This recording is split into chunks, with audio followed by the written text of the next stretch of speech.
On Her Majesty's Secret Service by Ian Fleming. 1. Seascape with Figures. It was one of those Septembers when it seemed that the summer would never end. The 5-mile promenade of Royal-les-Eaux, backed by trim lawns emblazoned at intervals with tricolor beds of salvia, alyssum, and lobelia, was bright with flags, and on the longest beach in the north of France the gay bathing tents still marched prettily down to the tide line in big, money-making battalions. Music, one of those lilting accordion waltzes, blared from the loudspeakers around the Olympic-sized piscine, and from time to time, echoing above the music, a man's voice announced over the public address system that Philippe Bertrand, aged 7, was looking for his mother, that Yolande Lefebvre was waiting for her friends below the clock at the entrance, or that a Madame Dufort was demanded on the telephone. From the beach, particularly from the neighbourhood of the 3 playground enclosures, Joie de Vivre, Helio, and Azur, came a twitter of children's cries that waxed and waned with the thrill of their games, and farther out, on the firm sand left by the now distant sea, the shrill whistle of the physical fitness instructor marshalled his teenagers through the last course of the day. It was one of those beautiful, naive seaside panoramas for which the Brittany and Picardy beaches have provided the setting and inspired their recorders, Boudin, Tissot, Monet, ever since the birth of Plage and Bain de Mer more than 100 years ago. To James Bond, sitting in one of the concrete shelters with his face to the setting sun, there was something poignant, ephemeral about it all. It reminded him almost too vividly of childhood, of the velvet feel of the hot powder sand, and the painful grit of wet sand between young toes when the time came for him to put his shoes and socks on, of the precious little pile of seashells and interesting rack on the sill of his bedroom window. "No, we'll have to leave that behind, darling, it'll dirty up your trunk."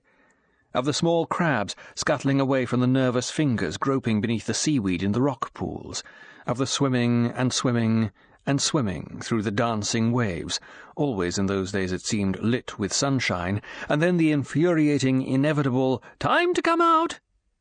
It was all there, his own childhood, spread out before him to have another look at. What a long time ago they were, those spade and bucket days. How far he had come since the freckles and the Cadbury milk chocolate flakes and the fizzy lemonade. Impatiently, Bond lit a cigarette, pulled his shoulders out of their slouch, and slammed the mawkish memories back into their long-closed file. Today he was a grown-up, a man with years of dirty, dangerous memories, a spy. He was not sitting in this concrete hideout to sentimentalize about a pack of scrubby, smelly children on a beach scattered with bottle tops and lolly sticks, and fringed by a sea thick with sun oil and putrid with the main drains of Royal. He was here, he had chosen to be here, to spy. To spy on a woman. The sun was getting lower. Already one could smell the September chill that all day had lain hidden beneath the heat. The cohorts of bathers were in quick retreat, striking their little camps and filtering up the steps and across the promenade into the shelter of the town where the lights were going up in the cafes. The announcer at the swimming pool harried his customers. "Allô, allô, fermeture en 10 minutes. À 18 heures, fermeture de la piscine." Silhouetted in the path of the setting sun, the 2 bombard rescue boats with flags bearing a blue cross on a yellow background were speeding northwards for their distant shelter upriver in the Vieux-Port. The last of the gay, giraffe-like sand yachts fled down the distant waterline towards its corral among the sand dunes, and the 3 agents cyclistes in charge of the car parks pedalled away through the melting ranks of cars towards the police station in the centre of the town. In a matter of minutes, the vast expanse of sand, the tide still receding was already a mile out, would be left to the seagulls that would soon be flocking in their hordes to forage for the scraps of food left by the picnickers. Then the orange ball of the sun would hiss down into the sea, and the beach would, for a while, be entirely deserted, until, under cover of darkness, the prowling lovers would come to writhe briefly, grittily in the dark corners between the bathing huts and the sea wall. On the beaten stretch of sand below where James Bond was sitting, two golden girls in exciting bikinis packed up the game of Jacari which they had been so provocatively playing, and raced each other up the steps towards Bond's shelter. They flaunted their bodies at him, paused and chatted to see if he would respond, and when he didn't, linked arms and sauntered on towards the town, leaving Bond wondering why it was that French girls had more prominent navels than any others. Was it that French surgeons sought to add, even in this minute respect, to the future sex appeal of girl babies? And now, up and down the beach, the lifeguards gave a final blast on their horns to announce that they were going off-duty. The music from the piscine stopped in mid-tune, and the great expanse of sand was suddenly deserted. But not quite.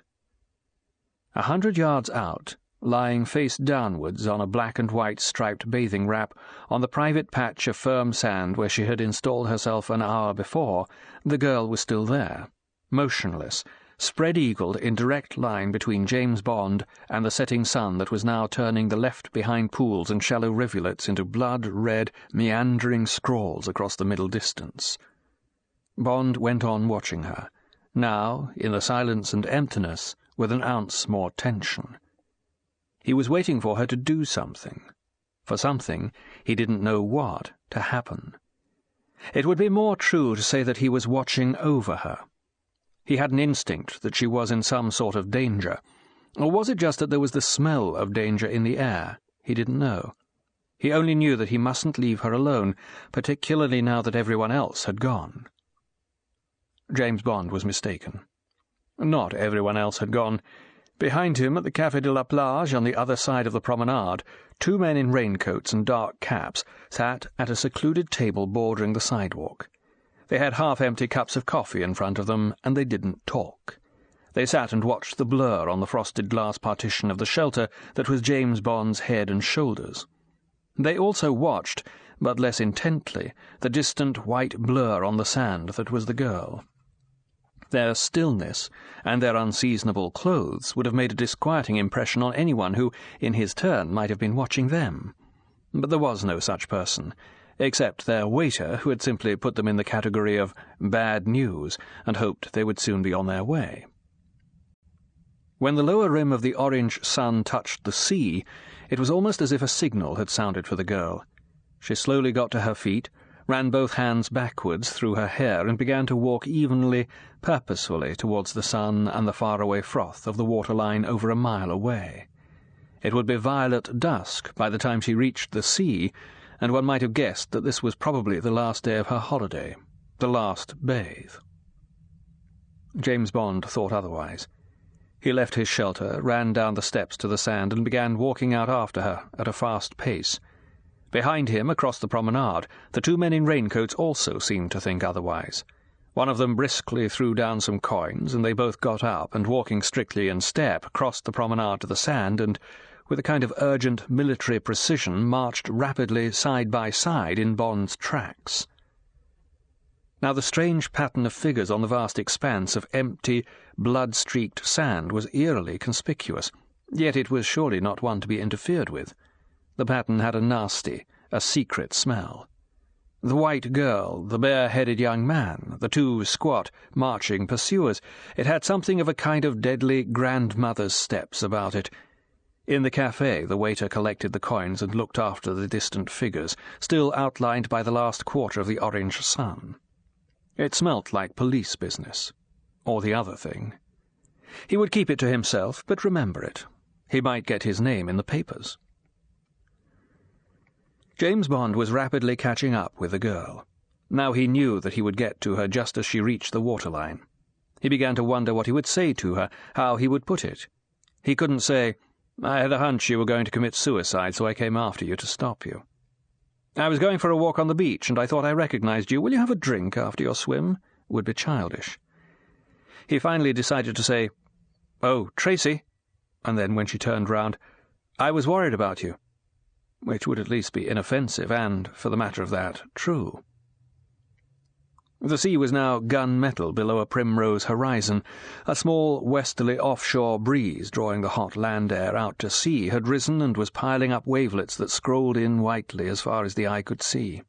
Flocks of herring gulls lazily rose and settled again at the girl's approach, and the air was full of their mewing and of the endless lap-lap of the small waves. The soft indigo dusk added a touch of melancholy to the empty solitude of sand and sea, now so far away from the comforting bright lights and holiday bustle of La Reine de la Côte d'Opale, as Royal Les Eaux had splendidly christened herself. Bond looked forward to getting the girl back to those bright lights.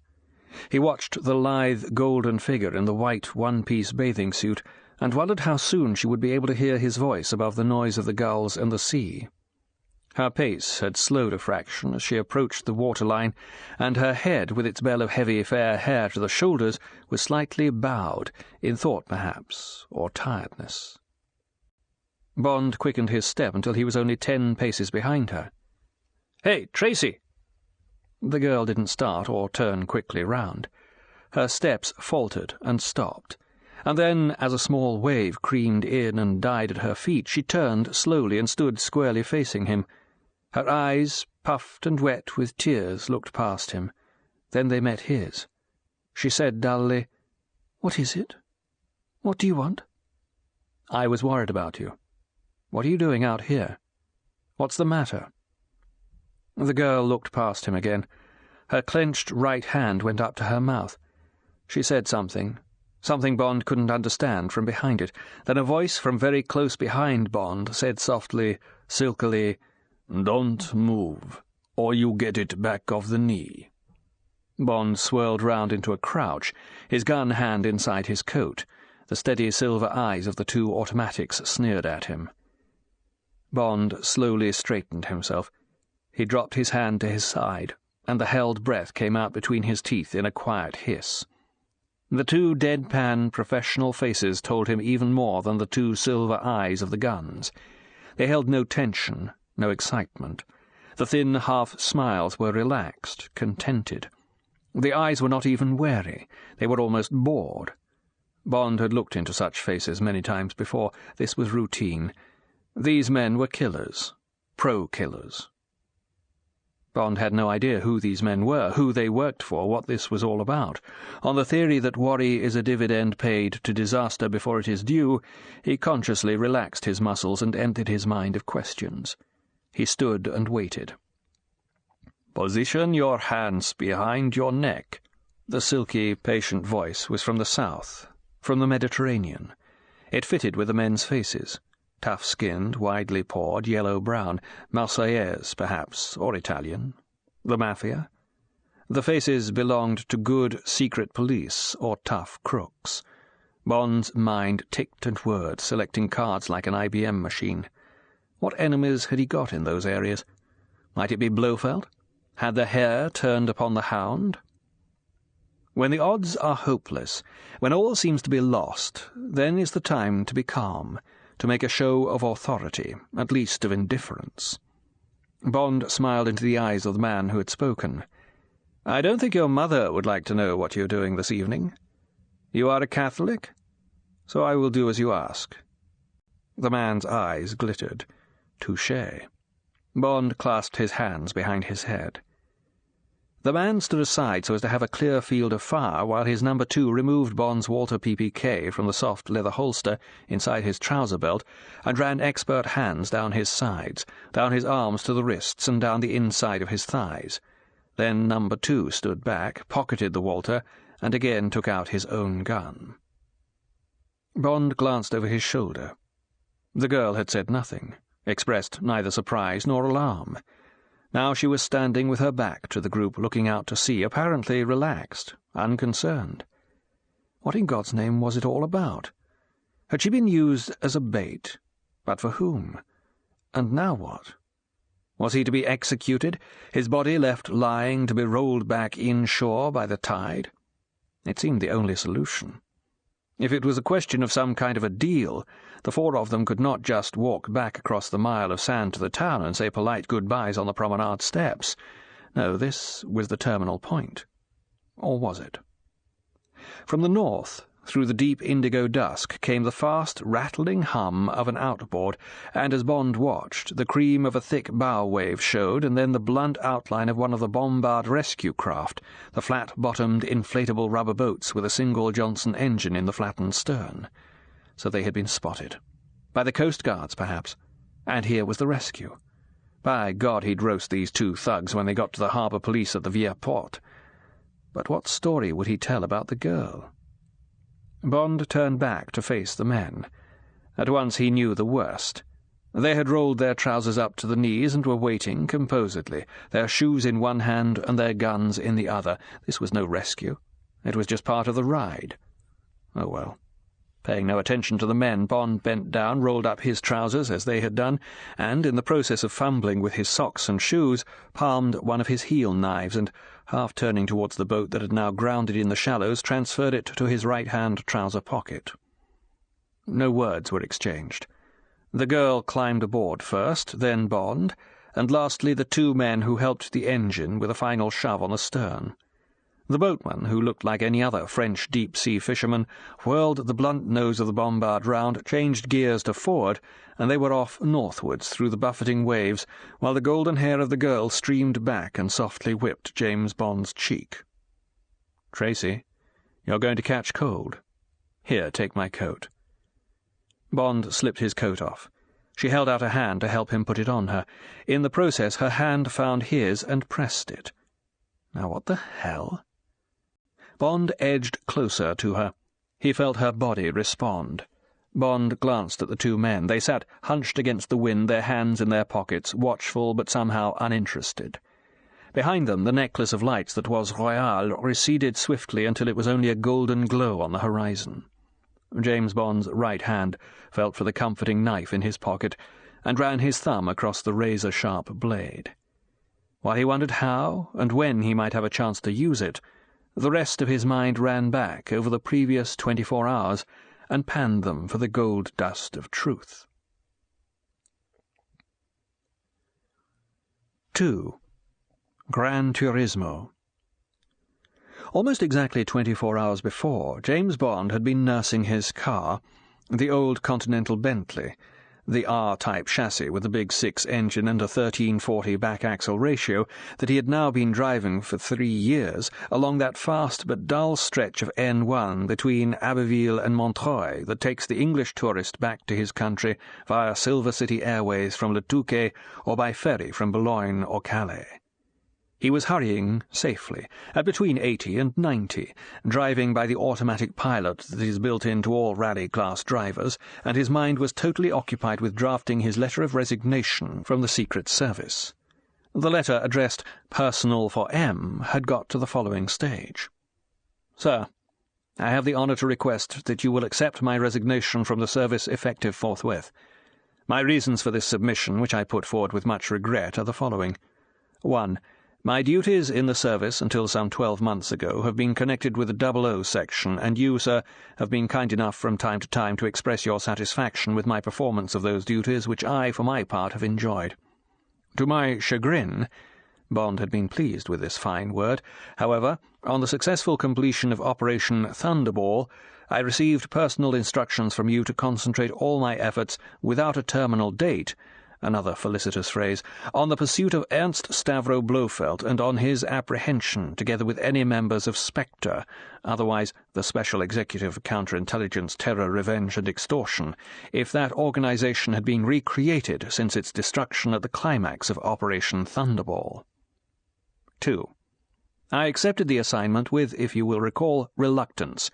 It seemed to me, and I so expressed myself at the time, this was purely an investigatory matter which could well have been handled using straightforward police methods by other sections of the service, local stations, Allied Foreign Secret Services, and Interpol. My objections were overruled, and for close on 12 months I have been engaged all over the world in routine detective work which, in the case of every scrap of rumour, every lead, has proved abortive. I have found no trace of this man, nor of a revived Spectre, if such exists. 3. My many appeals to be relieved of this wearisome and fruitless assignment, even when addressed to you personally, sir, have been ignored or, on occasion, curtly dismissed, and my frequent animadversions, another good one, to the effect that Blofeld is dead, have been treated with a courtesy that I can only describe as scant. Neat, that. Perhaps a bit too neat. 4. The above unhappy circumstances have recently achieved their climax in my undercover mission, reference station Rs PX 437/007, to Palermo, in pursuit of a hare of quite outrageous falsity. This animal took the shape of one Blauenfelder, a perfectly respectable German citizen engaged in viniculture, specifically the grafting of Moselle grapes onto the Sicilian strains to enhance the sugar content of the latter, which, for your passing information— steady on, old chap, better redraft all this— are inclined to sourness. My investigations into this individual brought me to the attention of the Mafia, and my departure from Sicily was, to say the least, ignominious. 5. Having regard, sir, to the above, and specifically to the continued misuse of the qualities, modest though they may be, that have previously fitted me for the more arduous, and, to me, more rewarding duties associated with the work of the 00 section, I beg leave to submit my resignation from the service. I am, sir, your obedient servant, 007. Of course, reflected Bond, as he nursed the long bonnet of his car through a built-up S-bend, he would have to rewrite a lot of it. Some of it was a bit pompous, and there were one or two cracks that would have to be ironed out or toned down, but that was the gist of what he would dictate to his secretary when he got back to the office the day after tomorrow. And if she burst into tears, to hell with her. He meant it. By God, he did. He was fed to the teeth with chasing the ghost of Blofeld, and the same went for Spectre. The thing had been smashed. Even a man of Blofeld's genius, in the impossible event that he still existed, could never get a machine of that caliber running again.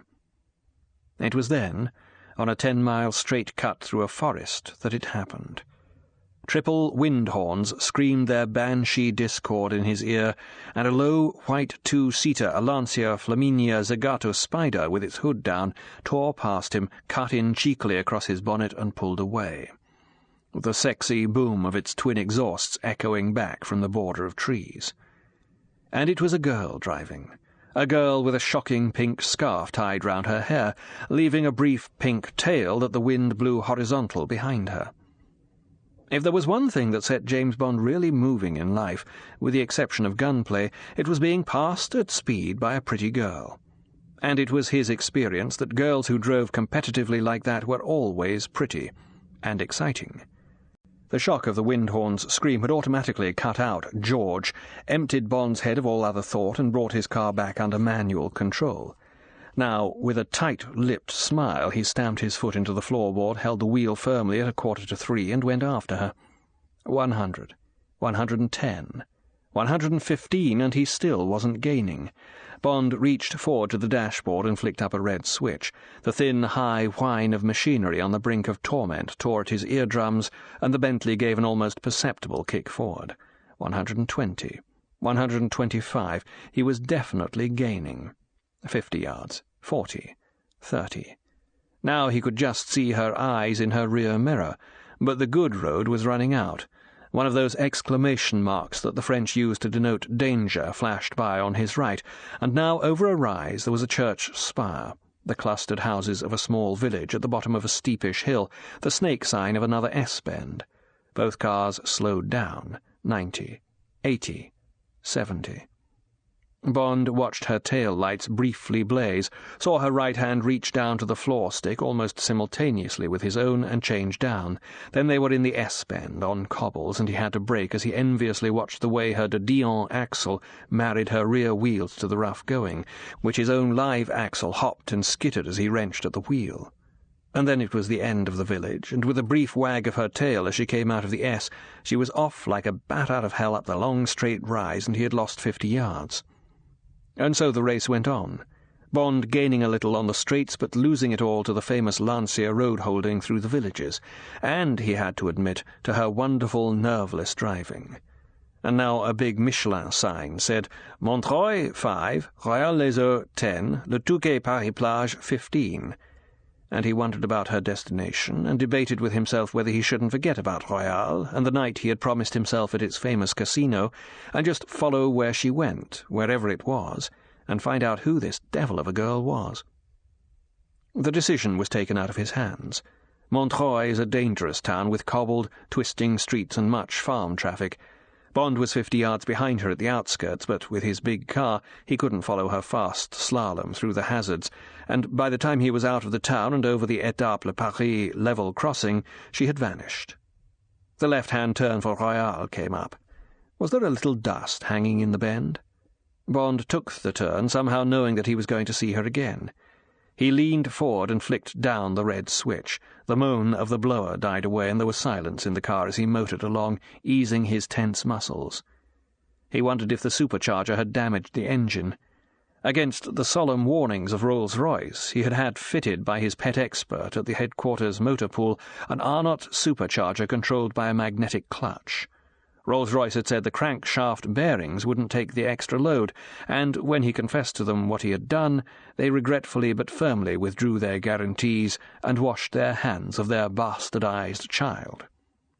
This was the first time he had notched 125, and the rev counter had hovered dangerously over the red line at 4,500. But the temperature and oil were okay, and there were no expensive noises. And, by God, it had been fun. James Bond idled through the pretty approaches to Royal, through the young beeches and the heavy scented pines, looking forward to the evening and remembering his other annual pilgrimages to this place, and particularly the great battle across the bays he had had with Le Chiffre so many years ago. He had come a long way since then, dodged many bullets and much death, and loved many girls. But there had been a drama and a poignancy about that particular adventure that every year drew him back to Royal and its casino, and to the small granite cross in the little churchyard that simply said, Vesper Lind, R.I.P. And now what was the place holding for him on this beautiful September evening? A big win? A painful loss? A beautiful girl? That beautiful girl? To think first of the game. This was the weekend of the Clôture Annuelle. Tonight, this very Saturday night, the Casino Royal was holding its last night of the season. It was always a big event, and there would be pilgrims even from Belgium and Holland, as well as the rich regulars from Paris and Lille. In addition, the Syndicat d'Initiative et de Bains de Mer de Royal traditionally threw open its doors to all its local contractors and suppliers, and there was free champagne and a great groaning buffet to reward the town people for their work during the season. It was a tremendous carouse that rarely finished before breakfast time. The tables would be packed, and there would be a very high game indeed. Bond had 1,000,000 francs of private capital. Old francs, of course, about £700 worth. He always reckoned his private funds in old francs. It made him feel so rich. On the other hand, he made out his official expenses in new francs, because that made them look smaller, but probably not to the chief accountant at headquarters. 1,000,000 francs. For that evening he was a millionaire. Might he so remain by tomorrow morning? And now he was coming into the Promenade des Anglais, and there was the bastard empire frontage of the Hôtel Splendide, and there, by God, on the gravel sweep alongside its steps, stood the little white Lancia, and at this moment a bagagiste in a striped waistcoat and green apron was carrying 2 Vuitton suitcases up the steps to the entrance. So James Bond slid his car into the £1,000,000 line of cars in the car park, told the same bagagiste, who was now taking rich, small stuff out of the Lancia, to bring up his bags, and went into the reception desk.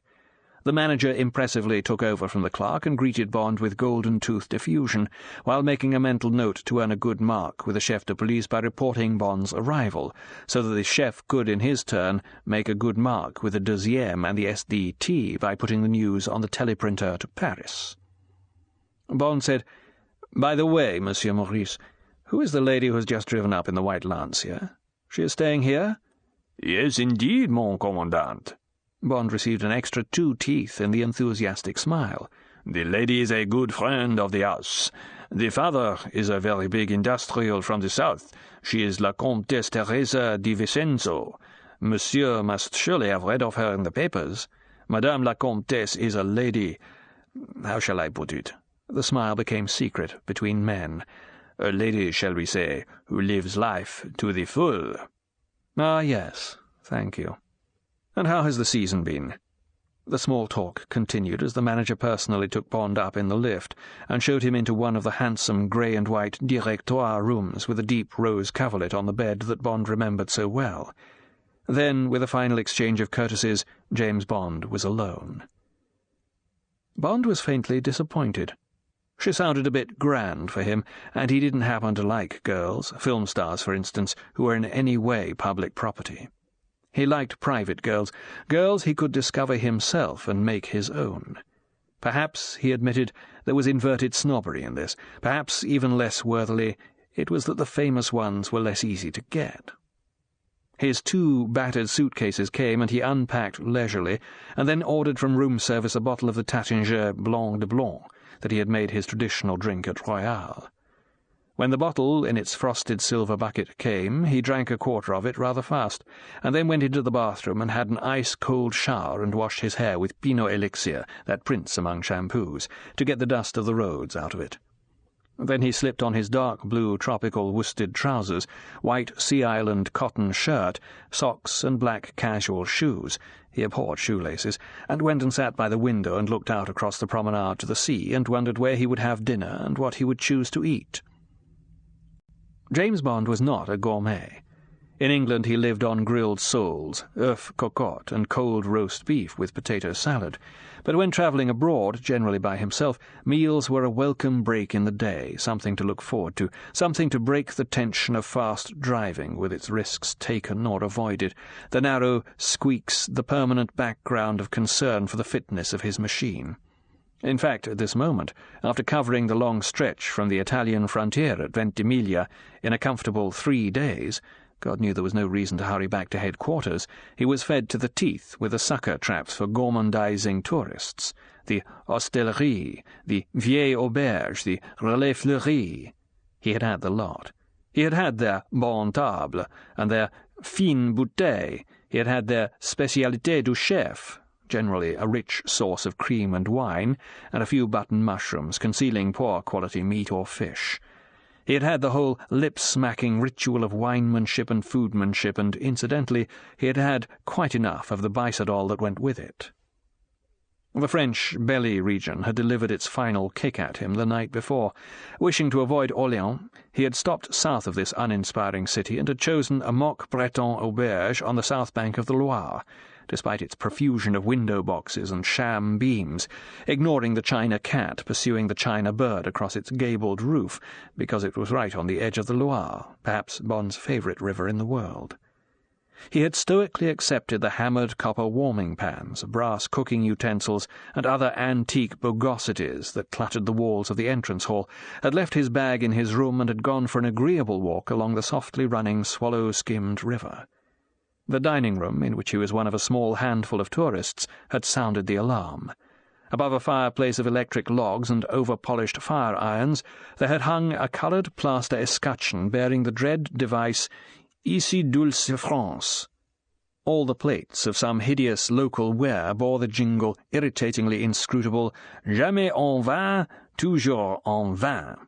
And the surly waiter, stale with fin de saison, had served him with a fly-walk of the pâté maison, sent back for a new slice, and a poulade à la crème that was the only genuine antique in the place.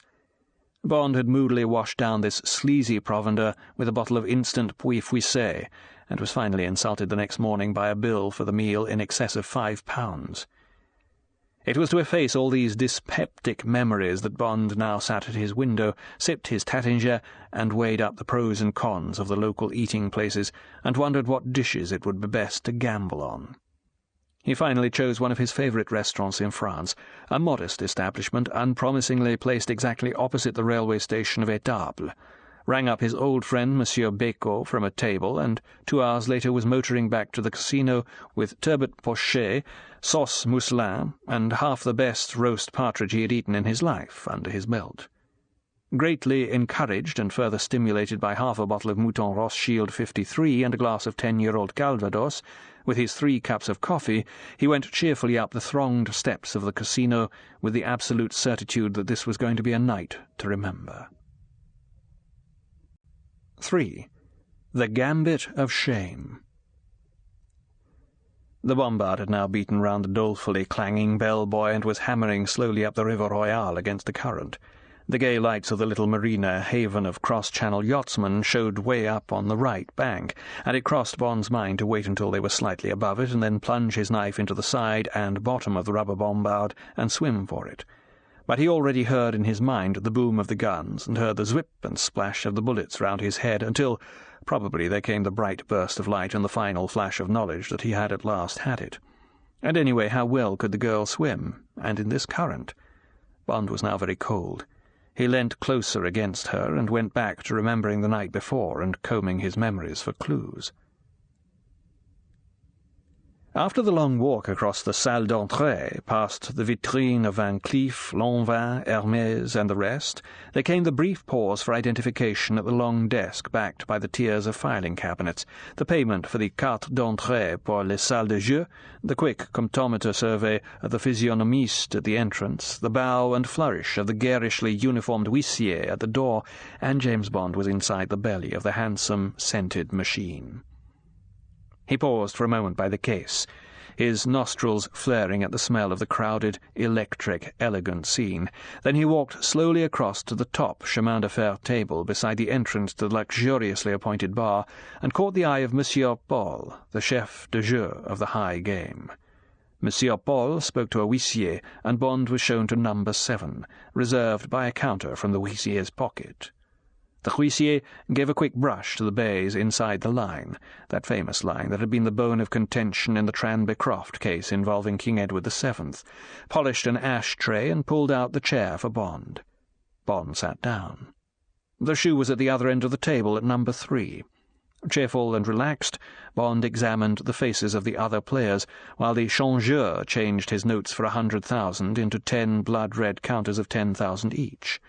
Bond stacked them in a neat pile in front of him and watched the play, which, he saw from the notice hanging between the green-shaded lights over the table, was for a minimum of 100 new francs, or 10,000 of the old, but he noted that the game was being opened by each banker for up to 500 new francs, serious money, say £40 as a starter.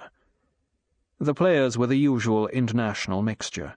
3 Lille textile tycoons in over-padded dinner jackets, a couple of heavy women in diamonds who might be Belgian, a rather Agatha Christie-style little Englishwoman who played quietly and successfully and might be a villa owner, 2 middle-aged Americans in dark suits who appeared cheerful and slightly drunk, probably down from Paris, and Bond. Watchers and casual punters were 2 deep around the table. No girl. The game was cold. The shoe went slowly round the table, each banker in turn going down on that dread 3rd coup, which, for some reason, is the sound barrier at chemin de fer, which must be broken if you are to have a run.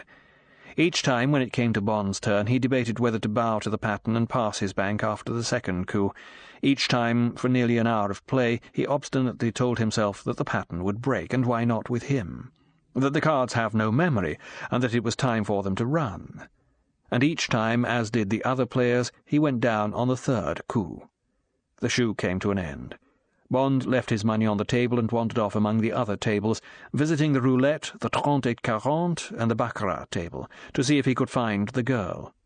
When she had passed him, that evening in the Lancia, he had only caught a glimpse of fair hair and a pure, rather authoritative profile. But he knew that he would recognize her at once, if only by the cord of animal magnetism that had bound them together during the race. But there was no sign of her. Bond went back to the table. The croupier was marshalling the 6 packs into the oblong block that would soon be slipped into the waiting shoe. Since Bond was beside him, the croupier offered him the neutral, plain red card to cut the pack with. Bond rubbed the card between his fingers and, with amused deliberation, slipped it as nearly halfway down the block of cards as he could estimate. The croupier smiled at him and at his deliberation, went through the legerdemain that would in due course bring the red stop card into the tongue of the shoe, and stopped the game just 7 cards before the end of the shoe, packed the long block of cards into the shoe, slid in the metal tongue that held them prisoner, and announced loud and clear, "Messieurs!" The mesdames are traditionally not mentioned, since Victorian days it has been assumed that ladies do not gamble. "Les jeux sont faits. Numéro 6 à la main." The chef de jeu, on his throne behind the croupier, took up the cry. The huissiers shepherded distant stragglers back to their places, and the game began again. James Bond confidently bancoed the Lille Tycoon on his left, won, made up the cagnotte with a few small counters, and doubled the stake to 2,000 new francs, 200,000 of the old. He won that, and the next. Now for the hurdle of the third coup, and he was off to the races. He won it with a natural 9. 800,000 in the bank, as Bond reckoned it. Again he won, with difficulty this time, his 6 against a 5. Then he decided to play it safe and pile up some capital. Of the 1,000,006, he asked for the 600 to be put en garage, removed from the stake, leaving a bank of 1 million. Again he won. Now he put 1 million en garage. Once more a bank of 1 million, and now he would have a fat cushion of 1,000,006 coming to him anyway. But it was getting difficult to make up his stake. The table was becoming wary of this dark Englishman who played so quietly, wary of the half-smile of certitude on his rather cruel mouth. Who was he? Where did he come from? What did he do? There was a murmur of excited speculation round the table. So far a run of 6. Would the Englishman pocket his small fortune and pass the bank, or would he continue to run it? Surely the cards must change. But James Bond's mind was made up. The cards have no memory in defeat. They also have no memory in victory. He ran the bank 3 more times, adding each time 1 million to his garage, and then the little old English lady who had so far left the running to the others stepped in and bancoed him at the 10th turn, and Bond smiled across at her, knowing that she was going to win. And she did, ignominiously, with a 1 against Bond's bouche, 3 kings, making 0. There was a sigh of relief round the table. The spell had been broken, and a whisper of envy as the heavy mother-of-pearl plaques, piled nearly a foot high, 4,600,000 francs worth, well over £3,000, were shunted across to Bond with the flat of the croupier's spatula. Bond tossed a plaque for 1,000 new francs to the croupier, received the traditional "Merci, monsieur, pour le personnel," and the game went on. James Bond lit a cigarette and paid little attention as the shoe went shunting round the table away from him. He had made a packet, damn it. A bloody packet. Now he must be careful. Sit on it. But not too careful. Not sit on all of it. This was a glorious evening. It was barely past midnight. He didn't want to go home yet. So be it. He would run his bank when it came to him, but do no bancoing of the others, absolutely none. The cards had got hot. His run had shown that. There would be other runs now, and he could easily burn his fingers chasing them. Bond was right. When the shoe got to number 5, to one of the Lille Tycoons 2 places to the left of Bond, an ill-mannered, loud-mouthed player who smoked a cigar out of an amber and gold holder and who tore at the cards with heavily manicured, spatulate fingers and slapped them down like a German tarot player, he quickly got through the 3rd coup and was off. Bond, in accordance with his plan, left him severely alone, and now, at the 6th coup, the bank stood at 20,000 new francs, 2 million of the old, and the table had got wary again. Everyone was sitting on his money. The croupier and the chef de jeu made their loud calls.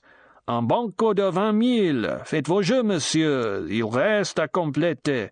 Un banco de 20,000! And then there she was. She had come from nowhere, and was standing beside the croupier, and Bond had no time to take in more than golden arms, a beautiful golden face with brilliant blue eyes and shocking pink lips, some kind of a plain white dress, a bell of golden hair down to her shoulders, and then it came. "Banco." Everyone looked at her, and there was a moment's silence. And then, "Le banco est fait," from the croupier, and the monster from Lille, as Bond now saw him, was tearing the cards out of the shoe, and hers were on their way over to her on the croupier's spatula. She bent down, and there was a moment of discreet cleavage in the white V of her neckline. "Une carte." Bond's heart sank. She certainly hadn't anything better than a 5.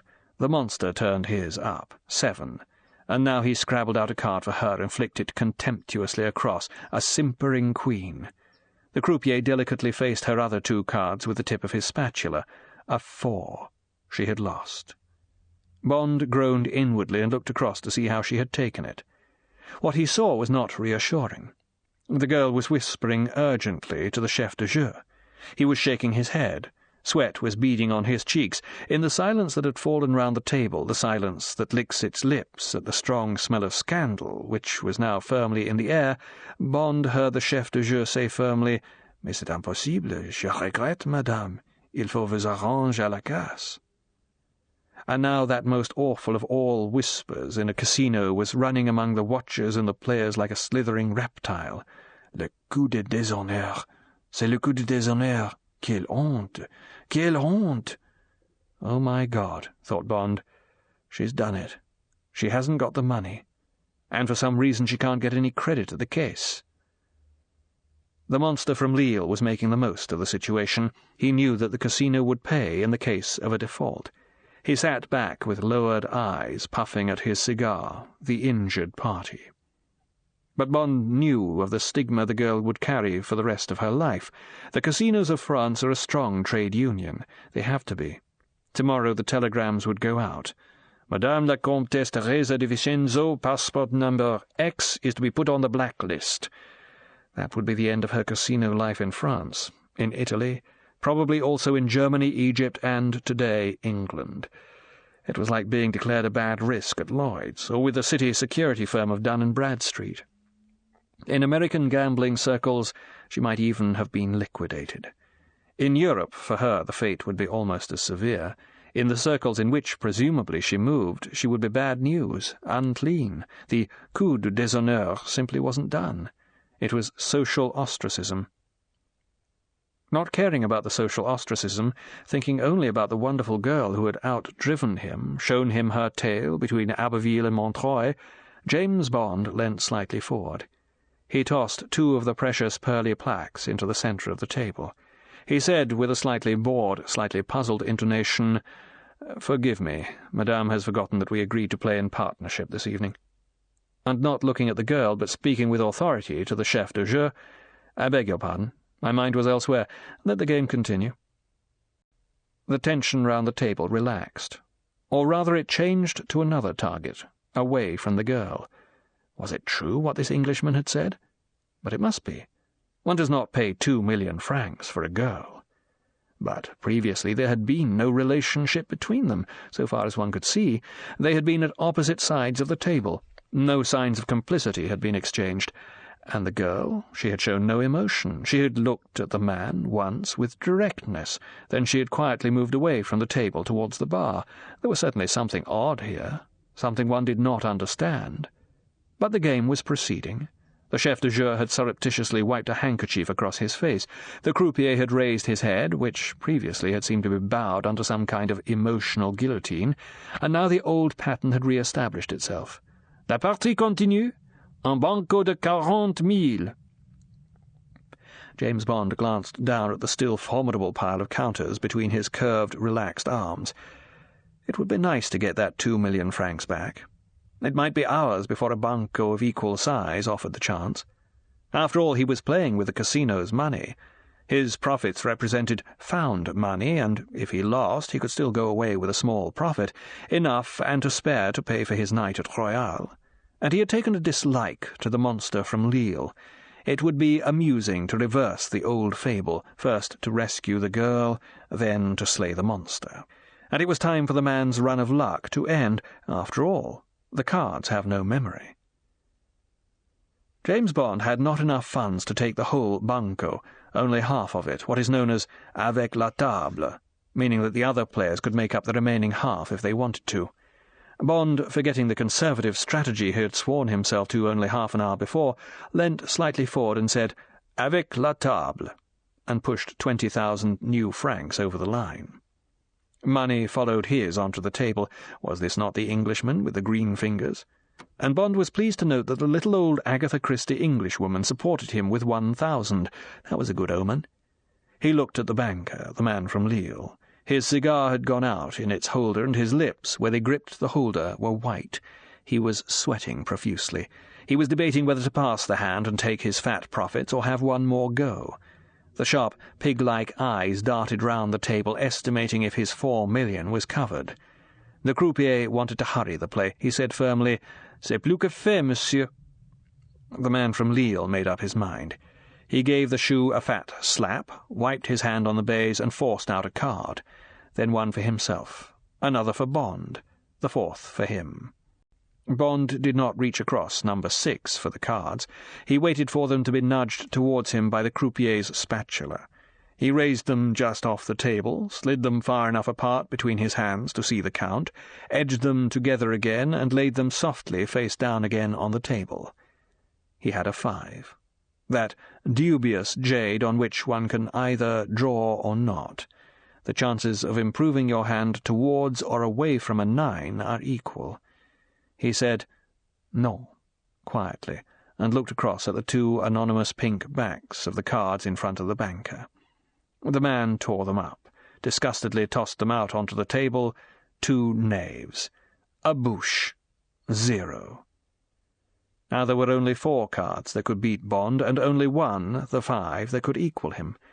Bond's heart thumped. The man scrabbled at the shoe, snatched out the card, faced it. A 9, the 9 of diamonds, the curse of Scotland, the best. It was a mere formality to turn over and reveal Bond's miserable 5, but there was a groan round the table. "Il fallait tirer," said someone. But if he had, Bond would have drawn the 9, and disimproved down to a 4. It all depended on what the next card, its pink tongue now hiding its secret in the mouth of the shoe, might have been. Bond didn't wait to see. He smiled a thin, rueful smile round the table to apologize to his fellow losers, shovelled the rest of his chips into his coat pocket, tipped the huissier who had been so busy emptying his ashtray over the hours of play, and slipped away from the table towards the bar, while the croupier triumphantly announced, "En banco de 80,000 francs. Faites vos jeux, monsieur. En banco de 80,000 nouveaux francs." To hell with it, thought Bond. Half an hour before he had had a small fortune in his pocket. Now, through a mixture of romantic quixotry and sheer folly, he had lost it. Well, he shrugged. He had asked for a night to remember. That was the first half of it. What would be the second? The girl was sitting by herself with half a bottle of Bollinger in front of her, staring moodily at nothing. She barely looked up when Bond slipped into the chair next to hers and said, "Well, I'm afraid our syndicate lost again. I tried to get it back. I went avec. I should have left that brute alone. I stood on a 5 and he had a bouche, and then drew a 9. She said dully, "You should have drawn on the 5, I always do," she reflected. "But then you would have had a 4. What was the next card?" "I didn't wait to see. I came to look for you." She gave him a sideways, appraising glance. "Why did you rescue me when I made the coup de déshonneur?" Bond shrugged. "Beautiful girl in distress. Besides, we made friends between Abbeville and Montreuil this evening. You drive like an angel." He smiled. "But I don't think you'd have passed me if I'd been paying attention. I was doing about 90 and not bothering to keep an eye on the mirror. I was thinking of other things." The gambit succeeded. Vivacity came into her face and voice. "Oh, yes, I'd have beaten you anyway. I'd have passed you in the village. Besides," there was an edge of bitterness in her voice, "I would always be able to beat you. You want to stay alive." Oh, Lord, thought Bond, one of those. A girl with a wing, perhaps 2 wings down. He chose to let the remark lie. The half-bottle of Krug he had ordered came.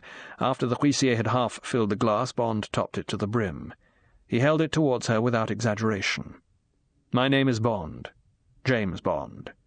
Please stay alive. At any rate for tonight." He drank the glass down at one long gulp and filled it again. She looked at him gravely, considering him. Then she also drank. She said, "My name is Tracy. That is short for all the names you were told at the reception in the hotel. Teresa was a saint. I am not a saint. The manager is, perhaps, a romantic. He told me of your inquiries. So shall we go now? I am not interested in conversation, and you have earned your reward." She rose abruptly. So did Bond, confused. "No, I will go alone. You can come later. The number is 45. There, if you wish, you can make the most expensive piece of love of your life. It will have cost you 4 million francs. I hope it will be worth it." 4. All cats are grey. She was waiting in the big double bed, a single sheet pulled up to her chin. The fair hair was spread out like golden wings under the single reading light that was the only light in the room, and the blue eyes blazed with a fervour that, in other girls, in other beds, James Bond would have interpreted. But this one was in the grip of stresses he could not even guess at. He locked the door behind him and came over and sat on the edge of her bed and put one hand firmly on the little hill that was her left breast. "Now listen, Tracy," he began, meaning to ask at least one or two questions, find out something about this wonderful girl who did hysterical things like gambling without the money to meet her debts, driving like a potential suicide, hinting that she had had enough of life. But the girl reached up a swift hand that smelt of Verlaine's ode and put it across his lips. "I said no conversation. Take off those clothes. Make love to me. You are handsome and strong. I want to remember what it can be like. Do anything you like. And tell me what you like and what you would like from me. Be rough with me. Treat me like the lowest whore in creation. Forget everything else. No questions. Take me." An hour later, James Bond slipped out of bed without waking her, dressed by the light of the promenade lights filtering between the curtains, and went back to his room. He showered and got in between the cool, rough French sheets of his own bed and switched off his thinking about her. All he remembered before sleep took him was that she had said when it was all over, "That was heaven, James. Will you please come back when you wake up? I must have it once more." Then she had turned over on her side away from him and, without answering his last endearments, had gone to sleep, but not before he had heard that she was crying. What the hell? All cats are grey in the dark. True or false? Bond slept. At 8 o'clock he woke her, and it was the same glorious thing again, but this time he thought that she held him to her more tenderly, kissed him not only with passion but with affection. But after, when they should have been making plans for the day about where to have lunch, when to bathe, she was at first evasive, and then, when he pressed her, childishly abusive. "Get to hell away from me! Do you hear? You've had what you wanted, now get out!" "Wasn't it what you wanted too?" "No, you're a lousy goddamn lover. Get out!" Bond recognized the edge of hysteria, at least of desperation. He dressed slowly, waiting for the tears to come, for the sheet that now covered her totally to shake with sobs, but the tears didn't come. That was bad. In some way this girl had come to the end of her tether, of too many tethers. Bond felt a wave of affection for her, a sweeping urge to protect her, to solve her problems, make her happy. With his hand on the doorknob, he said softly, "Tracy, let me help you.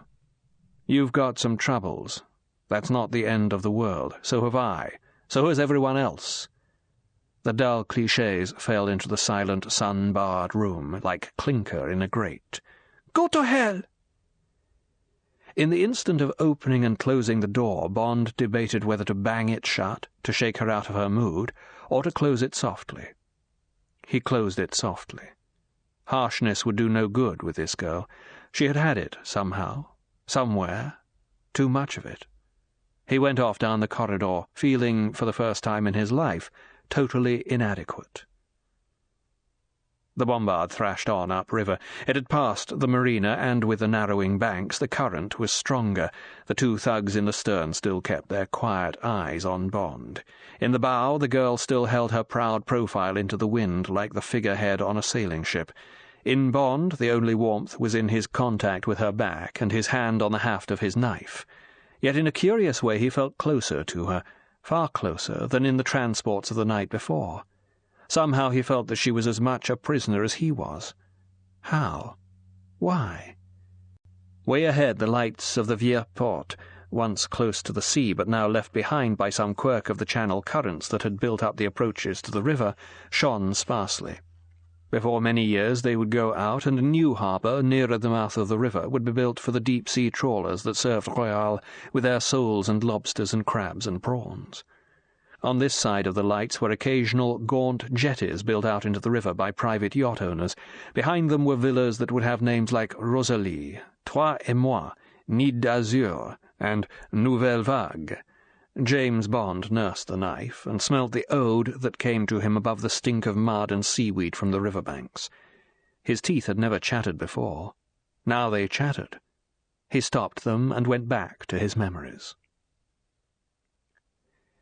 Normally, breakfast was an important part of Bond's day, but today he had barely noticed what he was eating, hurried through the meal and sat gazing out of his window and across the promenade, chain-smoking and wondering about the girl. He knew nothing positive about her, not even her nationality. The Mediterranean was in her name, yet she was surely neither Italian nor Spanish. Her English was faultless, and her clothes and the way she wore them were the products of expensive surroundings, perhaps a Swiss finishing school.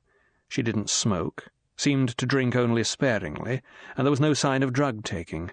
There had not even been sleeping pills beside the bed or in her bathroom. She could only be about 25, yet she made love with the fervour and expertness of a girl who, in the American phrase, had gone the route. She hadn't laughed once, had hardly smiled.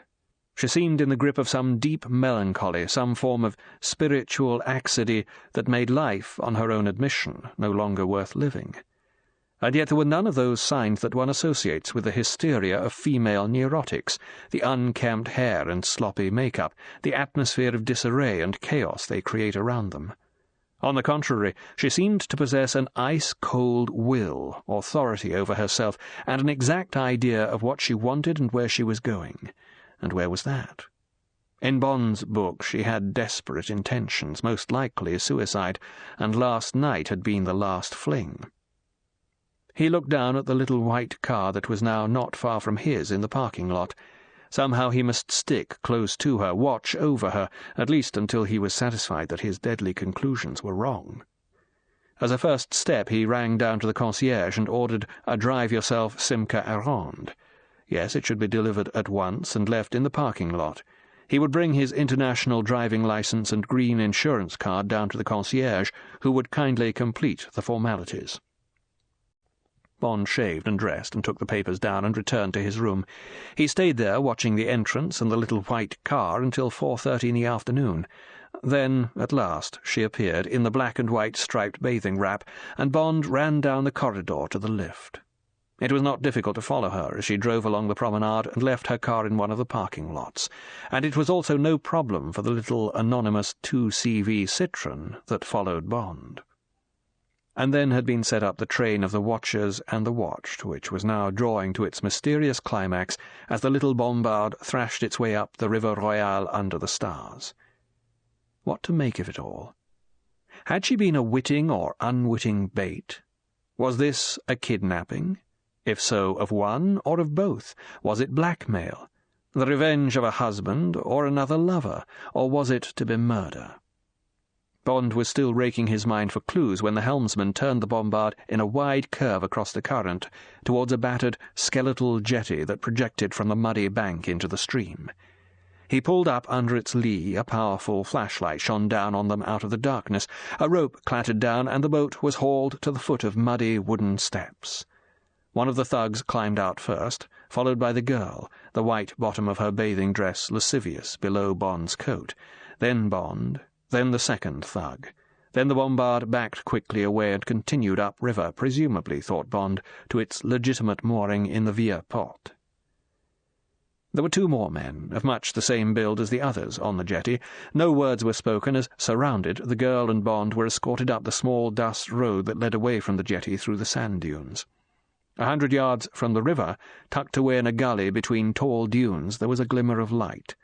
When Bond got nearer, he saw that it came from one of those giant corrugated aluminium transport trucks that, behind an articulated driver's cabin, roar down the arterial routes of France, belching diesel smoke and hissing angrily with their hydraulic brakes as they snake through the towns and villages. This one was a glinting, polished affair. It looked new, but it might be just well cared for. As they approached, the man with the flashlight gave some signal, and an oblong of yellow light promptly blazed as the caravan-like door in the rear was thrown open. Bond fingered his knife. Were the odds in any way within reason? They were not. Before he climbed up the steps into the interior, he glanced down at the number plate. The commercial license said, Marseille, Rhône, Monsieur Draco, Appareil électrique 397694. So, one more riddle. Inside it was, thank God, warm. A passageway led between stacked rows of cartons marked with the famous names of television manufacturers. Dummies? There were also folded chairs and the signs of a disturbed game of cards. This was presumably used as the guardroom. Then, on both sides, the doors of cabins. Tracy was waiting at one of the doors. She held out his coat to him and said an expressionless, "Thank you," and closed the door after Bond had caught a brief glimpse of a luxurious interior. Bond took his time putting on his coat. The single man with a gun who was following him said impatiently, "Allez." Bond wondered whether to jump him, but behind the other 3 men stood watching. Bond contented himself with a mild "Merde à vous," and went ahead to the aluminium door that presumably sealed off the third and forward compartment in this strange vehicle. Behind this door lay the answer. It was probably one man, the leader. This might be the only chance. Bond's right hand was already grasping the hilt of his knife in his trouser pocket. Now he put out his left hand and in one swirl of motion leapt through, kicked the door shut behind him and crouched, the knife held for throwing. Behind him he felt the guard throw himself at the door, but Bond had his back to it and it held. The man, 10 feet away behind the desk, within easy range for the knife, called out something, an order, a cheerful, gay order in some language Bond had never heard. The pressure on the door ceased. The man smiled a wide, a charming smile that cracked his creased walnut of a face in two. He got to his feet and slowly raised his hands. "I surrender. And I am now a much bigger target. But do not kill me, I beg of you. At least not until we have had a stiff whiskey and soda and a talk. Then I will give you the choice again, okay?" Bond rose to his full height. He smiled back. He couldn't help it. The man had such a delightful face, so lit with humour and mischief and magnetism that, at least in the man's present role, Bond could no more have killed him than he could have killed, well, Tracy. There was a calendar hanging on the wall beside the man. Bond wanted to let off steam against something, anything. He said, "September the 16th, and jerked his right hand forward in the underhand throw. The knife flashed across the room, missed the man by about a yard, and stuck, quivering, halfway down the page of the calendar. The man turned and looked inquisitively at the calendar. He laughed out loud. "Actually the 15th, but quite respectable. I must set you against my men one of these days, and I might even bet on you. It would teach them a lesson." He came out from behind his desk, a smallish, middle-aged man with a brown, crinkled face. He was dressed in the sort of comfortable dark blue suit Bond himself wore. The chest and the arms bulged with muscle. Bond noticed the fullness of the cut of the coat under the armpits. Built for guns?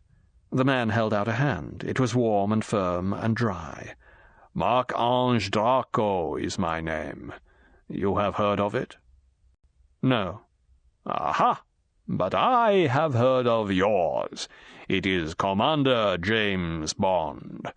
You have a decoration called the CMG. You are a member, an important member of Her Majesty's Secret Service. You have been taken off your usual duties and you are on temporary assignment abroad." The impish face creased with delight. "Yes?" James Bond, to cover his confusion, walked across to the calendar, verified that he had in fact pierced the 15th, pulled out the knife and slipped it back in his trouser pocket. He turned and said, "What makes you think so?" The man didn't answer. He said, Come and sit down. I have much to talk to you about. But first, the whiskey and soda, yes?" He indicated a comfortable armchair across the desk from his own, put in front of it a large silver box containing various kinds of cigarettes, and went to a metal filing cabinet against the wall and opened it. It contained no files. It was a complete and compact bar. With efficient housekeeperly movements he took out a bottle of Pinch Bottle Haig & Haig, another of I.W. Harper bourbon, 2 pint glasses that looked like Waterford, a bucket of ice cubes, a siphon of soda, and a flagon of iced water. One by one he placed these on the desk between his chair and Bond's. Then, while Bond poured himself a stiff bourbon and water with plenty of ice, he went and sat down across the desk from Bond, reached for the Haig & Haig, and said, looking Bond very directly in the eye, "I learned who you are from a good friend in the 2e in Paris. He is paid to give me such information when I want it. I learned it very early this morning. I am in the opposite camp to yourself, not directly opposite, let us say at a tangent on the field." He paused. He lifted his glass. He said with much seriousness, "I am now going to establish confidence with you by the only means. I am going once again to place my life in your hands." He drank. So did Bond. In the filing cabinet, in its ice-box, the hum of the generator broke in on what Bond suddenly knew was going to be an important moment of truth. He didn't know what the truth was going to be. He didn't think it was going to be bad. But he had an instinct that, somehow, perhaps because he had conceived respect and affection for this man, it was going to mean deep involvement for himself. The generator stopped. The eyes in the walnut face held his. "I am the head of the Union Corse." 5. The Capu. The Union Corse. Now at least some of the mystery was explained. Bond looked across the desk into the brown eyes that were now shrewdly watching his reactions, while his mind flicked through the file that bore the innocent title, The Union Corse, more deadly and perhaps even older than the Unione Siciliano, the Mafia. He knew that it controlled most organized crime throughout metropolitan France and her colonies, protection rackets, smuggling, prostitution, and the suppression of rival gangs. Only a few months ago a certain Rossi had been shot dead in a bar in Nice. A year before that a Jean Giudicelli had been liquidated after several previous attempts had failed. Both these men had been known pretenders to the throne of Capu, the ebullient, cheerful man who now sat so peacefully across the table from Bond. Then there was this mysterious business of Rommel's treasure supposed to be hidden beneath the sea somewhere off Bastia. In 1948 a Czech diver called Flay, who had been in the Abwehr and had got on the track of it, was warned off by the Union and then vanished off the face of the earth. Quite recently the body of a young French diver, André Maté, was found riddled with bullets by the roadside near Bastia. He had foolishly boasted in the local bars that he knew the whereabouts of the treasure and had come to dive for it. Did Marc-Ange know the secret of this treasure? Had he been responsible for the killing of these two divers? The little village of Calenzana in the Balagne boasted of having produced more gangsters than any other village in Corsica, and of being, in consequence, one of the most prosperous. The local mayor had held office for 56 years, the longest reigning mayor in France. Marc-Ange would surely be a son of that little community, know the secrets of that famous mayor, know, for instance, of that big American gangster who had just returned to discreet retirement in the village after a highly profitable career in the States. It would be fun to drop some of these names casually in this quiet little room, fun to tell Marc-Ange that Bond knew of the old abandoned jetty called the Pot of Crovani near the village of Galeria, and of the ancient silver mine called Argentella in the hills behind, whose maze of underground tunnels accommodates one of the great world junctions in the heroin traffic. Yes, it would be fun to frighten his captor in exchange for the fright he had given Bond. But better keep this ammunition in reserve until more had been revealed. For the time being it was interesting to note that this was Marc-Ange Draco's travelling headquarters. His contact in the 2e Bureau would be an essential tip-off man. Bond and the girl had been sent for some purpose that was still to be announced. The borrowing of the Bombard rescue boat would have been a simple matter of finance in the right quarter, perhaps accompanied by a pot de vin for the coastguards to look the other way. The guards were Corsicans. On reflection, that was anyway what they looked like. The whole operation was simple for an organization as powerful as the Union, as simple in France as it would have been for the Mafia in most of Italy. And now for more veils to be lifted. James Bond sipped his drink and watched the other man's face with respect. This was one of the great professionals of the world. How typical of Corsica, Bond thought, that their top bandit should bear the name of an angel. He remembered that two other famous Corsical gangsters had been called Gracieux and Toussaint, All Saints. Marc-Ange spoke. He spoke excellent but occasionally rather clumsy English, as if he had been well taught but had little occasion to use the language. He said, "My dear Commander, Everything I am going to discuss with you will please remain behind your herkosodonton. You know the expression? No? The wide smile lit up his face. Then, if I may say so, your education was incomplete. It is from the classical Greek. It means literally the hedge of the teeth. It was the Greek equivalent of your top secret. Is that agreed? Bond shrugged. If you tell me secrets that affect my profession, I'm afraid I shall have to pass them on. That I fully comprehend. What I wish to discuss is a personal matter. It concerns my daughter, Teresa. Good God. The plot was indeed thickening. Bond concealed his surprise. He said, "Then I agree." He smiled. "Herkosodonton it is." "Thank you. You are a man to trust. You would have to be in your profession, but I see it also in your face. Now then." He lit a caporal and sat back in his chair. He gazed at a point on the aluminium wall above Bond's head, only occasionally looking into Bond's eyes when he wished to emphasize a point. "I was married once only to an English girl, an English governess. She was a romantic. She had come to Corsica to look for bandits." He smiled. "Rather like some English women adventure into the desert to look for sheiks. She explained to me later that she must have been possessed by a subconscious desire to be raped. Well, this time he didn't smile. She found me in the mountains, and she was raped by me. The police were after me at the time. They have been for most of my life, and the girl was a grave encumbrance. But for some reason she refused to leave me. There was a wildness in her, a love of the unconventional, and for God knows what reason she liked the months of being chased from cave to cave, of getting food by robbery at night. She even learned to skin and cook a mouflon, those are a mountain sheep, and even eat the animal, which is tough as shoe leather and about as palatable.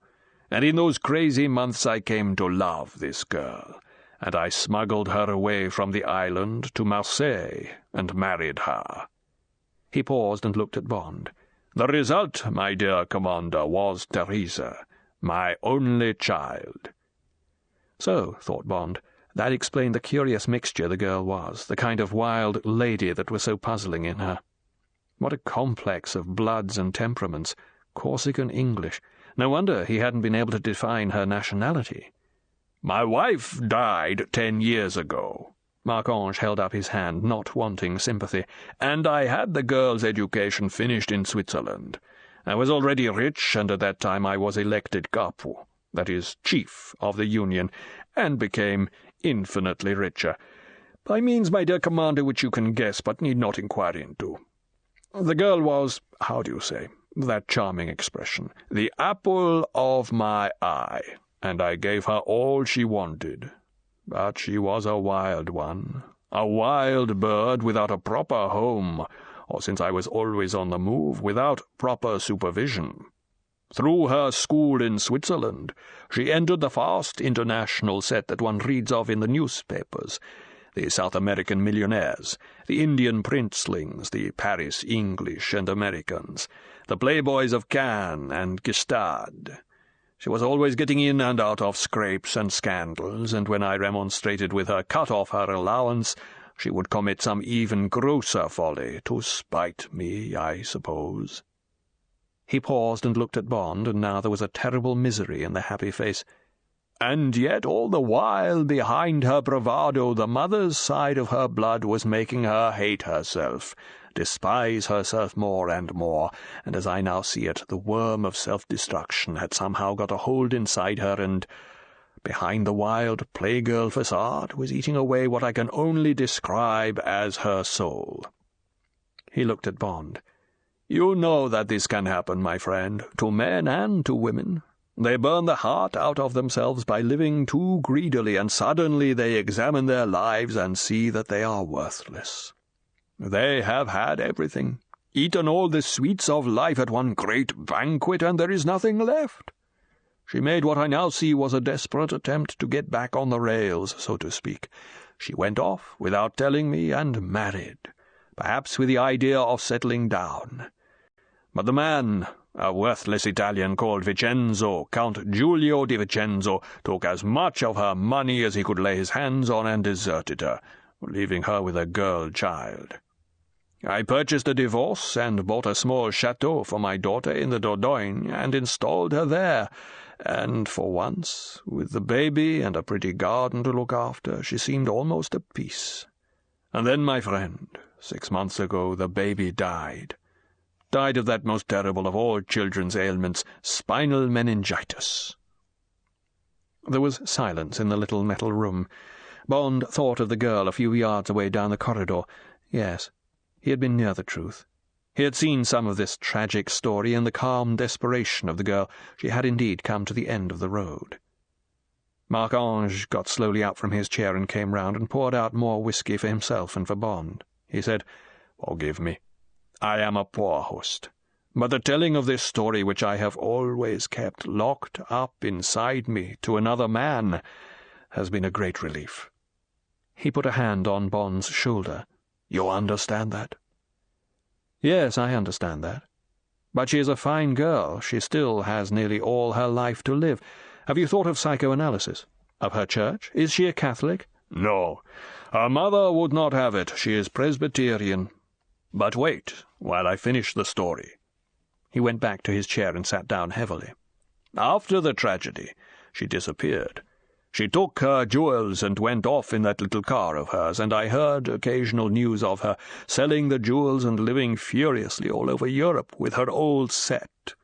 Naturally, I followed her, had her watched when I could, but she avoided all my attempts to meet her and talk to her. Then I heard from one of my agents that she had reserved a room here at the Splendide for last night, and I hurried down from Paris." He waved a hand. "In this, because I had a presentiment of tragedy. You see, this was where we had spent the summers in her childhood, and she had always loved it. She is a wonderful swimmer, and she was almost literally in love with the sea. And when I got the news, I suddenly had a dreadful memory, the memory of a day when she had been naughty, and had been locked in her room all afternoon instead of going bathing. That night she had said to her mother quite calmly, 'You made me very unhappy keeping me away from the sea.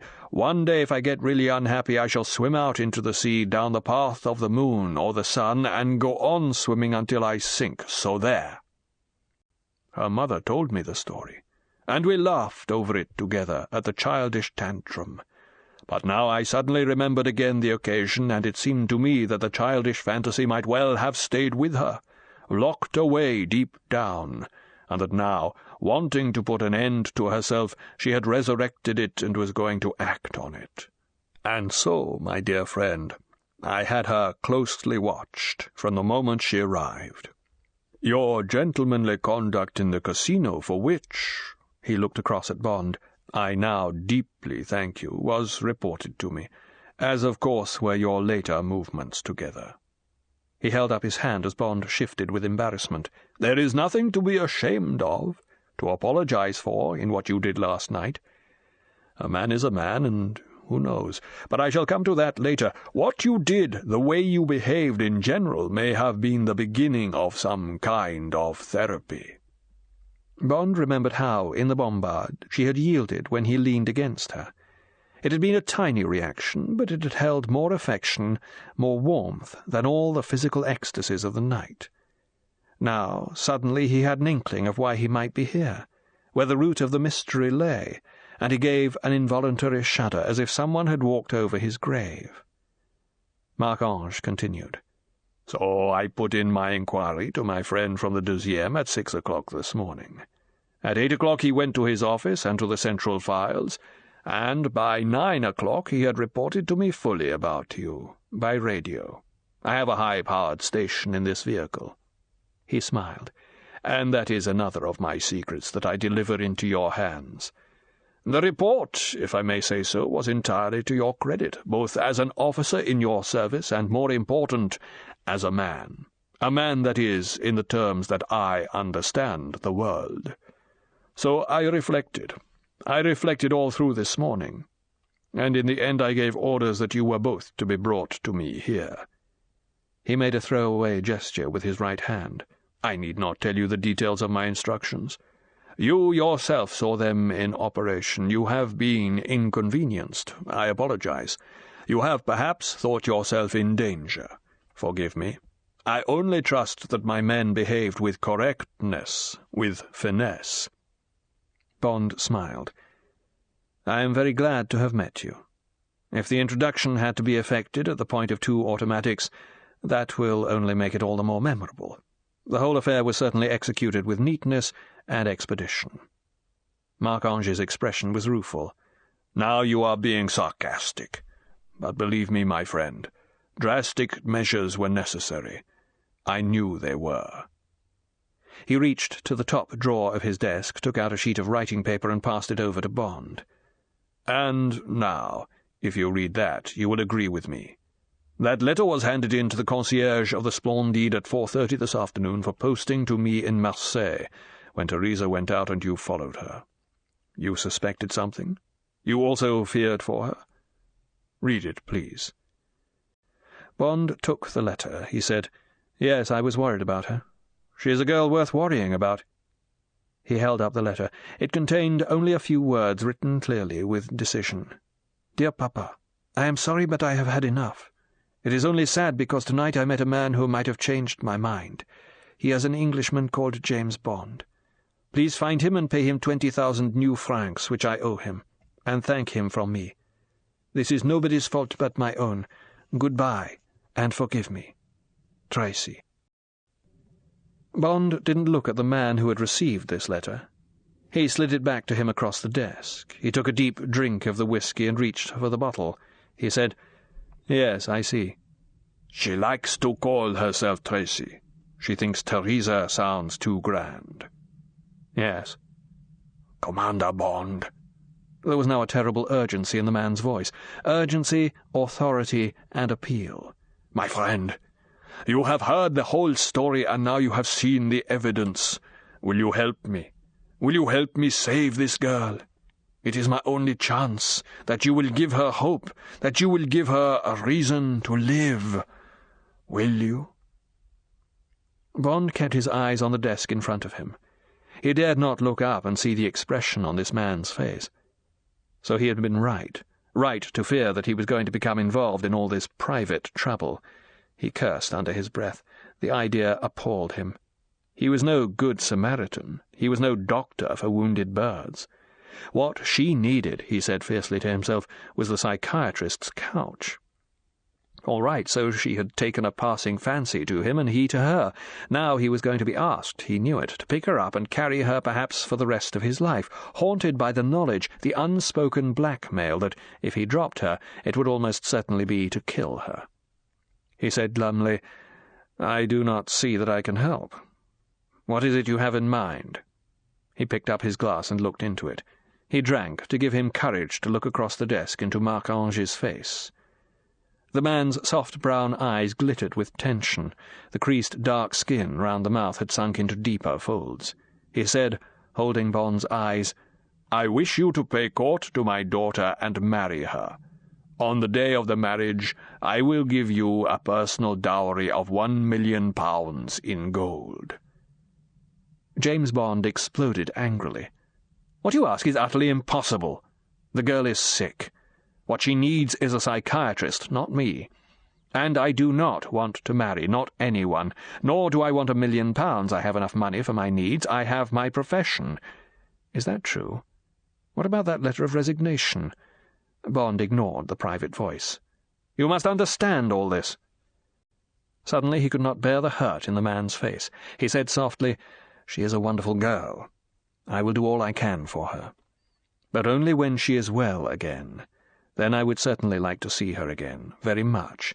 But if she thinks so well of me, if you do, then she must first get well of her own accord. That is the only way. Any doctor would tell you so. She must go to some clinic, the best there is, in Switzerland probably, and bury her past. She must want to live again. Then, only then, would there be any point in our meeting again." He pleaded with Marc-Ange. You do understand, don't you, Marc-Ange? I am a ruthless man, I admit it, and I have not got the patience to act as anyone's nurse, man or woman. Your idea of a cure might only drive her into deeper despair. You must see that I cannot take the responsibility, however much I am attracted to your daughter," Bond ended lamely, "which I am." The man said resignedly, "I understand you, my friend, and I will not importune you with further arguments. I will try and act in the way you suggest. But will you please do one further favor for me? It is now 9 o'clock. Will you please take her out to dinner tonight? Talk to her as you please, but show her that she is wanted, that you have affection for her. Her car is here and her clothes. I have had them brought. If only you can persuade her that you would like to see her again, I think I may be able to do the rest. Will you do this for me?" Bond thought, God, what an evening. But he smiled with all the warmth he could summon. "But of course I would love to do that. But I am booked on the first morning flight from Le Touquet tomorrow morning. Will you be responsible for her from then?" "Certainly, my friend. Of course I will do that." Marc-Ange brusquely wiped a hand across his eyes. "Forgive me, but you have given me hope at the end of a long night." He straightened his shoulders and suddenly leaned across the desk and put his hands decisively down. "I will not thank you. I cannot. But tell me, my dear friend, is there anything in this world that I can do for you, now at this moment? I have great resources, great knowledge, great power. They are all yours. Is there nothing I can do for you?" Bond had a flash of inspiration. He smiled broadly. "There is a piece of information I want. There is a man called Blofeld, Ernst Stavro Blofeld. You will have heard of him. I wish to know if he is alive, and where he is to be found." Marc-Ange's face underwent a remarkable change. Now the bandit, cold, cruel, avenging, looked out through the eyes that had suddenly gone as hard as brown opals. "Aha," he said thoughtfully. "The Blofeld. Yes, he is certainly alive. Only recently he suborned 3 of my men, bribed them away from the Union. He has done this to me before. 3 of the members of the old Spectre were taken from the Union. Come, let us find out what we can." There was a single black telephone on the desk. He picked up the receiver, and at once Bond heard the soft crackle of the operator responding. "Dammi o comando." Marc-Ange put the receiver back. "I have asked for my local headquarters in Ajaccio. We will have them in 5 minutes, but I must speak fast. The police may know my frequency, though I change it every week. But the Corsican dialect helps." The telephone burred. When Marc-Ange picked up the receiver, Bond could hear the zing and crackle he knew so well. Marc-Ange spoke in a voice of rasping authority. "Ecco, capo. Avet notizie di Blofeld, Ernst Stavro. Dove sta?" A voice crackled thinly. "Siete sicura?" "M'hanno dato indirizzo." More crackle. "Buon. Sarà tutto." Marc-Ange put back the receiver. He spread his hands apologetically. "All we know is that he is in Switzerland. We have no exact address for him. Will that help? Surely your men there can find him, if the Swiss Sécurité will help. But they are difficult brutes when it comes to the privacy of a resident, particularly if he is rich." Bond's pulse had quickened with triumph. "Got you, you bastard." He said enthusiastically, "That's wonderful, Marc-Ange. The rest shouldn't be difficult. We have good friends in Switzerland." Marc-Ange smiled happily at Bond's reaction. He said seriously, "But if things go wrong for you on this case or in any other way, you will come at once to me, yes?" He pulled open a drawer and handed a sheet of notepaper over to Bond. "This is my open address. Telephone or cable to me, but put your request or your news in terms that would be used in connection with electrical appliances. A consignment of radios is faulty. You will meet my representative at such and such a place on such and such a date, yes?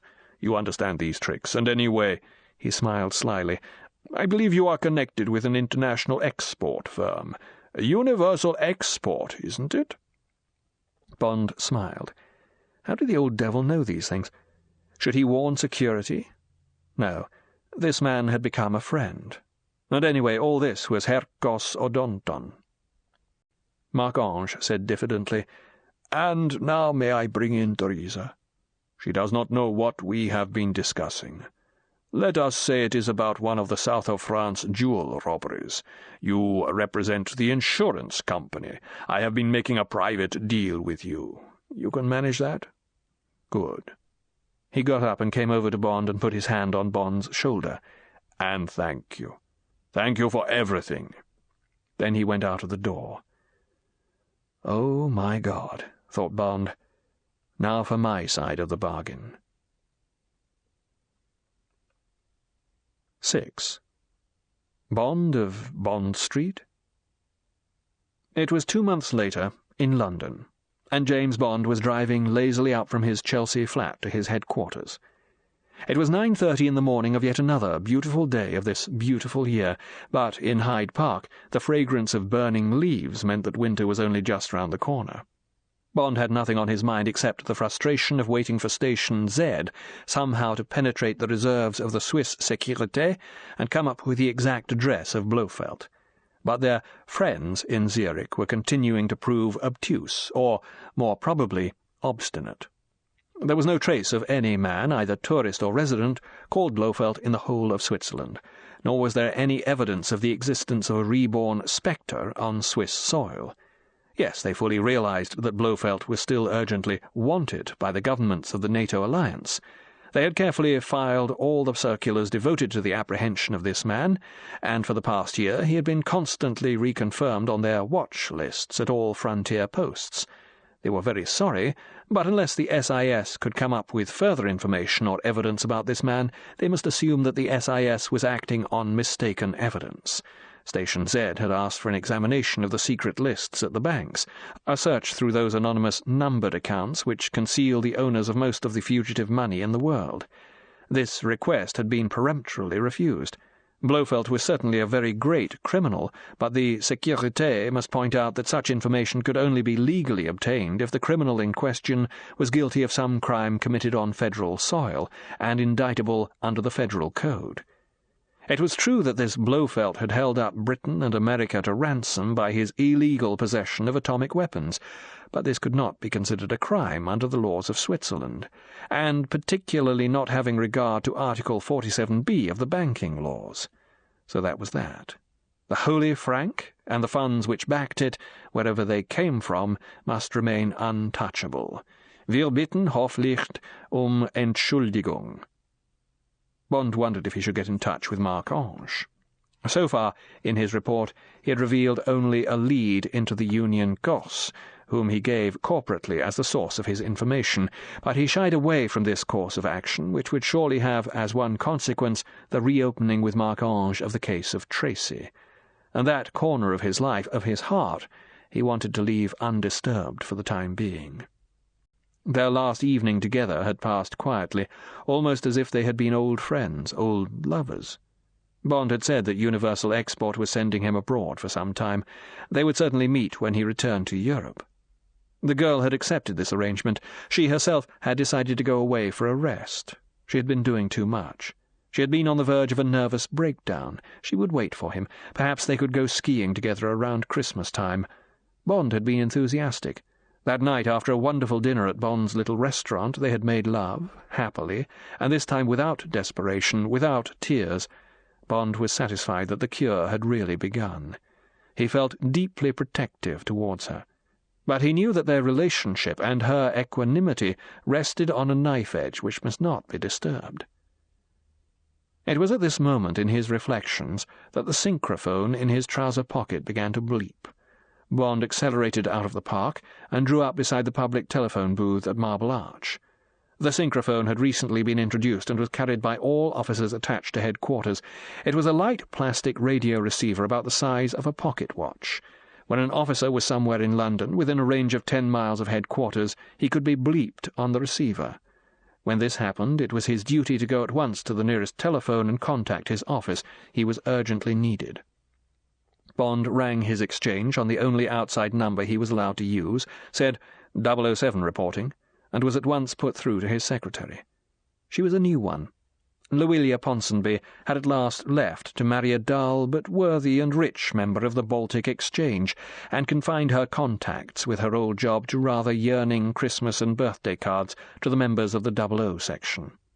But the new one, Mary Goodnight, an ex-Wren with blue-black hair, blue eyes, and 37-22-35, was a honey, and there was a private £5 sweep in the section as to who would get her first. Bond had been lying equal favourite with the ex-Royal Marine Commando who was 006, but since Tracy had dropped out of the field and now regarded himself as a rank outsider, though he still rather bitchily flirted with her. Now he said to her, "Good morning, good night. What can I do for you? Is it war or peace?" She giggled unprofessionally.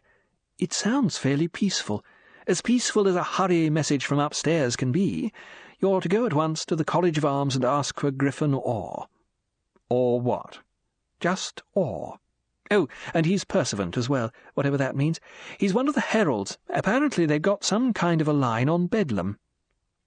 Bedlam was the code name for the pursuit of Blofeld. Bond said respectfully, "Have they indeed? Then I'd better get cracking. Goodbye, good night." He heard her giggle before he put the receiver down.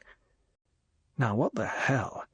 Bond got back into his car, that had mercifully not yet attracted the police or the traffic wardens, and motored fast across London. This was a queer one. How the hell did the College of Arms, of which he knew very little, except that they hunted up people's family trees, allotted coats of arms, and organised various royal ceremonies, get into the act? The College of Arms is in Queen Victoria Street on the fringe of the city. It is a pleasant little Queen Anne backwater in ancient red brick with white sashed windows and a convenient cobbled courtyard where Bond parked his car. There are horseshoe-shaped stone stairs leading up to an impressive entrance over which, that day, there hung a banner showing a splendid heraldic beast, half animal and half bird, in gold against a pale blue background. Griffin, thought Bond, made of ore. He went through the door into a large, gloomy hall, whose dark panelling was lined with the musty portraits of proud-looking gentlemen in ruffs and lace, and from whose cornice hung the banners of the Commonwealth. The porter, a kindly, soft-spoken man in a cherry-coloured uniform with brass buttons, asked Bond what he could do for him. Bond asked for the Griffin Orr, and confirmed that he had an appointment. "Ah, yes, sir," said the porter mysteriously. "Griffin Orr is in waiting this week. That is why his banner is flying outside. This way, please, sir." Bond followed the porter along a passage hung with gleaming coats of arms in carved wood, up a dank, cobwebby staircase, and round a corner to a heavy door over which was written in gold, "Griffin Orr Pursuivant," under a representation of the said Golden Griffin. The porter knocked, opened the door, and announced Bond, and left him facing, across an unkempt study littered with books, papers, and important-looking inscribed parchments, the top of a bald, round pink head fringed with grizzled curls. The room smelt like the crypt of a church. Bond walked down the narrow lane of carpet left between the piles of litter and stood beside the single chair that faced the man behind the books on the desk. He cleared his throat. The man looked up, and the Pickwickian pince-nez face broke into an absent smile. He got to his feet and made a little bow. "Bond," he said in a voice that creaked like the lid of an old chest. "Commander James Bond. Now then, Bond, I think I've got you here." He had kept his finger at the open page of a vast tome. He now sat down, and Bond followed suit. Yes, very interesting indeed, very. But I fear I have to disappoint you, my dear sir. The title is extinct. Actually, it's a baronetcy, most desirable. But no doubt we can establish a relationship through a collateral branch. Now then." He put his pince-nez very close to the page. "We have some 10 different families of Bonds. The important one ended with Sir Thomas Bond, a most distinguished gentleman. He resided in Peckham. He had, alas, no issue." The pince-nez gleamed encouragingly at Bond. "No legitimate issue, that is. Of course, in those days, morals were inclined to be laxer. Now, if we could establish some connection with Peckham—" "I have no connection with Peckham. Now, Griffin Orr held up his hand. He said severely, "Where did your parents come from, if I may ask? That, my dear fellow, is the first step in the chain. Then we can go back from there. Somerset House, parish records, old tombstones. No doubt, with a good old English name like yours, we will get somewhere in the end. My father was a Scot, and my mother was Swiss. But the point is, quite. You are wondering about the cost of the research. That, my dear fellow, we can leave until later. But now, tell me, from whereabouts in Scotland did your father come? That is important. The Scottish records are, of course, less fully documented than those from the south. In those days I am forced to admit that our cousins across the border were little more than savages." Griffin Orr bobbed his head politely. He had a fleeting and, to Bond's eye, rather false smile. "Very pleasant savages, of course, very brave and all that, but, alas, very weak at keeping up their records. More useful with the sword than with the pen, if I may say so. But perhaps your grandparents and their forebears came from the south." "My father came from the Highlands, from near Glencoe. But look here—" But Griffin Orr was not to be diverted from the scent. He pulled another thick book towards him. His finger ran down the page of small print. "Hum, hum, hum. Yes. Not very encouraging, I fear. Burke's General Armoury gives more than 10 different families bearing your name, but alas, nothing in Scotland. Not that means there is no Scottish branch. Now, perhaps you have other relatives living. So often in these matters there is some distant cousin—" Griffin Orr reached into the pocket of the purple-flowered silk waistcoat that buttoned almost up to his neat bow tie, fished out a small silver snuff-box, offered it to Bond, and then himself took 2 tremendous sniffs.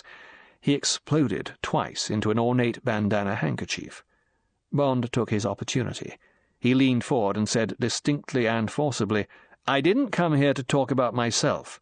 It's about Blofeld." "What's that?" Griffin Orr looked at him in astonishment. "You are not interested in your line of descent?" He held up an admonishing finger. "Do you realize, my dear fellow, that if we are successful, you may be able to claim direct—" He hesitated. "Or at any rate collateral descent from an ancient baronetcy founded—" He went back to his first volume and peered at it. "In the year 1658? Does it not excite you that a possible ancestor of yours was responsible for the name of one of the most famous streets in the world? I refer, of course, to Bond Street. That was the Sir Thomas Bond, Baronet of Peckham in the county of Surrey, who, as you are no doubt aware, was comptroller of the household of the Queen Mother, Henrietta Maria. The street was built in 1686, and its associations with famous British folk are, of course, well known. The first Duke of St. Albans, a son of Nell Gwynn, lived there, as did Lawrence Sterne. Boswell's famous dinner party took place there, with Johnson, Reynolds, Goldsmith, and Garrick being present. Dean Swift and Canning were residents at different times, and it is intriguing to recall that while Lord Nelson lived at number 141, Lady Hamilton lived at number 145, and this, my dear sir, is the great thoroughfare of which you bear the name. Do you still wish to establish no claim to this vastly distinguished connection? No?" The bushy eyebrows, raised in astonishment, were now lowered in further admonishment. "This is the very warp and woof of history, my dear Commander Bond." He reached for another volume that lay open on his desk, and that he had obviously prepared for Bond's delectation. "The coat of arms, for instance. Surely that must concern you. Be at least of profound interest to your family, to your own children. Yes, here we are. Argent on a chevron sable, 3 bezants." He held up the book so that Bond could see. "A bezant is a golden ball, as I am sure you know. 3 balls." Bond commented dryly, "That is certainly a valuable bonus." The irony was lost on Griffin Orr. "But I'm afraid I am still not interested, and I have no relatives and no children. Now about this man," Griffin Orr broke in excitedly, "and this charming motto of the line, 'The world is not enough.' You do not wish to have the right to it?" "It is an excellent motto which I shall certainly adopt," said Bond curtly. He looked pointedly at his watch. "Now, I'm afraid we really must get down to business. I have to report back to my ministry." Griffin or Pursuant looked genuinely affronted. "And here is a name going back to at least Norman le Bond in 1180. A fine old English name, though one perhaps originally of lowly origin. The Dictionary of British Surnames suggests that the meaning is clearly husbandman, peasant, churl." Was there an edge of malice in the Griffin's watery eye? He added with resignation, "But if you are not interested in your ancestry, in the womb of your family, then, my dear sir, in what can I be of service?" At last. James Bond let out a sigh of relief. He said patiently, "I came here to inquire about a certain Blofeld, Ernst Stavro Blofeld. It seems that your organization has some information about this man." Griffin Orr's eyes were suddenly suspicious. "But you represented yourself as a Commander James Bond, and now the name is Blofeld. How does this come about?" Bond said icily, "I am from the Ministry of Defense. Somewhere in this building is information about a man called Blofeld. Where can I find it?" Griffin Orr ran a puzzled hand round his halo of curls. "Blofeld, is it? Well, well." He looked accusingly at Bond. "Forgive me, but you certainly have wasted plenty of the college's time, Commander Bond. It is a mystery to me why you did not mention this man's name before. Now let me see, Blofeld. Seem to recall that it came up at one of our chapter meetings the other day. Now, who had the case? Ah, yes." He reached for a telephone among the nest of books and papers. "Give me Sable Basilisk." 7. The Hairy Heel of Achilles. James Bond's heart was still in his boots as he was conducted again through the musty corridors. Sable Basilisk, indeed. What kind of a besotted old fogey would this be? There came another heavy door with a name in gold, and this time with a nightmare black monster with a vicious beak above it. But now Bond was shown into a light, clean, pleasantly furnished room with attractive prints on the walls and meticulous order among its books. There was a faint smell of Turkish tobacco. A young man, a few years younger than Bond, got up and came across the room to meet him. He was rapier-slim, with a fine, thin, studious face that was saved from seriousness by wry lines at the edges of the mouth and an ironical glint in the level eyes. "Commander Bond?" The handshake was brief and firm. "I've been expecting you. How did you get into the claws of our dear Griffin? He's a bit of an enthusiast, I'm afraid. We all are here, of course, but he's getting on. Nice chap, but he's a bit dedicated, if you know what I mean." It was indeed like a college, this place, reflected Bond. Much of the atmosphere one associates with a senior common room at a university. No doubt Griffin Orr mentally put down Sable Basilisk as a young dilettante who was too big for his boots. He said, "He seemed very anxious to establish a connection between me and Bond Street.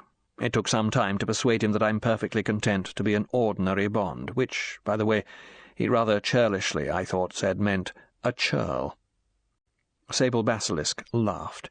He sat down behind his desk, pulled a file towards him, and gestured Bond to a chair beside him. "William, let's get down to business. First of all," he looked Bond very straight in the eye, "I guess, that is, that this is an intelligence matter of some kind. I did my national service with intelligence in BAOR, so please don't worry about security. Secondly, we have in this building probably as many secrets as a government department, and nastier ones at that. One of our jobs is to suggest titles to people who've been ennobled in the honours lists. Sometimes we're asked to establish ownership to a title that has become lost or defunct. Snobbery and vanity positively sprawl through our files. Before my time, a certain gentleman who had come up from nowhere made millions in some light industry or another, and had been given a peerage for political and public services, i.e. charities and the party funds, suggested that he should take the title of Lord Bentley Royal after the village in Essex. We explained that the word royal could not be used except by the reigning family, but rather naughtily, I fear, we said that Lord Bentley Common was vacant. He smiled. See what I mean? If that got about, this man would become the laughing-stock of the country. Then sometimes we have to chase up lost fortunes. So-and-so thinks he's the rightful Duke of Blank and ought to have his money. His name appears to be Blank, and his ancestors migrated to America or Australia or somewhere. So avarice and greed come to join snobbery and vanity in these rooms. Of course, he added, putting the record straight, that's only the submerged 10th of our job. The rest is mostly official stuff for governments and embassies, problems of precedence and protocol, the garter ceremonies and others. We've been doing it for around 500 years, so I suppose it's got its place in the scheme of things. Of course it has, said Bond staunchly, and certainly so far as security is concerned. I'm sure we can be open with each other. Now this man Blofeld, truth of the matter is he's probably the biggest crook in the world. Remember that Thunderball affair about a year ago? Only some of it leaked into the papers, but I can tell you that this Blofeld was at the bottom of it all. Now, how did you come to hear of him? Every detail, please. Everything about him is important. Sable Basilisk turned back to the first letter on the file. Yes, he said thoughtfully. I thought this might be the same chap when I got a lot of urgent calls from the Foreign Office and the Ministry of Defence yesterday. Hadn't occurred to me before, I'm afraid, that this is a case where our secrets have to come second, or I'd have done something about it earlier. Now then, in June last, the 10th, we got this confidential letter from a firm of respectable Zurich solicitors, dated the day before. I'll read it out. Honoured sirs, we have a valued client by the name of Ernst Stavro Blofeld. This gentleman styles himself Monsieur le Comte Balthazar de Bleuville, in the belief that he is the rightful heir to this title which we understand to be extinct. His belief is based on stories he heard from his parents in childhood to the effect that his family fled France at the time of the Revolution, settled in Germany under the adopted name of Blofeld, assumed in order to evade the revolutionary authorities and safeguard their fortune, which they had sequestered in Augsburg, and subsequently in the 1850s migrated to Poland. Our client is now anxious to have these facts established in order legally to obtain right to the de Bleuville title, supported by an acte de notoriété, which would in due course receive the stamp of approval of the Ministère de la Justice in Paris. In the meantime, our client proposes to continue to adopt, albeit provisionally, the title of Comte de Bleuville, together with the family arms which he informs us are Argent, 4 fusils in fesse gueule, and the de Bleuville motto, which in English is for hearth and home. That's a good one, interjected Bond. Sable Basilisk smiled and continued. We understand that you, honoured sirs, are the only body in the world who is capable of undertaking this research work, and we have been instructed to get in touch with you under the strictest conditions of confidence, which, in view of the social aspects involved, we think we have the right to request. The financial standing of our client is impeccable, and expense is no object in this matter. As a preliminary honorarium, and upon acceptance of this commission, we propose a payment of £1,000 sterling to your account in such bank as you may designate. Awaiting the favour of an early reply, we remain, honoured sirs, etc., etc. Gebruder Gumpold Moosbrugger Advokaten, 16 bis Bahnhofstrasse, Zurich. Sable Basilisk looked up. James Bond's eyes were glittering with excitement. Sable Basilisk smiled. We were even more interested than you seem to be. You see, to let you in on a secret, our salaries are extremely modest, so we all have private means which we supplement from fees received for special work like this. These fees rarely go above 50 guineas for a piece of pretty tough research, and all the legwork at Somerset House and in parish records and graveyards that is usually involved in tracking a man's ancestry. So this looked like a real challenge for the college. And as I was, in waiting the day the letter came in, sort of officer on the watch, the job fell into my lap. Bond said urgently, So what happened? Have you kept the contact? Oh, yes, but rather tenuously, I'm afraid. Of course, I wrote at once accepting the commission and agreeing to the vow of secrecy, which, he smiled, you now force me to break, presumably by invoking the Official Secrets Act. That is so, isn't it? I am acting under force majeure. You are, indeed, said Bond emphatically. Sable Basilisk made a careful note on the top paper in the file and continued. Of course, the first thing I had to ask for was the man's birth certificate, and after a delay I was told that it had been lost and that I was on no account to worry about it. The Count had in fact been born in Gdynia, of a Polish father and a Greek mother. I have the names here. On May the 28th, 1908. Could I not pursue my researches backwards from the de Bleuville end? I replied, temporizing, but by this time I had indeed established from our library that there had been a family of de Bleuvilles, at least as lately as the 17th century, at a place called Blonville-sur-Mer, Calvados, and that their arms and motto were as claimed by Blofeld. Sable Basilisk paused. This, of course, he must have known for himself. There would have been no purpose in inventing a family of de Blovilles and trying to stuff them down our throats.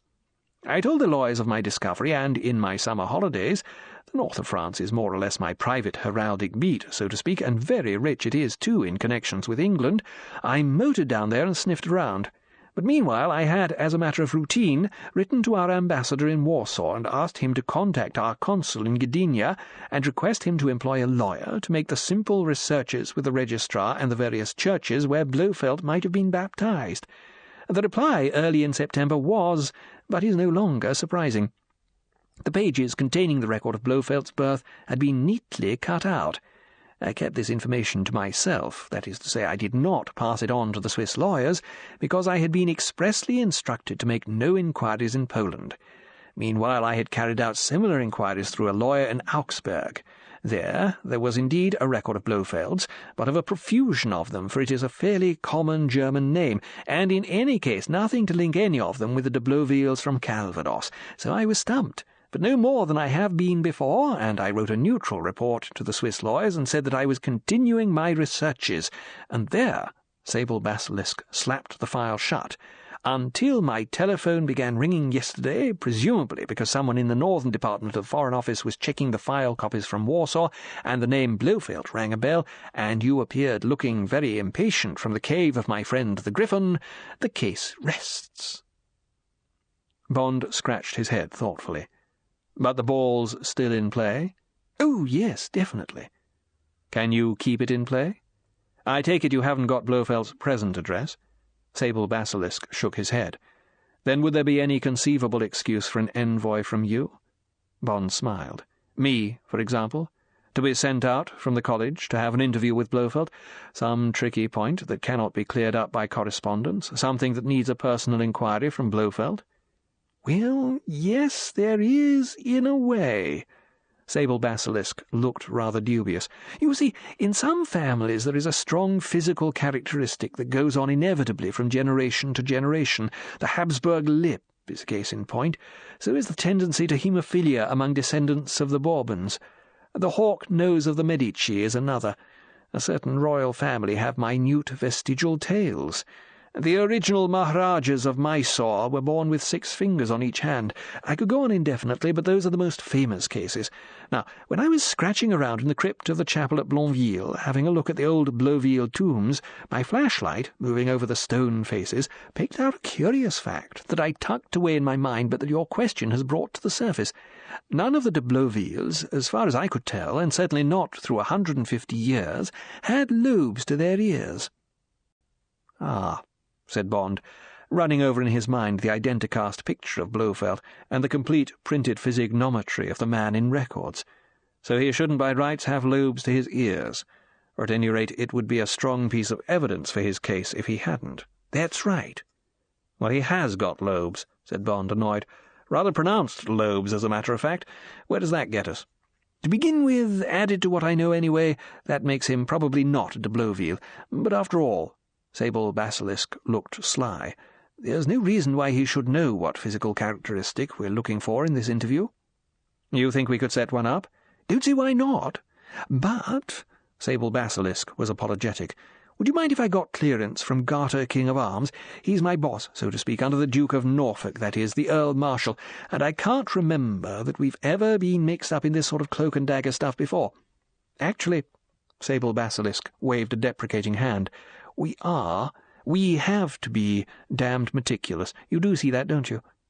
"Naturally. And I'm sure there'd be no objection. But even if Blofeld agreed to see me, how in hell could I play the part? This stuff is all double Dutch to me." He smiled. "I don't know the difference between a ghoul and a besant, and I've never been able to make out what a baronet is. What's my story to Blofeld? Who am I exactly?" Sable Basilisk was getting enthusiastic. He said cheerfully, "Oh, that'll be all right. I'll coach you in all the dope about the de Blovilles. You can easily mug up a few popular books on heraldry. It's not difficult to be impressive on the subject. Very few people know anything about it." "Maybe, but this Blofeld is a pretty smart animal. He'll want the hell of a lot of credentials before he sees anyone but his lawyer and his banker. Who exactly am I?" "You think Blofeld's smart because you've seen the smart side of him," said Sable Basilisk sapiently. I've seen hundreds of smart people from the city, industry, politics, famous people I've been quite frightened to meet when they walked into this room. But when it comes to snobbery, to buying respectability, so to speak, whether it's the title they're going to choose or just a coat of arms to hang over their fireplaces in Surbiton, they dwindle and dwindle in front of you." He made a downward motion over his desk with his hand, "until they're no bigger than homunculi. And the women are even worse. The idea of suddenly becoming a lady in their small community is so intoxicating that the way they bare their souls is positively obscene. It's as if—" Sable Basilisk furrowed his high, pale brow, seeking for a simile.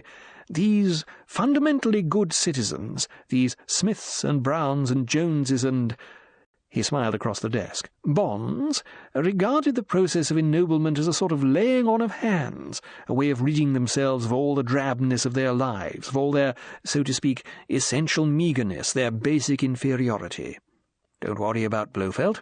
He has already swallowed the bait. He may be a tremendous gangster, and he must be, from what I remember of the case. He may be tough and ruthless in his corner of human behaviour, but if he is trying to prove that he is the Comte de Blauville, you can be sure of various things. He wants to change his name. That is obvious. He wants to become a respectable personality. That is obvious too. But above all, he wants to become a count." Sable Basilisk brought his hand flat down on his desk for emphasis. "That, Mr. Bond, is tremendously significant.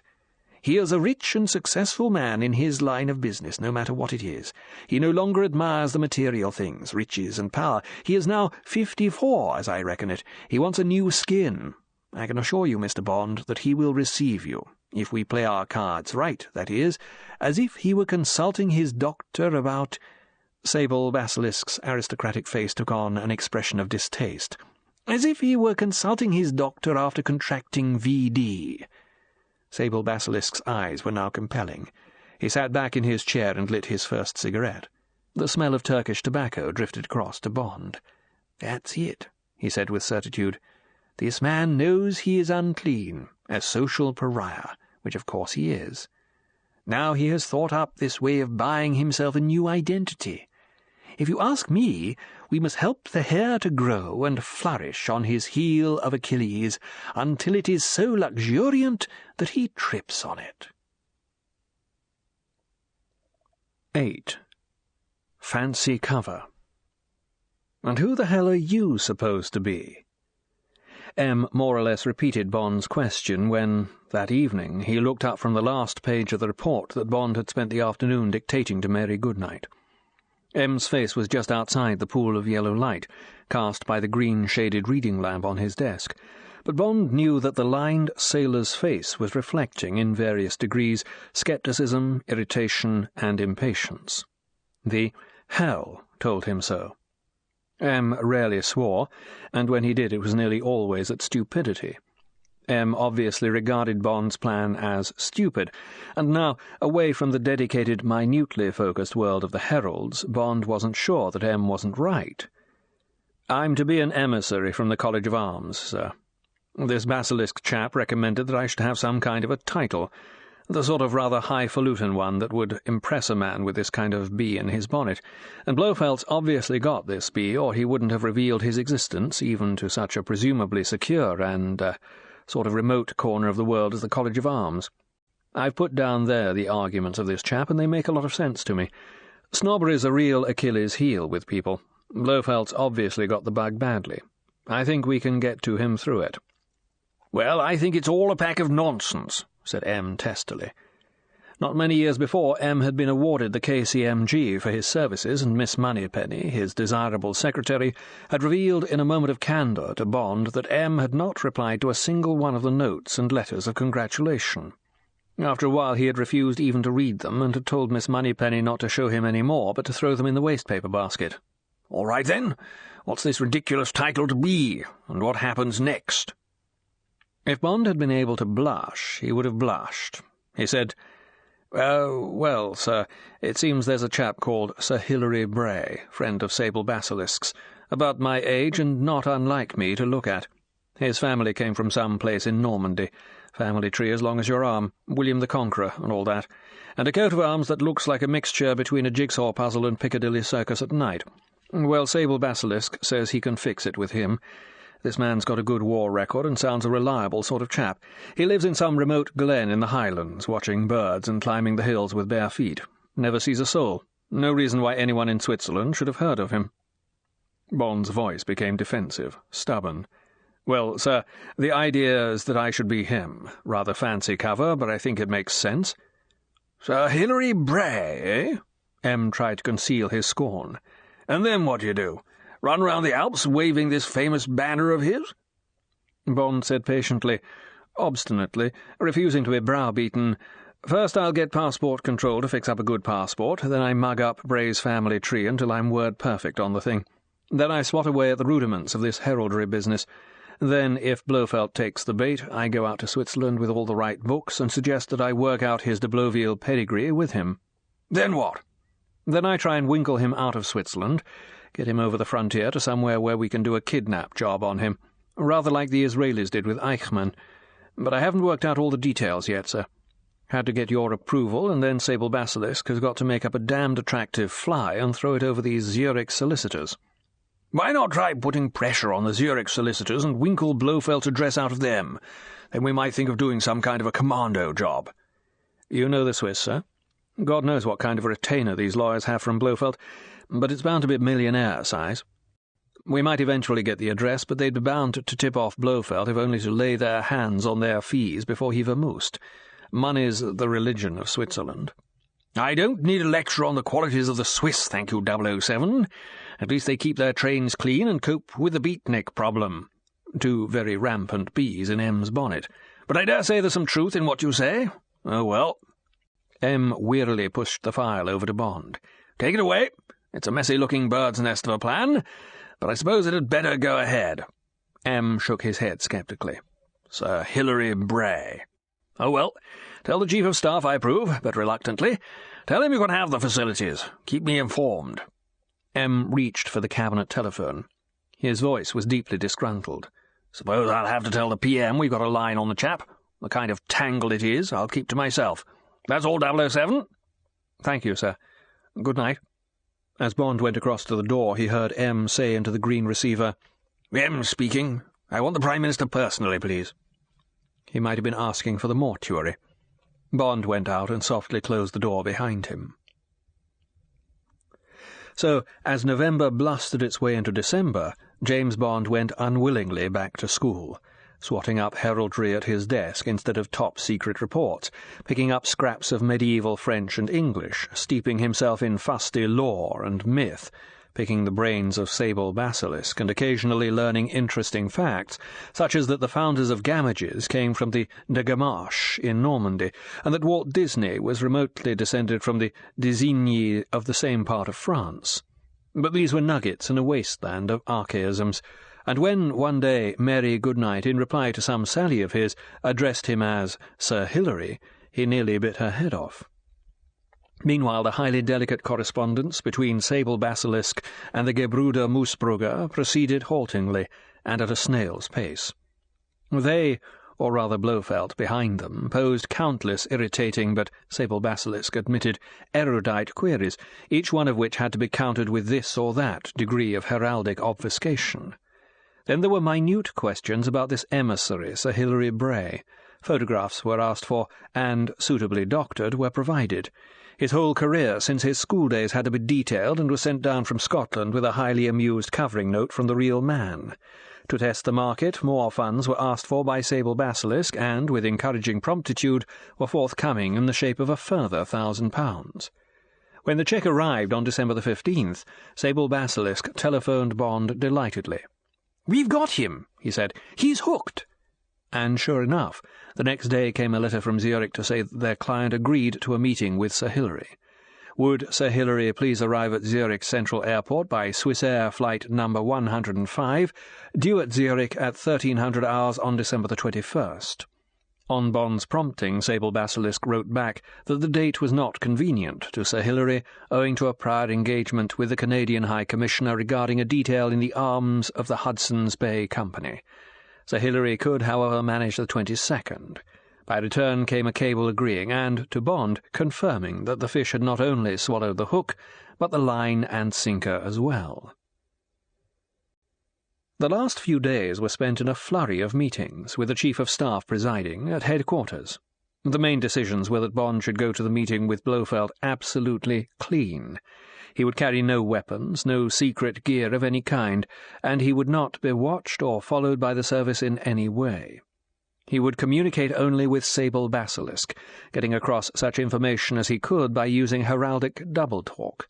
Sable Basilisk had been cleared by MI5 immediately after Bond's first meeting with him, and Sable Basilisk, who vaguely thought that Bond was employed by the Ministry of Defence, would be given a cut-out at the Ministry who would be his go-between with the service. This was all assuming that Bond managed to stay close to Blofeld for at least a matter of days. And that was to be his basic stratagem. It was essential to find out as much as possible about Blofeld, his activities and his associates, in order to proceed with planning the next step, his abduction from Switzerland. Physical action might not be necessary. Bond might be able to trick the man into a visit to Germany as a result of a report which Sable Basilisk had prepared of certain Blofeld family documents at the Augsburg Zentralarchiv, which would need Blofeld's personal identification. Security precautions would include keeping Station Z completely in the dark about Bond's mission to Switzerland, and a closure of the Bedlam file at headquarters, which would be announced in the routine Orders of the Day. Instead, a new code word for the operation, known only to an essential handful of senior officers, would be issued. It would be Corona. Finally, the personal dangers to Bond himself were discussed. There was total respect for Blofeld at headquarters. Nobody questioned his abilities or his ruthlessness. If Bond's true identity somehow became known to Blofeld, Bond would of course instantly be liquidated. A more dangerous and likely event would be that, once Blofeld had probed Bond's heraldic gem to its rather shallow bottom, and it had been proved that he was or was not the Comte de Blauville, Sir Hilary Bray, his usefulness expended, might meet with an accident. Bond would just have to face up to these hazards and watch out particularly for the latter. He, and Sable Basilisk behind him, would have to keep some tricks up their sleeves, tricks that would somehow make Sir Hilary Bray's continued existence important to Blofeld.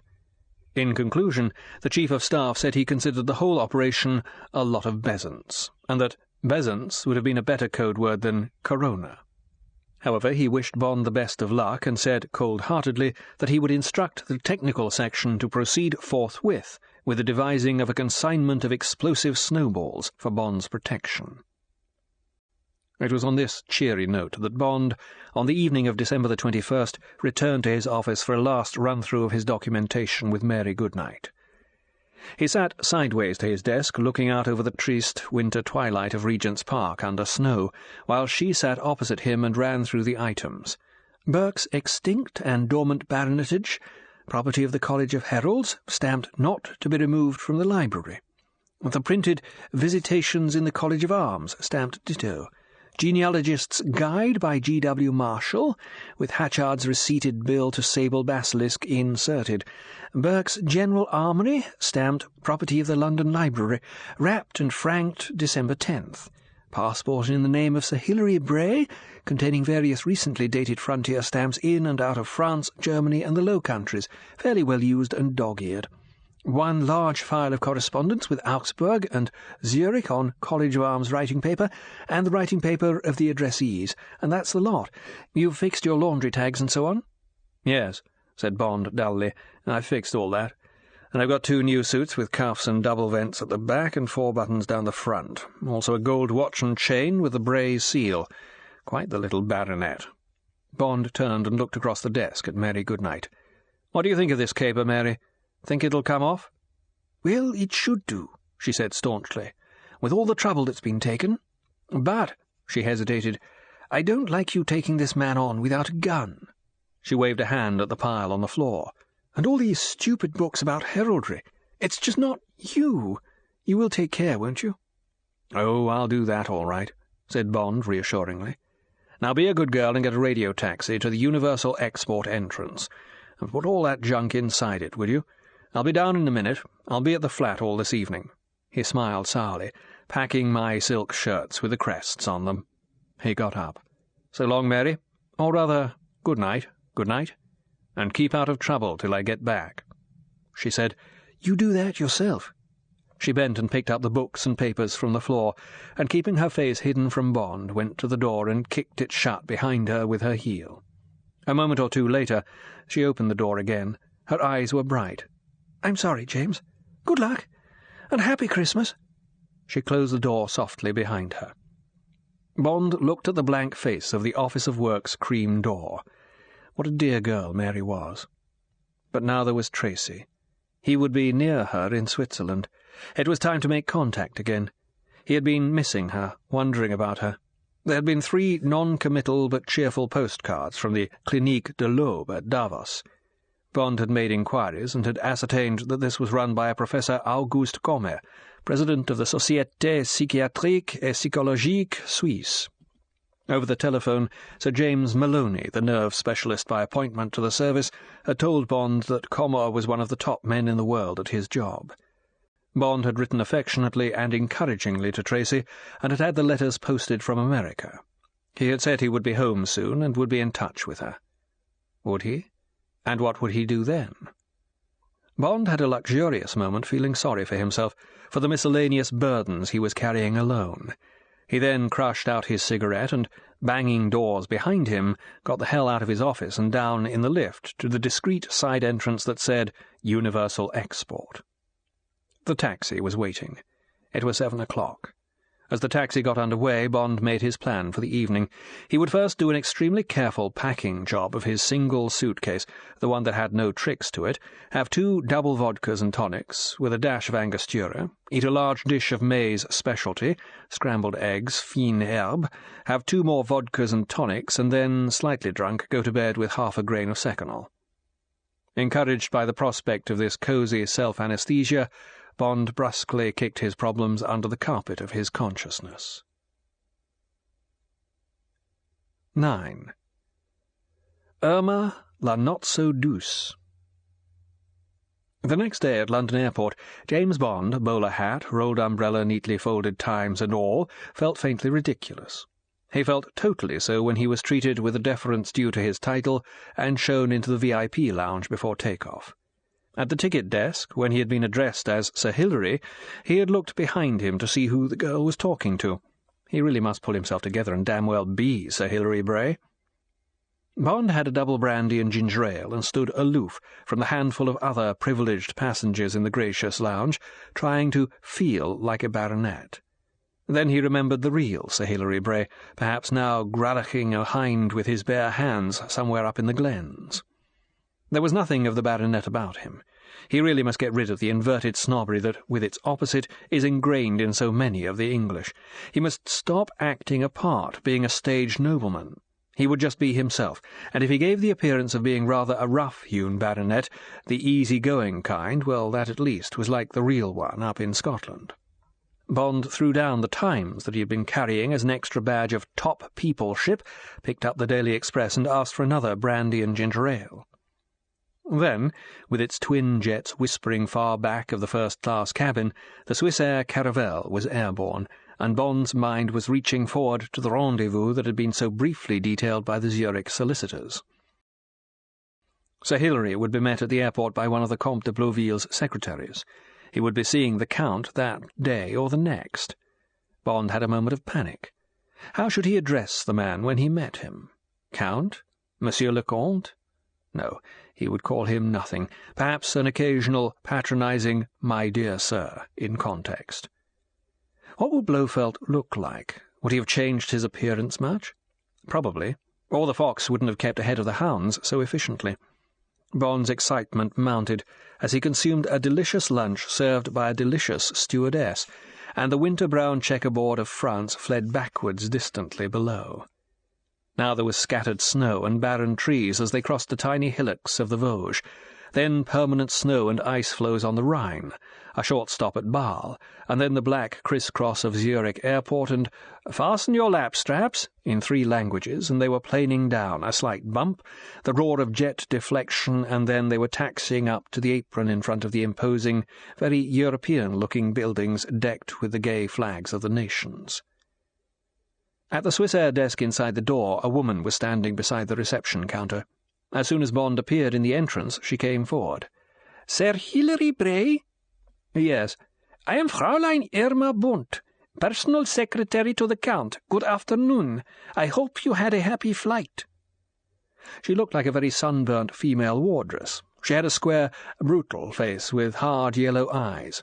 Her smile was an oblong hole without humour or welcome, and there were sunburn blisters at the left corner of her mouth, which she licked from time to time with the tip of a pale tongue.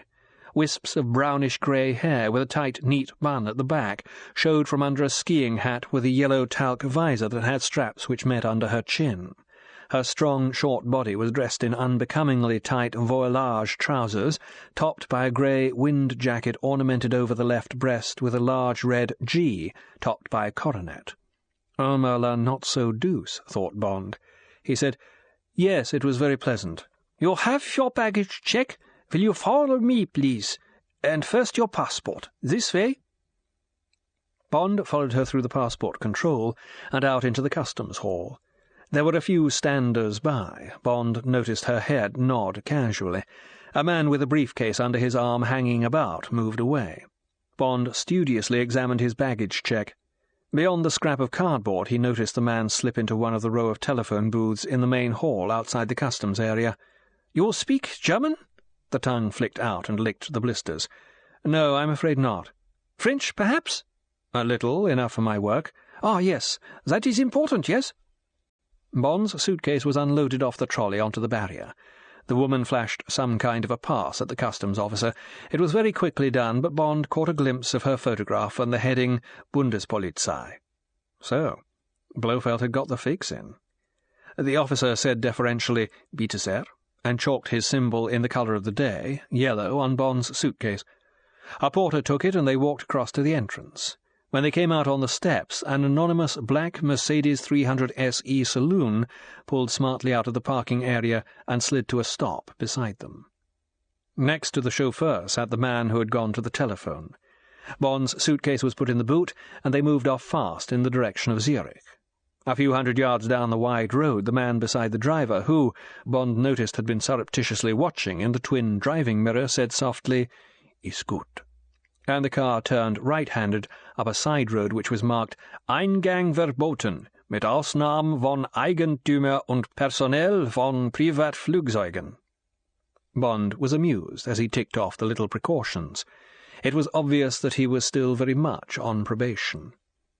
The car came up with the hangars to the left of the main building, drove slowly between them, and pulled up beside a bright orange Alouette helicopter adapted by Sud Aviation for mountain rescue work. But this one had the red G with the coronet on its fuselage, so he was going to be taken for a flight rather than a ride. "You have travelled in one of these machines before? No? It is very pleasant. One obtains a fine view of the Alps." Fraulein Bunt's eyes were blank with disinterest. They climbed up the aluminium ladder. "Mind your head, please." Bond's suitcase was handed up by the chauffeur. It was a 6-seater, luxurious in red leather. Above and in front of them, under his perspex canopy, the pilot lifted a thumb. The ground staff pulled away the chocks, and the big blades began to move. As they accelerated, the men on the ground drew away, shielding their faces against the whirling snow. There was a slight jolt, and then they were climbing fast, and the crackle of radio from the control tower went silent. Irma Bunt was across the passageway from Bond. The extra man was in the rear, hidden behind the Zürcher Zeitung. Bond leaned sideways and said loudly, against the rattle of the machine, "Where are we headed for?" She pretended not to hear. Bond repeated his question, shouting it. "Into the Alps! Into the high Alps!" shouted the woman. She waved towards the window. "It is very beautiful. You like the mountains, isn't it?" "I love them," shouted Bond. "Just like Scotland." He leaned back in his seat, lit a cigarette, and looked out of the window. Yes, there was the Zürcher See, to port. Their course was more or less east-southeast. They were flying at about 2,000 feet. And now there was the Wallensee. Bond, apparently uninterested, took the Daily Express out of his briefcase and turned to the sports pages. He read the paper from last page to first meticulously, every now and then casting a bored glance out of the window. The big range to port would be the Ratikon Alps. That would be the railway junction of Landquart below them. They held their course up the valley of the Prättigau. Would they keep on at Gloucester's or veer to starboard? Starboard it was. So, up the Davos Valley. In a few minutes he would be flying over Tracy. A casual glance. Yes, there was Davos, under its thin canopy of evening mist and smoke, while above her he was still in bright sunshine. At least, she seemed to have had plenty of snow. Bond remembered the tremendous run down the Parseine. Those had been the days. And now back on the old course again, and giant peaks to right and left. This must be the Engadine. The Silvretta group away to starboard, to port Pietz-Langard, and ahead the Bernina range diving down like a vast ski jump into Italy. That forest of lights away to starboard must be San Moritz. Now where? Bond buried himself in his paper. A slight veer to port. More lights. Pontresina. And now the radio began to crackle and the seat belts sign went up. Bond thought it time to express open interest. He gazed out. Below, the ground was mostly in darkness, but ahead the giant peaks were still golden in the dying sun. They were making straight for one of them, for a small plateau near its summit. There was a group of buildings from which golden wires swooped down into the darkness of the valley. A cable car, spangled in the sun, was creeping down. Now it had been swallowed up in the murk. The helicopter was still charging the side of the peak that towered above them. Now it was only 100 feet up above the slope, coming in to the plateau and the buildings. The pilot's arms moved on his joystick. The machine pitched a little and slowed. The rotor arms swung languidly and then accelerated as the machine hovered and settled. There came a slight bump as the inflated rubber floats met the snow, a dying whir from the rotor, and they were there. Where? Bond knew. They were in the Langard range, somewhere above Pontresina in the Engadine, and their altitude would be about 10,000 feet. He buttoned up his raincoat and prepared for the rasping dagger of the cold air on his lungs when the door was opened. Irma Bunt gave her box-like smile. "We have arrived," she said unnecessarily. The door, with a clatter of falling ice particles, was wrenched open. The last rays of the sun shone into the cabin. They caught the woman's yellow sun visor and shone through, turning her face Chinese. The eyes gave out a false blaze, like the glass eyes of a toy animal under the light. "Mind your head." She bent low, her tight, squat behind inviting an enormous kick, and went down the ladder. James Bond followed her, holding his breath against the searing impact of the Arctic, oxygenless air. There were one or two men standing around, dressed like ski guides. They looked at Bond with curiosity, but there was no greeting. Bond went on across the hard-trodden snow in the wake of the woman, the extra man following with his suitcase. He heard the engine stutter and roar, and a blizzard of snow particles stung the right side of his face. Then the iron grasshopper rose into the air and rattled off into the dusk. It was perhaps 50 yards from where the helicopter had landed to the group of buildings. Bond dawdled, getting preliminary bearings. Ahead was a long, low building, now ablaze with lights. To the right, and perhaps another 50 yards away, were the outlines of the typical modern cable railhead, a box-like structure with a thick, flat roof canted upwards from close to the ground. As Bond examined it, its lights went out. Presumably the last car had reached the valley, and the line was closed for the night. To the right of this was a large, bogus chalet-type structure with a vast veranda sparsely lit. That would be for the mass tourist trade. Again, a typical piece of high alpine architecture. Down to the left, behind the slope of the plateau, lights shone from a fourth building that, except for its flat roof, was out of sight. Bond was now only a few yards from the building that was obviously his destination. An oblong of yellow opened invitingly as the woman went in and held the door for him. The light illuminated a big sign with the red G surmounted by the coronet. It said, "Gloria Club, 3605 meters. Privat, nur für Mitglieder." Below, in small letters, it said, "Alpenberghaus und Restaurant Pietz Gloria," and the drooping index finger of the traditional hand pointed to the right, towards the building near the cable head. So, Pietz Gloria. Bond walked into the inviting yellow oblong. The door, released by the woman, closed with a pneumatic hiss. Inside it was deliciously warm, almost hot. They were in a small reception room, and a youngish man with a very pale crew-cut and shrewd eyes got to his feet from behind a desk and made a slight bob in their direction. "Sir Hilary is in number 2. "Weiß schon," said the woman curtly, and only just more politely to Bond, "Follow me, please." She went through a facing door and down a thickly piled, red-carpeted passage. The left-hand wall was only occasionally broken by windows interspersed with fine skiing and mountain photographs. On the right were at first the doors of the club rooms, marked bar, restaurant, and toiletten. Then came what were obviously the doors of bedrooms. Bond was shown into number 2. It was an extremely comfortable, chintzy room in the American motel style, with a bathroom leading off. The broad picture window was now curtained, but Bond knew that it must offer a tremendous view over the valley to the souvrette group above St. Moritz. Bond threw his briefcase on the double bed and gratefully disposed of his bowler hat and umbrella. The extra man appeared with his suitcase, placed it on the luggage stand without looking at Bond, and withdrew, closing the door behind him. The woman stayed where she was. "This is to your satisfaction?" The yellow eyes were indifferent to his enthusiastic reply. She had more to say. "That is good. Now perhaps I should explain some things, convey to you some laws of the club, isn't it?" Bond lit a cigarette. "That would certainly be helpful." He put a politely interested expression on his face. "Where are we, for instance?" "In the Alps. In the high Alps," said the woman vaguely. "This Alp, Piz Gloria, is the property of the Count. Together with the Gemeinde, the local authorities, he constructed the Seilbahn. You have seen the cables, yes? This is the first year it is opened. It is very popular and brings in much money. There are some fine ski runs. The Gloria Abfahrt is already famous.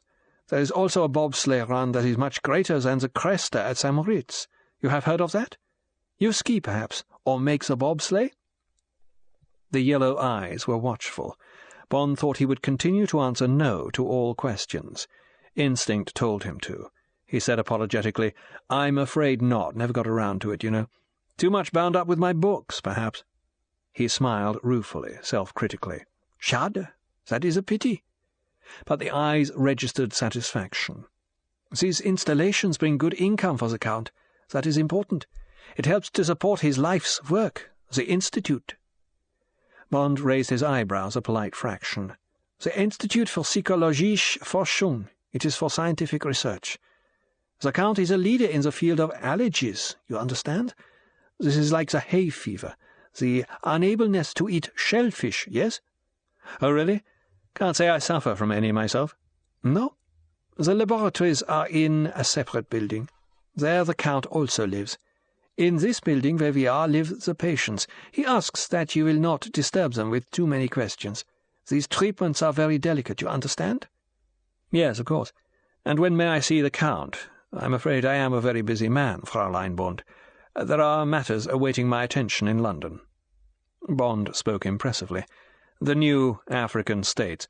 Much work has to be done on their flags, the design of their currency, their stamps, their medals.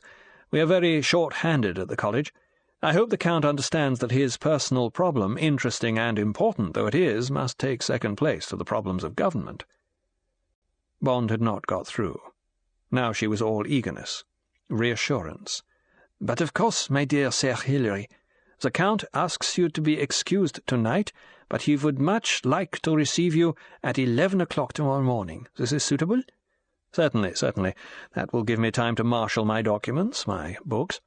Perhaps," Bond waved to the small writing desk near the window, "I could have an extra table to lay these things on. I'm afraid," Bond smiled deprecatingly, "we bookworms need a lot of space." "Of course, Sir Hilary. It will be done at once." She moved to the door and pressed a bell button. She gestured downwards, now definitely embarrassed. "You will have noticed that there is no door handle on this side." Bond had done so. He said he hadn't. "You will ring when you wish to leave the room?" "Yes. It is on account of the patients. It is necessary that they have quiet. It is difficult to prevent them visiting each other for the sake of gossiping. It is for their good. You understand? Bedtime is at 10 o'clock, but there is a night staff in case you should need any service, and the doors are, of course, not locked. You may re-enter your room at any time." "Yes? We meet for cocktails in the bar at 6. It is, how do you say, the rest pause of the day." The box-like smile made its brief appearance. "My girls are much looking forward to meeting you." The door opened. It was one of the men dressed as guides, a swarthy, bull-necked man with brown Mediterranean eyes, one of Marc Ange's Corsican defectors. In rapid, bad French, the woman said that another table was desired. This was to be furnished during dinner. The man said, "Entendu." She held the door before he could close it, and he went off down the passage to the right. Guards' quarters at the end of the passage. Bond's mind went on clicking up the clues. "Then that is all for the present, Sir Hilary? The post leaves at midday. We have radio-telephone communications if you wish to use them. May I convey any message to the Count?" "Please say that I look forward greatly to meeting him tomorrow. Until 6 o'clock, then." Bond suddenly wanted to be alone with his thoughts. He gestured towards his suitcase. "I must get myself unpacked." Of course, Sir Hilary. Forgive me for detaining you." And on this gracious note, Irma Bunt closed the door with its decisive click behind her. Bond stood still in the middle of the room. He let out his breath with a quiet hiss. What the hell of a kettle of fish! He would have liked to kick one of the dainty bits of furniture very hard indeed, but he had noticed that of the 4 electric light prisms in the ceiling, one was a blank, protruding eyeball. Closed-circuit television? If so, what would be its range? Not much more than a wide circle covering the centre of the room. Microphones? Probably the whole expanse of ceiling was one. That was the wartime gimmick. He simply must assume that he was under constant supervision. James Bond, his thoughts racing, proceeded to unpack, take a shower, and make himself presentable for my girls. 10 gorgeous girls. It was one of those leather-padded bars, bogus masculine, and still, because of its newness, smelling like the inside of a new motor car. It was made to look like a Tyrolean Stube by a big stone fireplace with a roaring log fire and cartwheel chandeliers with red-stemmed electric candles. There were many wrought-iron gimmicks, wall light brackets, ashtrays, table lamps, and the bar itself was gay with small flags and miniature liqueur bottles. Attractive zither music tripped out from a hidden loudspeaker. It was not, Bond decided, a place to get seriously drunk in. When he closed the leather-padded, brass-studded door behind him, there was a moment's hush, then a mounting of decibels to hide the covert glances, the swift summing up. Bond got a fleeting impression of one of the most beautiful groups of girls he had ever seen, when Irma Bunt, hideous in some kind of homemade, homespun après-ski, in which orange and black predominated, waddled out from among the galaxy and took him in charge. "Sir Hilary!" She grasped his hand with a dry, monkey grip. "How delightful, isn't it? Come, please, and meet my girls." It was tremendously hot in the room, and Bond felt the sweat bead on his forehead as he was led from table to table and shook this cool, this warm, this languid hand. Names like Ruby, Violet, Pearl, Anne, Elizabeth, Beryl sounded in his ears, but all he saw was a sea of beautiful, sunburned faces and a succession of splendid, sweatered young bosoms. It was like being at home to the Tiller or the Bluebell girls. At last he got to the seat that had been kept for him between Irma Bunt and a gorgeous bosomy blonde with large blue eyes. He sat down, overcome. The barman hovered. Bond pulled himself together. "Whiskey and soda, please," he said, and heard his voice from far away. He took some time lighting a cigarette while sham stage conversation broke out among the 4 tables in the semicircular embrasure that must, during the day, be the great lookout point. 10 girls and Irma, all English. No surnames, no other man. Girls in their 20s. Working girls, probably. Sort of air hostess type. Excited at having a man amongst them, a personable man, and a baronet to boot, if that was what one did to a baronet. Pleased with his private joke, Bond turned to the blonde. "I'm terribly sorry, but I didn't catch your name." "I'm Ruby." The voice was friendly but refined. "It must be quite an ordeal being the only chap, amongst all us girls, I mean." "Well, it was rather a surprise, but a very pleasant one. It's going to be difficult getting all your names right." He lowered his voice conspiratorially. "Be an angel and run through the field, so to speak." Bond's drink came, and he was glad to find it strong. He took a long but discreet pull at it. He had noticed that the girls were drinking colas and squashes with a sprinkling of feminine cocktails, orange blossoms, daiquiris. Ruby was one of the girls with a daiquiri. It was apparently okay to drink, but he would be careful to show a gentlemanly moderation. Ruby seemed pleased to be able to break the ice. "Well, I'll start on your right. That's Miss Bont, the sort of matron, so to speak. You've met her. Then in the violet Camelot sweater, well, that's Violet, of course. Then at the next table, the one in the green and gold poochy shirt, is Anne, and next to her in green is Pearl. She's my sort of best friend here." And so it went on, from one glorious golden girl to the next. Bond heard scraps of their conversation. "Fritz says I'm not getting enough voyage. My skis keep on running away from me." "It's the same with me," I giggle. "My sit-upon's black and blue." "The Count says I'm getting on very well. Won't it be awful when we have to go? I wonder how Polly's doing. She's been out a month now. I think Skull's the only stuff for sunburn. All these oils and creams are nothing but frying fat." And so on. Mostly the chatter you would expect from a group of cheerful, healthy girls learning to ski, except for the occasional rather odd reference to the Count and the covert glances at Irma Bunt and Bond to make sure that they were behaving properly, not making too much noise. While Ruby continued her discreet roll call, Bond tried to fix the names to the faces and otherwise add to his comprehension of this lovely but bizarre group locked up on top of a very high Alp indeed. The girls all seemed to share a certain basic, girl-guidish simplicity of manners and language, the sort of girls who, in an English pub, you would find sitting demurely with a boyfriend, sipping a baby sham, puffing rather clumsily at a cigarette, and occasionally saying, "Pardon?" Good girls. Girls who, if you made a pass at them, would say, "Please don't spoil it all. Men only want one thing," or huffily, "Please take your hand away." And there were traces of many accents from all over Britain, the broad vowels of Lancashire, the lilt of Wales, the burr of Scotland, the adenoids of refined Cockney. "Yours truly foxed," concluded Bond, as Ruby finished with, "And that's Beryl in the pearls and twin set. Now, do you think you've got us all straight?" Bond looked into the round blue eyes that now held a spark of animation. "Frankly, no, and I feel like one of those comic film stars who get snarled up in a girls' school, sort of St. Trinians." She giggled. Bond was to discover that she was a chronic giggler. She was too dainty to open her lovely lips and laugh. He was also to find that she couldn't sneeze like a human, but let out a muffled, demure squeak into her scrap of lace handkerchief, and that she took very small mouthfuls at meals and barely masticated with the tips of her teeth before swallowing with hardly a ripple of her throat. She had been well brought up.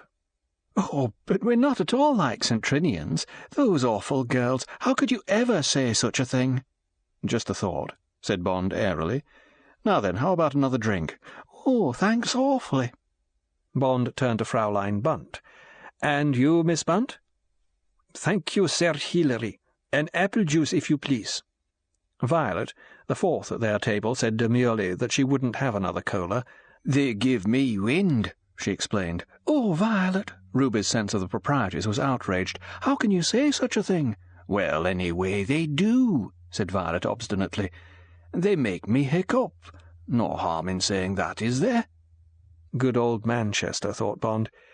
He got up and went to the bar, wondering how he was going to plough on through this and other evenings. He ordered the drinks and had a brainwave. He would break the ice. By hook or by crook, he would become the life and soul of the party. He asked for a tumbler and that its rim should be dipped in water. Then he picked up a paper cocktail napkin and went back to the table. He sat down. "Now," he said, as eyes goggled at him, "if we were paying for our drinks, I'll show you how we decide who should pay. I learned this in the army." He placed the tumbler in the middle of the table, opened the paper napkin, and spread the centre tightly over the top so that it clung to the moist edge of the glass. He took his small change out of his pocket, selected a 5-centime piece, and dropped it gently onto the centre of the stretched tissue. "Now then," he announced, remembering that the last time he had played this game had been in the dirtiest bar in Singapore. "Who else smokes? We need 3 others with lighted cigarettes." Violet was the only one at their table. Irma clapped her hands with authority. "Elizabeth, Beryl, come over here. And come and watch, girls. Sir Hilary is making the joke game." The girls clustered round, chattering happily at the diversion. "What's he doing? What's going to happen? How do you play?" "Now then," said Bond, feeling like the games director on a cruise ship, "this is for who pays for the drinks. One by one you take a puff at your cigarette, knock off the ash like this, and touch the top of the paper with the lighted end, just enough to burn a tiny hole, like this." The paper sparkled briefly. "Now Violet, then Elizabeth, then Beryl. The point is, the paper gets like a sort of cobweb with a coin just supported in the middle. The person who burns the last hole and makes the coin drop has to pay for the drinks. See? Now then, Violet." There were squeaks of excitement. "What a lovely game! Oh, Beryl, look out!" Lovely heads craned over Bond. Lovely hair brushed his cheek. Quickly the three girls got the trick of very delicately touching a space that would not collapse the cobweb, until Bond, who considered himself an expert at the game, decided to be chivalrous and purposely burned a vital strand. With the chink of the coin falling into the glass, there was burst of excited laughter and applause. "So you see, girls," it was as if Irma Bunt had invented the game, "Sir Hilary pays, isn't it? A most delightful pastime. And now—" she looked at her mannish wristwatch. "We must finish our drinks. It is 5 minutes to supper time." There were cries of, "Oh, one more game, Miss Bunt." But Bond politely rose with his whisky in his hand. "We will play again tomorrow. I'm sure it's not going to start you all off smoking. I'm sure it was invented by the tobacco companies." There was laughter, but the girls stood admiringly round Bond. What a sport he was, and they had all expected a stuffed shirt. Bond felt justifiably proud of himself. The ice had been broken. He had got them all minutely on his side. Now they were all chums together. From now on he would be able to get to talk to them without frightening them. Feeling reasonably pleased with his gambit, he followed the tight pants of Irma Bunt into the dining-room next door. It was 7:30. Bond suddenly felt exhausted. Exhausted with the prospect of boredom, exhausted with playing the most difficult role of his career, exhausted with the enigma of Blofeld and the Piz Gloria. What in hell was the bastard up to? He sat down on the right of Irma Bunt in the same placing as for drinks, with Ruby on his right and Violet, dark, demure, self-effacing, opposite him, and glumly opened his napkin. Blofeld had certainly spent money on his eyrie. Their 3 tables, in a remote corner by the long, curved, curtained window, occupied only a fraction of the space in the big, low, luxuriously appointed mock German Baroque room, ornate with candelabra suspended from the stomachs of flying cherubs, festooned with heavy gilt plasterwork, solemnized by the dark portraits of anonymous noblemen. Blofeld must be pretty certain he was here to stay. What was the investment? Certainly not less than £1 million sterling, even assuming a fat mortgage from Swiss banks on the cost of the cable railway. To lease an Alp, put up a cable railway on mortgage, with the engineers and the local district council participating, that, Bond knew, was one of the latest havens for fugitive funds. If you were successful, if you and the council could bribe or bully the local farmers to allow right-of-way through their pastures, cut swathes through the tree line for the cable pylons and the ski runs, the rest was publicity and amenities for the public to eat their sandwiches. Add to that the snob appeal of a posh, heavily restricted club such as Bond imagined this, during the daytime, to be the coroneted G, and the mystique of a research institute run by a count, and you were off to the races. Skiing today, Bond had read, was the most widely practised sport in the world. It sounded unlikely, but then one reckoned the others largely by spectators. Skiers were participants, and bigger spenders on equipment than in other sports. Clothes, boots, skis, bindings, and now the whole après-ski routine which took care of the day from 4 o'clock, when the sun went, onwards, were a tremendous industry. If you could lay your hands on a good Alp, which Blofeld had somehow managed to do, you really had it good. Mortgages paid off. Snow was the joker, but in the Engadine at this height you would be all right for that, in 3 or 4 years, and then jam forever. One certainly had to hand it to him. It was time to make the going again. Resignedly, Bond turned to Fraulein Bunt. "Fraulein Bunt, please explain to me, what is the difference between a Piz and an Alp and a Berg?" The yellow eyes gleamed with academic enthusiasm. "Ah, Sir Hilary, but that is an interesting question. It had not occurred to me before. Now let me see." She gazed into the middle distance. "A piece. There is only a local name in this department of Switzerland for a peak. An Alp, that one would think would be smaller than a berg, a hill, perhaps, or an upland pasture, as compared with a mountain. But that is not so. These," she waved her hand, "are all Alps, and yet they are great mountains. It is the same in Austria, certainly in the Tyrol, but in Germany, in Bavaria, for instance, which is my homeland, there it is all bergs. No, Sir Hilary." The box-like smile was switched on and off. "I cannot help you. But why do you ask?" "It is my profession," said Bond prosily. "The exact meaning of words is vital. Now, before we met for cocktails, it amused me to look up your surname, Bunt, in my books of reference. What I found, Fraulein, was most interesting. Bunt, it seems, is German for gay, happy.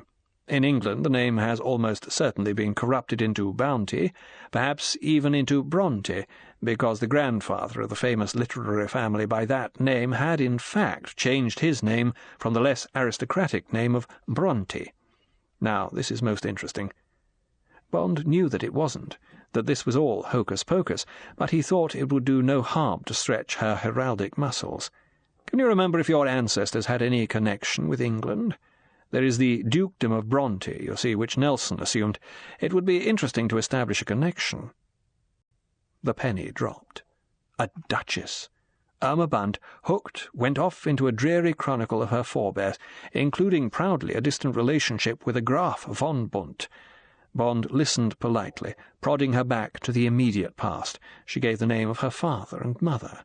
Bond filed them away. He now had enough to find out in due course exactly who Irma Bunt was.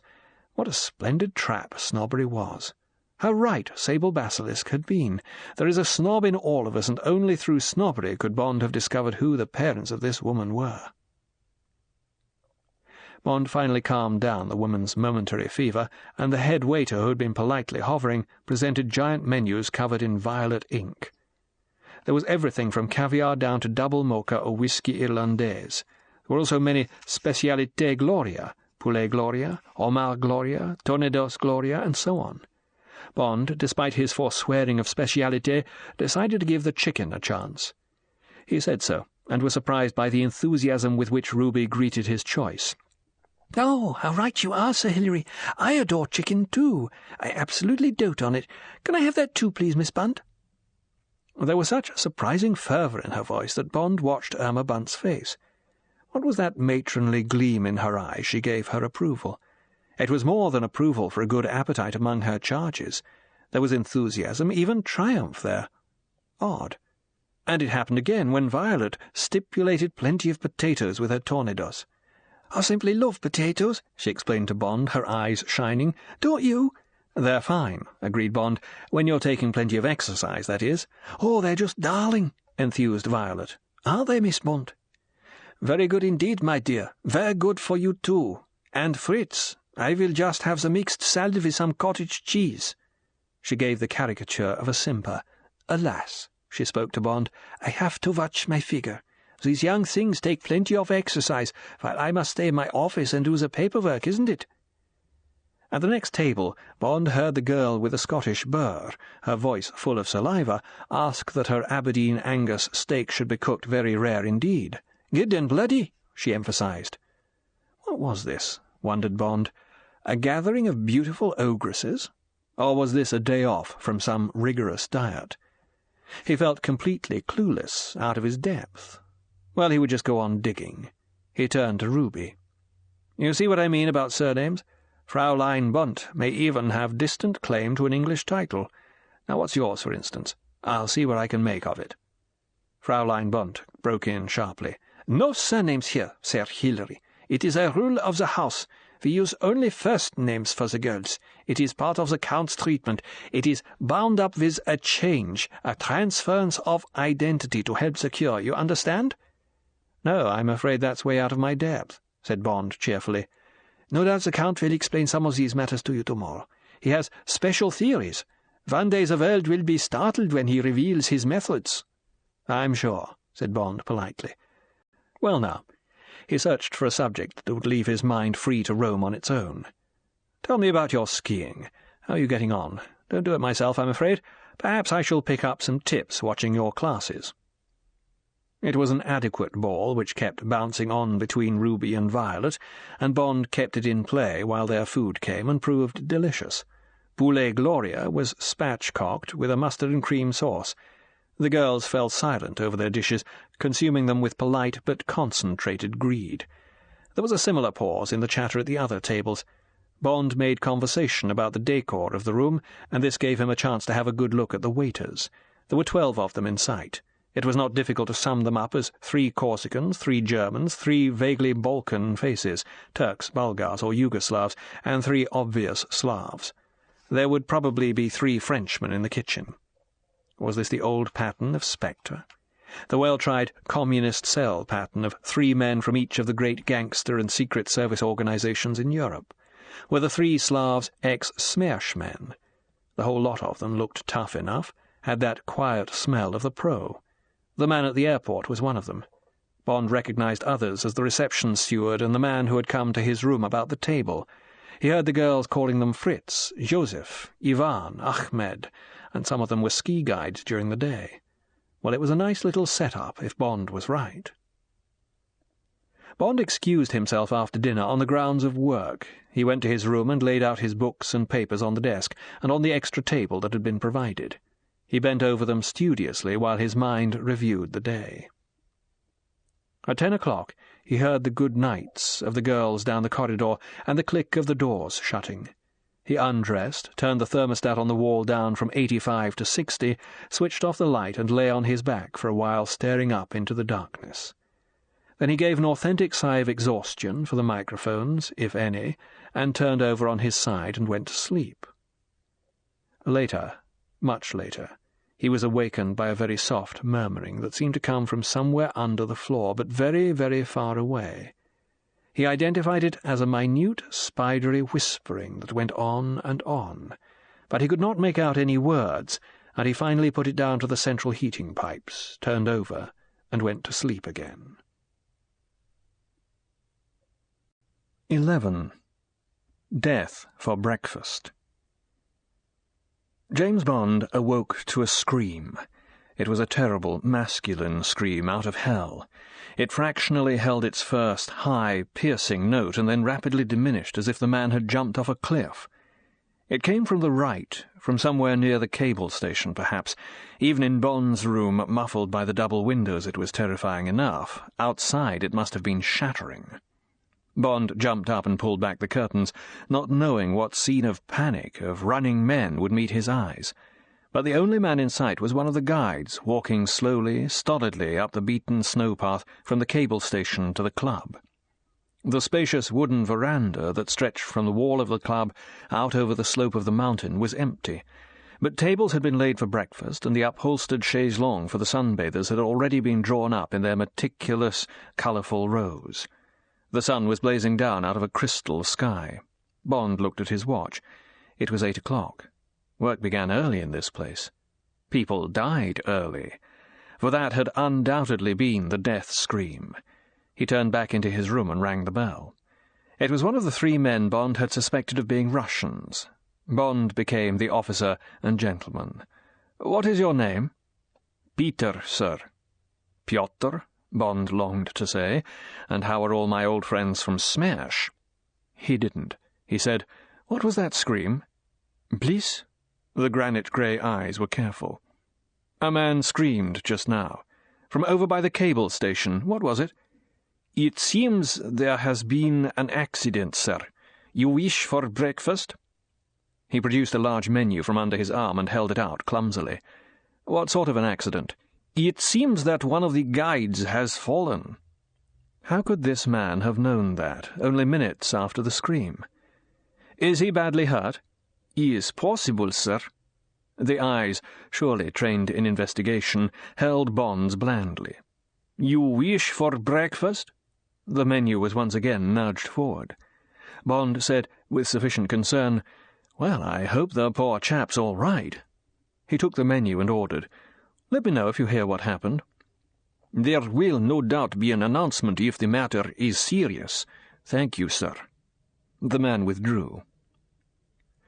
It was the scream that triggered Bond into deciding that, above all things, he must keep fit. He suddenly felt that, despite all the mystery and its demand for solution, there would come a moment when he would need all his muscle. Reluctantly, he proceeded to a quarter of an hour of knee bends and press-ups and deep-breathing chest expansions, exercises of the skiing muscles. He guessed that he might have to get away from this place, but quick. He took a shower and shaved. Breakfast was brought by Peter. "Any more news about this poor guide?" "I have heard no more, sir. It concerns the outdoor stuff. I work inside the club." Bond decided to play it down. He must have slipped and broken an ankle, poor chap. "Thank you, Peter." "Thank you, sir." Did the granite eyes contain a sneer? James Bond put his breakfast on the desk and with some difficulty managed to prise open the double window. He removed the small bolster that lay along the sill between the panes to keep out draughts, and blew away the accumulated dust and small fly corpses. The cold, savourless air of high altitudes rushed into the room, and Bond went to the thermostat and put it up to 90 as a counterattack. While, his head below the level of the sill, he ate a spare continental breakfast, he heard the chatter of the girls assembling outside on the terrace. The voices were high with excitement and debate. Bond could hear every word. "I really don't think Sarah should have told on him. But he came in the dark and started mucking her about. You mean actually interfering with her? So she says. If I'd been her, I'd have done the same. And he's such a beast of a man." "Was, you mean? Which one was it, anyway?" "One of the Yugos, Bertil." "Oh, I know. Yes, he was pretty horrible. He had such dreadful teeth." "You oughtn't to say such things of the dead." "How do you know he's dead? What happened to him, anyway?" "He was one of the two you see spraying the start of the bob run. You see them with hoses every morning. It's to get it good and icy so they'll go faster. Fritz told me he somehow slipped, lost his balance or something, and that was that. He just went off down the run like a sort of human bobsleigh." "Elizabeth, how can you be so heartless about it?" "Well, that's what happened, you asked. But couldn't he save himself?" "Don't be idiotic. It's sheet ice, a mile of it. And the bobs get up to 60 miles an hour. He hadn't got a prayer." "But didn't he fly off at one of the bends?" "Fritz said he went all the way to the bottom, crashed into the timing hut. But Fritz says he must have been dead in the first 100 yards or so." "Oh, here's Franz. Franz, can I have scrambled eggs and coffee, and tell them to make the scrambled eggs runny like I always have them?" "Yes, miss. And you, miss?" The waiter took the orders, and Bond heard his boots creak off across the boards. The sententious girl was being sententious again. "Well, all I can say is it must have been some kind of punishment for what he tried to do to Sarah. You always get paid off for doing wrong." "Don't be ridiculous. God would never punish you as severely as that." The conversation followed this new hare off into a maze of infantile morality and the scriptures. Bond lit a cigarette and sat back, gazing thoughtfully at the sky. No, the girl was right. God wouldn't mete out such a punishment, but Blofeld would. Had there been one of those Blofeld meetings at which, before the full body of men, the crime and the verdict had been announced? Had this Bertil been taken out and dropped onto the bob run, or had his companion been quietly dealt the card of death, told to give the sinner the trip, or the light push that was probably all that had been needed? More likely. The quality of the scream had been of sudden, fully realized terror as the man fell, scrabbled at the ice with his fingernails and boots, and then as he gathered speed down the polished blue gully, the blinding horror of the truth. And what a death! Bond had once gone down the Cresta from top to prove to himself that he dared. Helmeted, masked against the blast of air, padded with leather and foam rubber, that had still been 60 seconds of naked fear. Even now he could remember how his limbs had shaken when he rose stiffly from the flimsy little skeleton bob at the end of the run-out. And that had been a bare 3/4 of a mile. This man, or the flayed remains of him, had done over a mile. Had he gone down head or feet first? Had his body started tumbling? Had he tried, while consciousness remained, to break himself over the edge of one of the early, scientifically banked bends with the unspiked toe of his boot? Or— No. After the first few yards he would already have been going too fast for any rational thought or action. God, what a death. A typical Blofeld death, a typical spectre revenge for the supreme crime of disobedience. That was the way to keep discipline in the ranks. So, concluded Bond as he cleared the tray away and got down to his books, Spectre walks again. But down what road this time? At 11:10, Irma Bunt came for him. After an exchange of affabilities, Bond gathered up an armful of books and papers and followed her round the back of the club building and along a narrow, well-trodden path past a sign that said, "Privat, Eintritt verboten." The rest of the building, whose outlines Bond had seen the night before, came into view. It was an undistinguished but powerfully built one-story affair made of local granite blocks, with a flat cement roof, from which, at the far end, protruded a small, professional-looking radio mast, which, Bond assumed, had given the pilot his landing instructions on the previous night, and which would also serve as the ears and mouth of Blofeld. The building was on the very edge of the plateau and below the final peak of Piz Gloria, but out of avalanche danger. Beneath it the mountain sloped sharply away until it disappeared over a cliff. Far below again was the tree line and the Bernina valley leading up to Pontresina, the glint of a railway track and the tiny caterpillar of a long goods train of the Ratishabahn on its way presumably over the Bernina Pass into Italy. The door to the building gave the usual pneumatic hiss, and the central corridor was more or less a duplicate of the one at the club, but here there were doors on both sides and no pictures. It was dead quiet, and there was no hint of what went on behind the doors. Bond put the questions. "Laboratories," said Irma Bunt vaguely. "All laboratories. And, of course, the lecture room, so in the Count's private quarters. He lives with his work, Sir Hilary." "Good show." They came to the end of the corridor. Irma Bunt knocked on the facing door. "Herein?" James Bond was tremendously excited as he stepped over the threshold and heard the door sigh shut behind him. He knew what not to expect. The original Blofeld, last year's model, about 20 stone, tall, pale, bland face with black, crew-cut, black eyes with the whites showing all round like Mussolini's, ugly thin mouth, long pointed hands and feet.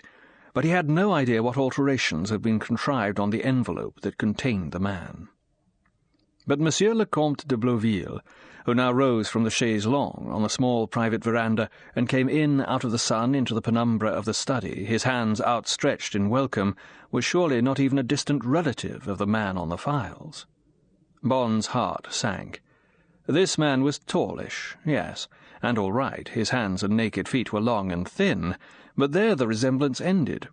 The Count had long, carefully tended, almost dandified hair that was a fine silvery white. His ears, that should have been close to his head, stuck out slightly, and where they should have had heavy lobes, had none. The body that should have weighed 20 stone, now naked, save for a black woolen slip, was not more than 12 stone, and there were no signs of the sagging flesh that comes from middle-aged weight reduction. The mouth was full and friendly, with a pleasant upturned but perhaps rather unwavering smile. The forehead was serrated with wrinkles above a nose that, while the files said it should be short and squat, was aquiline, and round the right nostril eaten away, poor chap, by what looked like the badge of tertiary syphilis. The eyes? Well, there might be something there if one could see them, but they were only rather frightening dark green pools. The Count wore, presumably against the truly dangerous sun at these altitudes, dark green tinted contact lenses. Bond unloaded his books onto a conveniently empty table and took the warm, dry hand. "My dear Sir Hilary, this is indeed a pleasure." Blofeld's voice had been said to be sombre and even. This voice was light and full of animation. Bond said to himself furiously, "By God, this has got to be Blofeld." He said, "I'm so sorry I couldn't come on the 21st. There's a lot going on at the moment." "Ah, yes, so Fraulein Bunt told me. These new African states, they must indeed present a problem. Now, shall we settle down here?" He waved towards his desk. "Or shall we go outside? You see," he gestured at his brown body, "I am a heliotrope, a sun-worshipper, so much so that I have had to have these lenses devised for me. Otherwise the ultraviolet rays at this altitude—" He left the phrase unfinished. "I haven't seen that kind of lens before. After all, I can leave the books here and fetch them if we need them for reference. I have the case pretty clear in my mind, and—" Bond smiled chummily. "It would be nice to go back to the fogs with something of a sunburn." Bond had equipped himself at Lillywhite's with clothing he thought would be both appropriate and sensible. He had avoided the modern, elasticized volage trousers, and had chosen the more comfortable but old-fashioned type of ski trouser in a smooth cloth. Above these he wore an aged black wind-cheater that he used for golf over his usual white Sea Island cotton shirt. He had wisely reinforced this outfit with long and ugly cotton and wool pants and vests. He had conspicuously brand-new ski boots with powerful ankle straps. He said, "Then I'd better take off my sweater." He did so, and followed the Count out onto the veranda. The Count lay back again in his upholstered aluminium chaise longue. Bond drew up a light chair made of similar materials. He placed it also facing the sun, but at an angle so that he could watch the Count's face. "And now," said the Comte de Blauville, "what have you got to tell me that necessitated this personal visit?"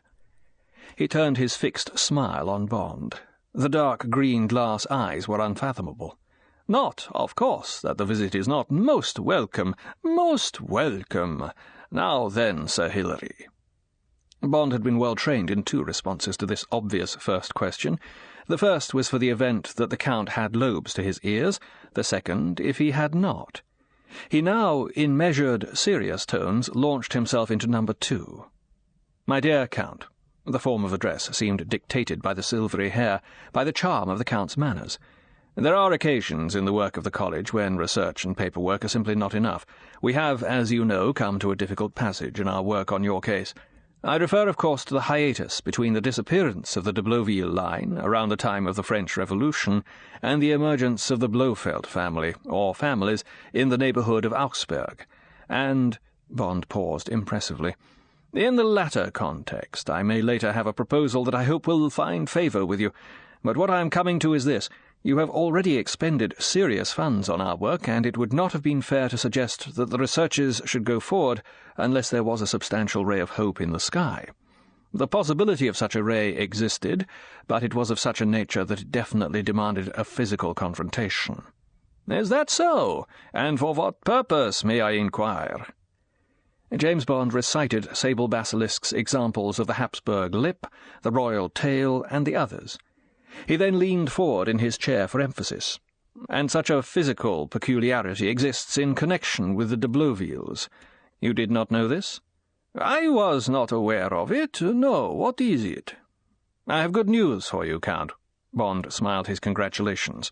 "All the de Blauville effigies or portraits that we have been able to trace have been distinctive in one vital respect, in one inherited characteristic. It appears that the family had no lobes to their ears." The Count's hands went up to his ears and felt them. Was he acting? "I see," he said slowly. "Yes, I see." He reflected. "And you had to see this for yourself? My word, or a photograph, would not have been sufficient?" Bond looked embarrassed. "I am sorry, Count, but that was the ruling of Garter, King of Arms. I am only a junior freelance research worker for one of the Percivants. He in turn takes his orders in these matters from above. I hope you will appreciate that the college has to be extremely strict in cases concerned with the most ancient and honourable title, such as the one in question." The dark pools aimed themselves at Bond like the muzzles of guns.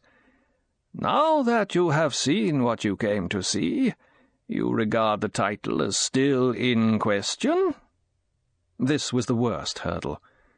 "What I have seen certainly allows me to recommend that the work should continue, Count, and I would say that our chances of success have greatly multiplied. I have brought out the materials for a first sketch of the line of descent, and that, in a matter of days, I could lay before you. But alas, as I have said, there are still many gaps, and it is most important for me to satisfy Sable Basilisk, particularly about the stages of your family's migration from Augsburg to Gdynia. It would be of the greatest help if I might question you closely about your parentage in the male line. Even details about your father and grandfather would be of the greatest assistance. And then, of course, it would be of the utmost importance if you could spare a day to accompany me to Augsburg to see if the handwriting of these Blofeld families in the archives, their Christian names, and other family details awaken any memories or connections in your mind. The rest would then remain with us at the college. I could spare no more than a week on this work, but I am at your disposal if you wish it."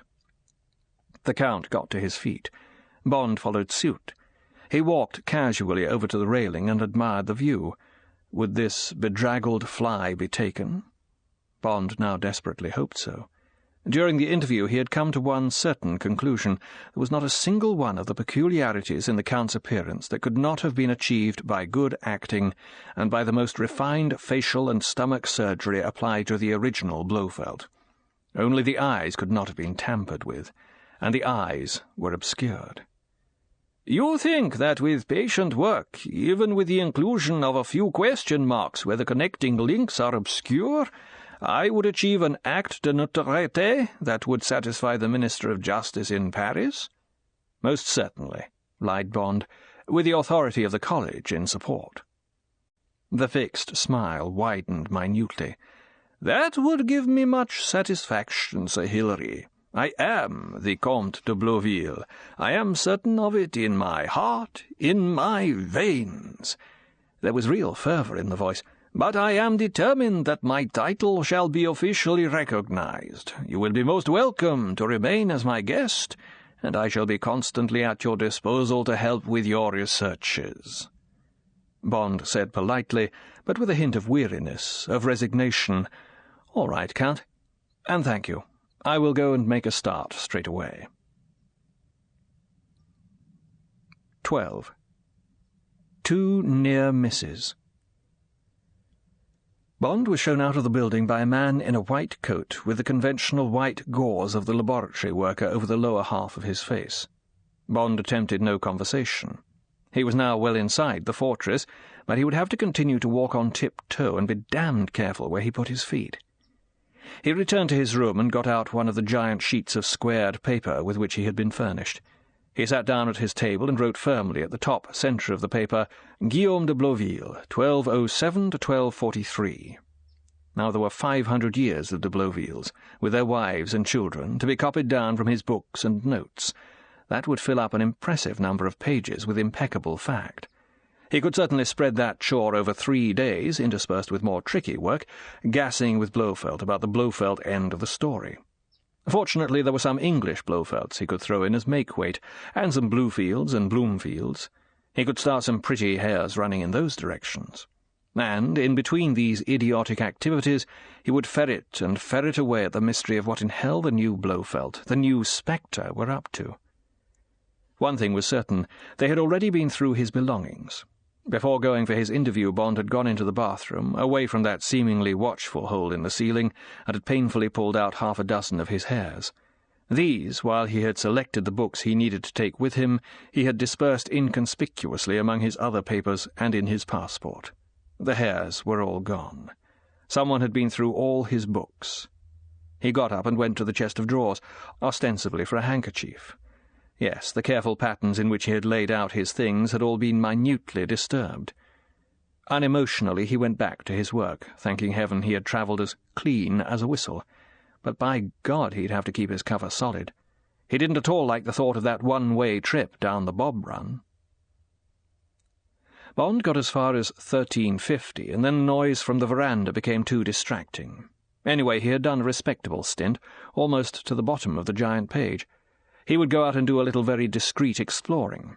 He wanted to get his bearings, or rather confirm them, and this would be a perfectly reasonable activity for a newcomer. He had left his door into the passage ajar. He went out and along to the reception lounge, where the man in the plum coat was busy entering the names of the morning's visitors in a book. Bond's greeting was politely answered. There was a ski-room and workshop to the left of the exit. Bond wandered in. One of the Balkan types was at the workbench, screwing a new binding onto a ski. He looked up and went on with his work, while Bond gazed with seeming curiosity at the ranks of skis standing along the wall. Things had changed since his day.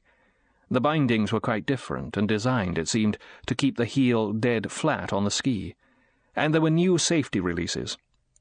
Many of the skis were of metal, and the ski sticks were fiberglass lances that looked to Bond extremely dangerous in the event of a bad fall. Bond wandered over to the workbench and feigned interest in what the man was doing. In fact, he had seen something that excited him very much, an untidy pile of lengths of thin plastic strip for the boot to rest on in the binding, so that, on the shiny surface, snow would not ball under the sole. Bond leaned over the workbench, resting on his right elbow, and commented on the precision of the man's work. The man grunted and concentrated all the more closely to avoid further conversation. Bond's left hand slid under his leaning arm, secured one of the strips and slid it up his sleeve. He made a further inane comment which was not answered, and strolled out of the ski-room. When the man in the workshop heard the front door hiss shut, he turned to the pile of plastic strips and counted them carefully, twice. Then he went out to the man in the plum-coloured coat and spoke to him in German. The man nodded and picked up the telephone receiver and dialed O. The workman went stolidly back to his ski-room. As Bond strolled along the path that led to the cable station, he transferred the plastic strip from his sleeve to his trouser pocket, feeling pleased with himself. He had at least provided himself with one tool, the traditional burglar's tool for opening the Yale-type locks that secured the doors. Away from the clubhouse, to which only a thin trickle of smart-looking people were making their way, he got into the usual mountain-top crowd, people swarming out of the cable head, skiers wobbling or shussing down the easy nursery slopes on the plateau, little groups marshalled under individual teachers and guides from the valley. The terrace of the public restaurant was already crowded with the underprivileged who hadn't got the money or the connections to join the club. He walked below it on the well-trampled snow and stood amongst the skiers at the top of the first plunging schuss of the Gloria Run. A large notice board, crowned with the G and the coronet, announced Gloria Abfahrt. Then below, Rot, freie Fahrt, Gelb, freie Fahrt, Schwarz, gesperrt, meaning that the red and yellow runs were open, but the black closed, presumably because of avalanche danger. Below this, again, was a painted metal map of the 3 runs. Bond had a good look at it, reflecting that it might be wise to commit to memory the red, which was presumably the easiest and most popular. There were red, yellow, and black marker flags on the map, and Bond could see the actual flags fluttering way down the mountain until the runs, studded with tiny moving figures, disappeared to the left round the shoulder of the mountain and under the cable railway. The red seemed to continue to zigzag under the cable and between the few high pylons until it met the tree line. Then there was a short stretch of wood running until the final easy schuss across the undulating lower meadows to the bottom cable head, beyond which lay the main railway line and then the Pontresina-Samaden road. Bond tried to get it all fixed in his mind. Then he watched some of the starts. These varied between the arrow-like dive of the Kanonen, the stars, who took the terrific schuss dead straight in a low crouch, with their sticks jauntily tucked under their armpits, the average amateur who braked perhaps 3 or 4 times on his way down, and the terrified novice who, with stuck out behind, stemmed his way down, his skis angled and edged like a snowplough, with occasional straight runs diagonally across the polished slope, dashing little sprints that usually ended in a mild crash as he ran off the flattened surface into the thick powder snow that edged the wide, beaten piste. The scene was the same as 1,000 others Bond had witnessed when, as a teenager, he learned his skiing in the old Hannes Schneider school at St. Anton in the Arlberg. He had got pretty good and had won his Golden K, but the style in those days was rudimentary compared with what he was now witnessing from the occasional expert who zoomed down and away from beside him. Today the metal skis seemed to run faster and truer than the old steel-edged hickory. There was less shoulder work, and the art of vedeln, a gentle waggling of the hips, was a revelation. Would it be as effective in deep, new snow as it was on the well-beaten piste? Bond was doubtful, but he was envious of it. It was so much more graceful than the old Arlberg crouch. Bond wondered how he would fare on this terrific run. He would certainly not dare to take the first schuss straight. He would break at least twice, perhaps there and there, and his legs would be trembling before he had been going for 5 minutes. His knees and ankles and wrists would be giving out. He must get on with his exercises. Bond, excited, left the scene and followed arrows that pointed to the Gloria Express Bob Run. It lay on the other side of the cable station. There was a small wooden hut, the starter's hut, with telephone wires connected to the station, and beneath the cable station a little garage that housed the bobsleighs and one-man skeleton bobs. A chain with a notice on it said, Abfahrten taglich 0900-1100, was stretched across the wide mouth of the gulch of blue ice that curved away to the left and then disappeared over the shoulder. Here again was a metal map showing the zigzag course of the run down into the valley. In deference to the English traditions of the sport, outstanding curves and hazards were marked with names such as Dead Man's Leap, Whiz-Bang Straight, Battling S, Hell's Delight, The Bone Shaker, and the finishing straight down Paradise Alley. Bond visualized the scene that morning, heard again that heart-rending scream. Yes, that death certainly had the old Blofeld touch. "Sir Hilary! Sir Hilary!" Startled out of his thoughts, Bond turned. Fraulein Irma Bunt, her short arms akimbo, was standing on the path to the club. "Lunchtime! Lunch!" "Coming!" Bond called back, and strolled up the slope towards her. He noted that, even in that 100 yards, his breathing was shallow and his limbs were heavy. This blasted height. He really must get into training. He came up with her. She looked surly. He said that he was sorry he had not noticed the time. She said nothing. The yellow eyes surveyed him with active dislike before she turned her back and led the way along the path. Bond looked back over the morning. What had he done? Had he made a mistake? Well, he just might have. Better reinsure.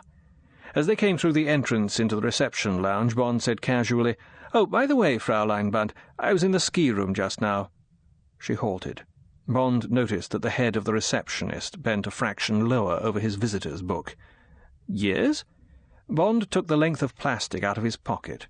"I found just what I wanted." He stitched a smile of innocent pleasure on his face. "Like an idiot, I forgot to bring a ruler with me, and there were these things on the workbench, just right, so I borrowed one. I hope that was all right. Of course, I'll leave it behind when I go, but for these family trees, you know." Bond sketched a series of descending straight lines in the air. "One has to get them on the right levels. I hope you don't mind." He smiled charmingly. "I was going to confess the next time I saw you." Irma Bunt veiled her eyes. "It is of no consequence. In future, anything you need you will perhaps ring for, isn't it? The Count wishes you to have every facility. Now," she gestured, "if you will perhaps go out on the terrace, you will be shown to our table. I will be with you in a moment." Bond went through the restaurant door. Several of the interior tables were occupied by those who had had enough sun. He went across the room and out through the now open French windows. The man, Fritz, who appeared to be the maître d'hôtel, came towards him through the crowded tables. His eyes, too, were cold with hostility. He held up a menu. "Please to follow me." Bond followed him to the table up against the railing. Ruby and Violet were already there. Bond felt almost light-hearted with relief at having clean hands again. By God, he must pay attention, take care. This time he had got away with it, and he still had the strip of plastic. Had he sounded innocent enough? Stupid enough? He sat down and ordered a double medium-dry vodka martini on the rocks with lemon peel, and edged his foot up against Ruby's. She didn't withdraw hers. She smiled. Violet smiled. They all started talking at once. It was suddenly a beautiful day. Fraulein Bunt appeared and took her place. She was gracious again. "I am so pleased to hear that you will be staying with us for a whole week, Sir Hilary. You enjoyed your interview with the Count? Is he not an interesting man?" "Very interesting. Unfortunately, our talk was too short, and we discussed only my own subject. I was longing to ask him about his research work. I hope he didn't think me very rude." Irma Bunt's face closed perceptibly. "I am sure not. The Count does not often like to discuss his work. In these specialized scientific fields, you understand, there is much jealousy and, I am sorry to say, much intellectual thieving." The box-like smile. "I do not, of course, refer to yourself, my dear Sir Hilary, but to scientists less scrupulous than the Count, to spies from the chemical companies. That is why we keep ourselves very much to ourselves in our little eagle's nest up here. We have total privacy. Even the police in the valley are most cooperative in safeguarding us from intruders. They appreciate what the Count is doing." "The study of allergies?" "Just so." The maître d'hôtel was standing by her side. His feet came together with a perceptible click. Menus were handed round, and Bond's drink came. He took a long pull at it and ordered Earth's Gloria and a green salad. Chicken again for Ruby, cold cuts with stacks of potatoes for Violet. Irma Bunt ordered her usual cottage cheese and salad. "Don't you girls eat anything but chicken and potatoes? Is this something to do with your allergies?" Ruby began. "Well, yes, in a way. Somehow I've come to simply love." Irma Bunt broke in sharply. "Now then, Ruby, no discussion of treatments, you remember, not even with our good friend Sir Hilary." She waved a hand towards the crowded tables around them. "A most interesting crowd, do you not find, Sir Hilary? Everybody who is anybody. We have quite taken the international set away from Gstaad and St. Moritz. That is your Duke of Marlborough over there with such a gay party of young things. Nearby that is Mr. Whitney and Lady Daphne Strait. Is she not chic? They are both wonderful skiers. And that beautiful girl with the long fair hair at the big table, that is Ursula Andress, the film star. What a wonderful tan she has.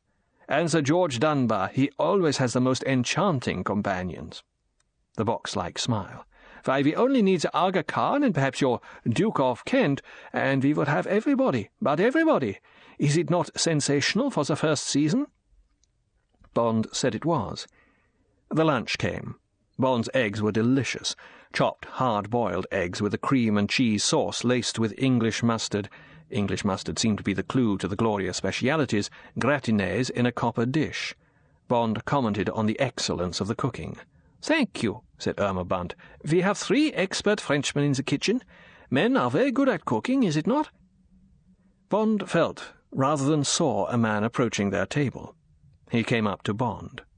He was a military-looking man of about Bond's age, and he had a puzzled expression on his face. He bowed slightly to the ladies and said to Bond, "Excuse me, but I saw your name in the visitors' book. It is Hilary Bray, isn't it?" Bond's heart sank. This situation had always been a possibility, and he had prepared a fumbling counter to it, but this was the worst possible moment with that damned woman watching and listening. Bond said, "Yes, it is," with heartiness. "Sir Hilary Bray?" The pleasant face was even more puzzled. Bond got to his feet and stood with his back to his table, to Irma Bunt. "That's right." He took out his handkerchief and blew his nose to obscure the next question, which might be fatal. "In the Lovett Scouts during the war?" "Ah," said Bond. He looked worried, lowered his voice appropriately. "You're thinking of my first cousin, from Ben Trelichan. Died 6 months ago, poor chap. I inherited the title." "Oh, Lord!" The man's puzzlement cleared. Grief took its place. "Sorry to hear that. Great pal of mine in the war. Funny, I didn't see anything about it in the Times. Always read the births, marriages, and deaths. What was it?" Bond felt the sweat running down under his arm. Fell off one of those bloody mountains of his. Broke his neck. "My God! Poor chap! But he was always fooling around the tops by himself. I must write to Jenny at once." He held out his hand. "Well, sorry to have butted in. Thought this was a funny place to find old Hilary. Well, so long, and sorry again." He moved off between the tables. Out of the corner of his eye, Bond saw him rejoin a very English-looking table of men, and obviously wives, to whom he began talking animatedly. Bond sat down again, reached for his drink and drained it, and went back to his eggs. The woman's eyes were on him. He felt the sweat running down his face. He took out his handkerchief and mopped at it. "Gosh, it's hot out here in the sun. That was some pal of my first cousin's. My cousin had the same name, Collateral Branch. Died not long ago, poor chap." He frowned sadly. "Didn't know this man from Adam. Nice-looking fellow." Bond looked bravely across the table. "Do you know any of his party, Fraulein Bunt?" Without looking at the party, Fraulein Bunt said shortly, "No, I do not know everyone who comes here." The yellow eyes were still inquisitive, holding his. "But it was a curious coincidence. Were you very alike, you and your cousin?" "Oh, absolutely," said Bond, gushing. "Spit image. Often used to get taken for each other." He looked across at the English group. Thank God they were picking up their things and going. They didn't look particularly smart or prosperous, probably staying at Pontresina or under the ex-officers' scheme at St. Moritz. Typical English skiing party. With any luck, they were just doing the big runs in the neighbourhood one by one. Bond reviewed the way the conversation had gone while coffee came, and he made cheerful small talk with Ruby, whose foot was again clamped against his, about her skiing progress that morning. Well, he decided, the woman couldn't have heard much of it, with all the clatter and chatter from the surrounding tables, but it had been a narrow squeak, a damned narrow squeak, the second of the day. So much for walking on tiptoe inside the enemy lines. Not good enough. Definitely not good enough. 13. Princess Ruby. My dear Sable Basilisk, I arrived safely, by helicopter if you please, at this beautiful place called Piz Gloria, 10,000 feet up somewhere in the Engadine. Most comfortable, with an excellent male staff of several nationalities, and a most efficient secretary to the Count named Fraulein Irma Bunt, who tells me that she comes from Munich. I had a most profitable interview with the Count this morning, as a result of which he wishes me to stay on for a week to complete the first draft of his genealogical tree. I do hope you can spare me for so long. I warned the Count that we had much work to do on the new Commonwealth States. He himself, though busily engaged on what sounds like very public-spirited research work on allergies and their cause — he has 10 English girls here as his patients — has agreed to see me daily in the hope that together we may be able to bridge the gap between the migration of the de Blovilles from France and their subsequent transference as Blofelds from Augsburg to Gdynia. I have suggested to him that we conclude the work with a quick visit to Augsburg for the purposes you and I discussed, but he has not yet given me his decision. Please tell my cousin Jenny Bray that she may be hearing from a friend of her late husband, who apparently served with him in the Lovat Scouts. He came up to me at lunch today and took me for the other Hilary. Quite a coincidence. Working conditions are excellent. We have complete privacy here, secure from the madding world of skiers, and very sensibly the girls are confined to their rooms after 10 at night to put them out of the temptation of roaming and gossiping. They seem a very nice lot, from all over the United Kingdom, but rather on the dumb side. Now for my most interesting item. The Count has not got lobes to his ears. Isn't that good news? He also is of a most distinguished appearance and bearing, with a fine head of silvery hair and a charming smile. His slim figure also indicates noble extraction.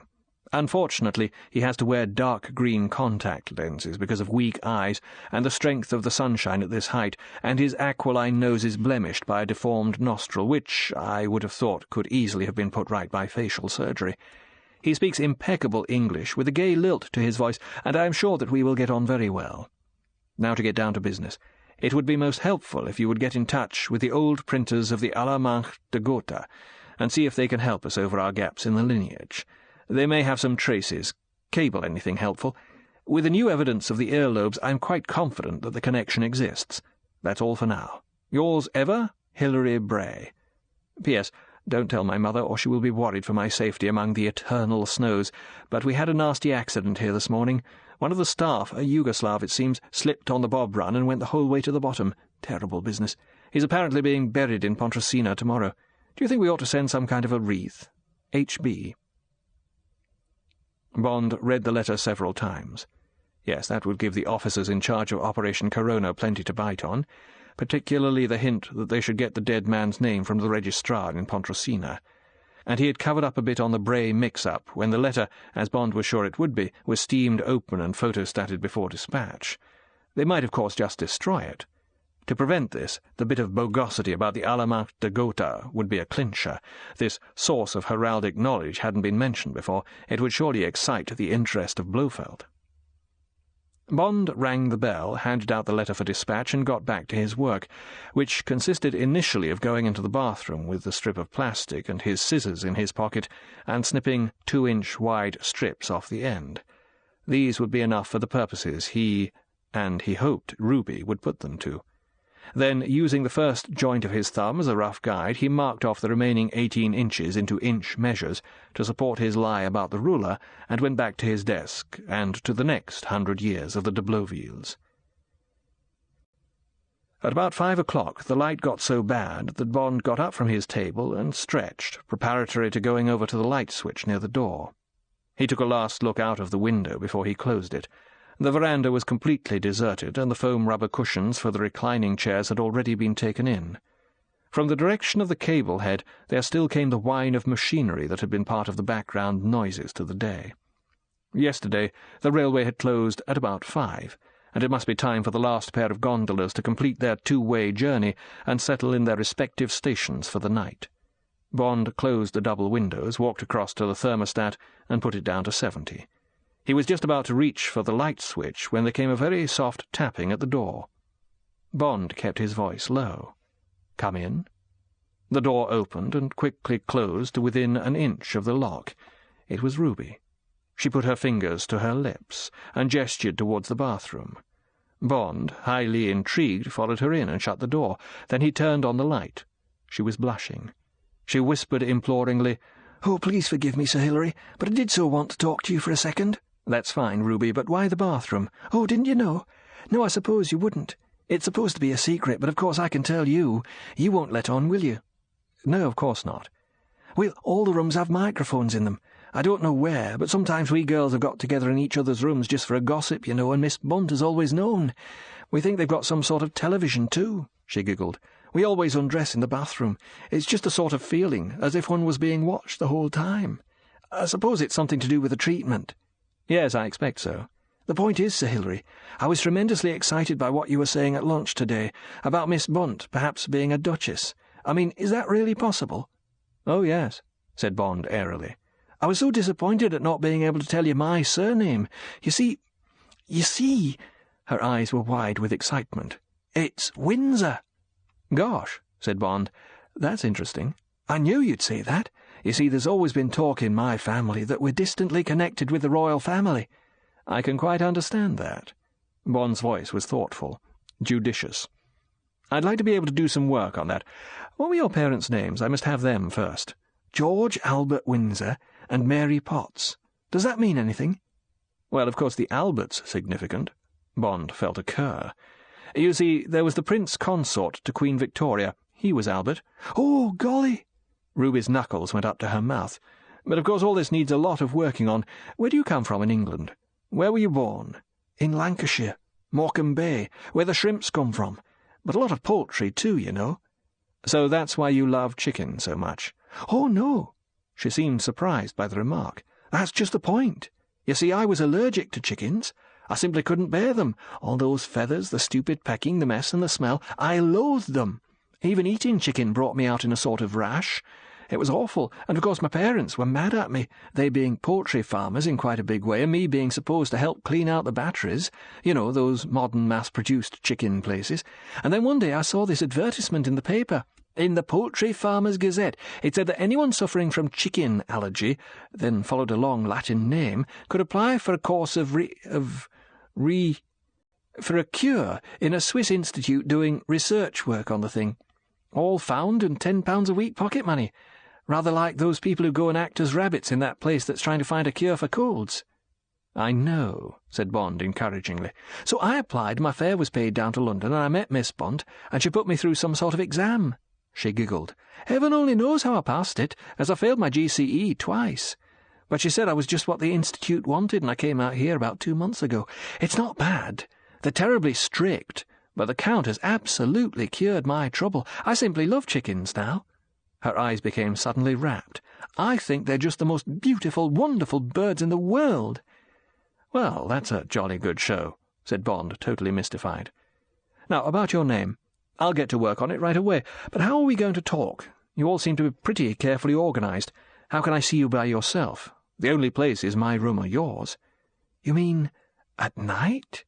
The big blue eyes were wide with fright, excitement, maidenly appraisal. "Yes, it's the only way." Bond took a bold step towards her and kissed her full on the mouth. He put his arms round her clumsily. "And you know I think you're terribly attractive." "Oh, Sir Hilary." But she didn't recoil.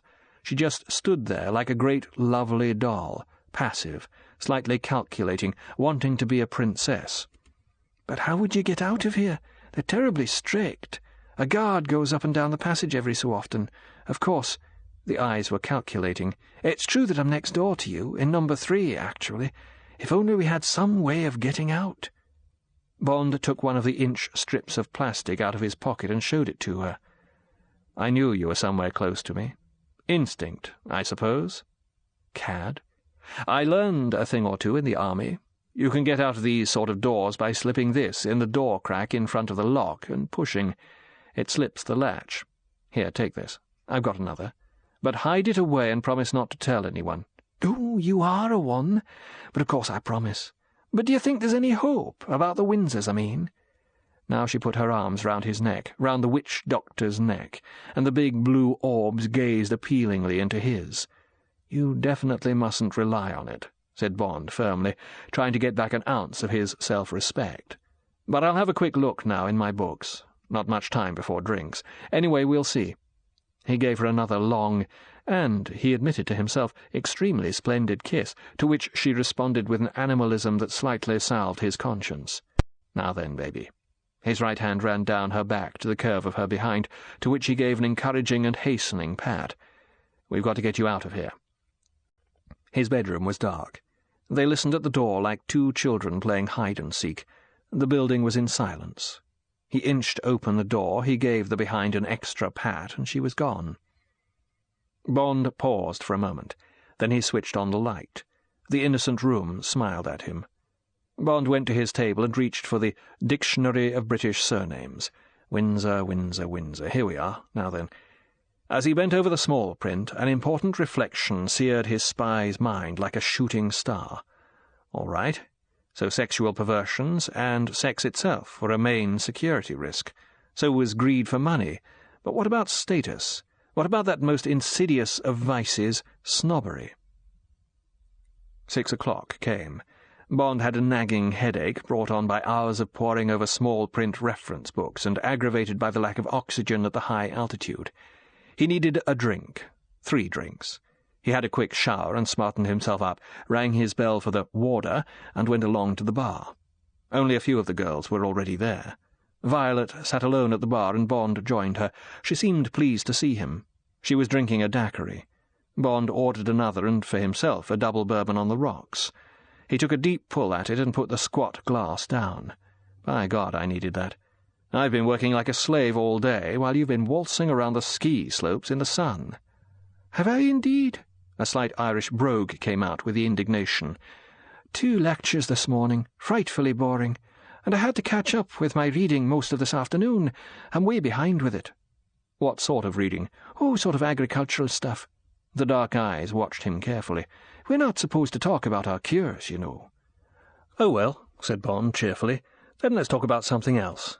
Where do you come from?" "Ireland, the south, near Shannon." Bond had a shot in the dark.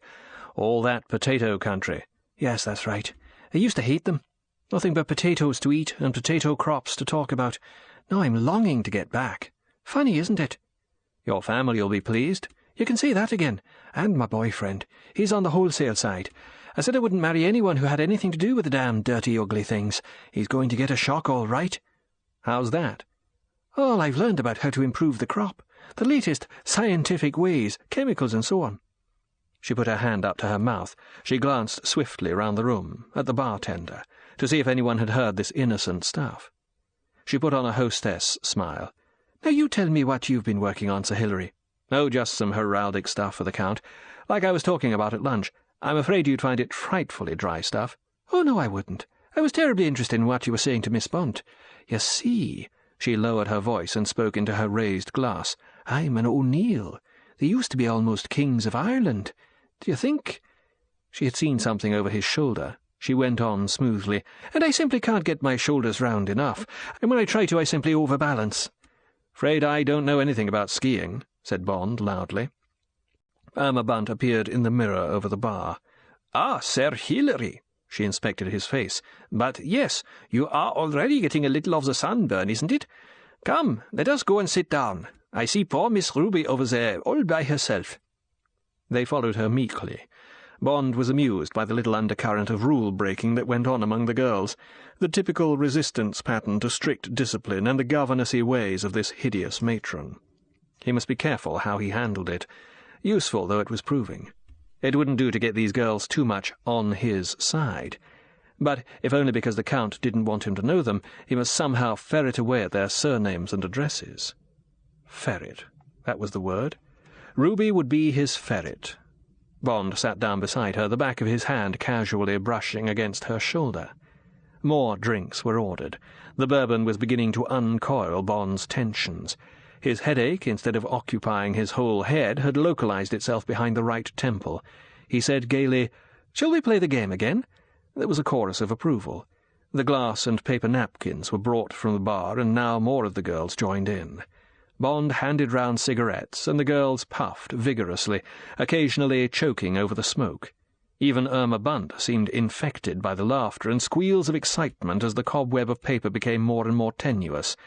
Careful, gently, Elizabeth. Aye, but now you have done it, and there was still this little corner that was safe. Bond was next to her. Now he sat back and suggested that the girls should have a game among themselves.